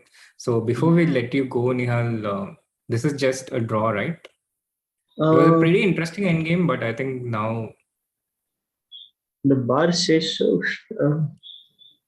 Yeah, it should be. I always look at the bar first before the position. Yeah, I guess just White just cannot keep the A pawn. Yeah, there's d2 incoming, and then there's some Rook b1 check. Can you try like Rook b4? Yeah. Yeah, and then that's what he's trying. Okay, d2 Rook b2 might be losing actually. Rook b2, King g6. Yes, 6, King b6. This should be low. Yeah, you have to be careful now, not to play d2 quickly. You start maybe some Rook c1, yeah? Yeah. Rook c1, Rook b2, Rook c2, then okay. Yeah. Yeah, completely safe. Yeah, should be a very easy though. Yeah, this looks like a draw, and Vishak has won against Vantika, by the way, probably on time. This was the last question. And after King C5, I don't know if Vantika resigned or she lost on time, but things have already become complex. Sorry, Nihal? Sorry, yeah, no way she resigned. Yeah, Yeah, true. must No have way been she the resigned. clock, no? Yeah, must have been the clock. Actually, one nice thing here is like King E6, Rook H7 is late. Rook into F4, D5 Oh, check, and King E5, Rook E7. Nice. Yes. Seen only in and you studies. can't really fight it, yeah? You can't, you're kind of lost after Rook H7 Yes, yes. because D5 is a threat Can't you anyway. take this pawn? No, King D4, it's not stable. It's not Yeah, a it's not a stalemate. statement. Not like this, but Tricky. Sad. Very tricky. yeah. So Nihal, a big day coming up tomorrow. I want to ask you 3 rounds to go, and you are currently on the leaderboard, top of the leaderboard. Just to get your insight on how important is this event as a qualification to the Champions Chess Tour and what that means for you? I think this is a great opportunity and it's a very strong tournament. I'm really enjoying a lot. And of course, playing in the Champions Chess Tour would be a great experience to qualify. Yeah, I think our chat also really wants to see you there. So we wish you all the best for tomorrow, 3 games, and we hope you'll join us again. Thank you. That was Big day Nihal coming Sarin. up. Yes, and a very big day coming up for him. No, as he mentioned that it would be a big opportunity to play in the Champions Chess Tour. He is on path with that, but 3 big games tomorrow. Yes, Tania, and big day for Nihal as well as Arvind. And it starts with this 2-horse race. And I'm really excited for both of them because neither of them have got a chance to play in the Champion Chess Tour so far. So someone new is probably going to make their debut in the Champion Chess Tour. And among the people we have in the top 5, there is, if we can bring up the standings very quickly, we have Arvind, Nihal, Leon, Ronak, and Abhimanyu. And none of them have played in the Champion Chess Tour before. So there is a very, very high likelihood that there's going to be a new debutant in the Champion Chess Tour. I love it. What happened? Okay, just hypothetically speaking, because Arjun has already qualified, right? He won the previous one. He's already qualified for the next event. If he would win this event as well, just hypothetically, does that also give him a qualification for the next Champions Chess Tour event? Yes, Tanya, I would think so. It should add up and give him an opportunity in the next Champion Chess Tour. But I think it's a bit hypothetical at the moment because he's down by 6 points. And he's down not just over one player. So by any combination and permutation, it seems almost impossible that Arjun would catch up. Yeah, no, I think chat had this question. And it's a very valid question. What really happens then, chat, is that Arjun is qualified for the next event, but then he gets 2 shots. He'll also qualify for the one after that of the main tour. But right now, as we were pointing out, looking at the standings, it's highly improbable. The fight is really between those top 5. And this game has ended in a draw, as we were expecting. This nice little idea shown by Nihal and yourself, Sri, of how to keep the balance. And with that, is that the end of the round? Yes, Tanya, at the end of the round, it's the end of the day, all 4 rounds over. And it's pretty clear. We have already discussed the standings. And we can probably do it one more time before we wrap up. And yeah, here we are. Yeah, you know what, Sri? I think we're going to have a really quick chat with Sahil about this on our after show. So let's head there and bring up the standings there and also get chat's input on all the action that's coming up. I'm totally up for it. Let's go. All right, chat. See you in just a couple of minutes to chat more things around the MPL Indian Chess Tour.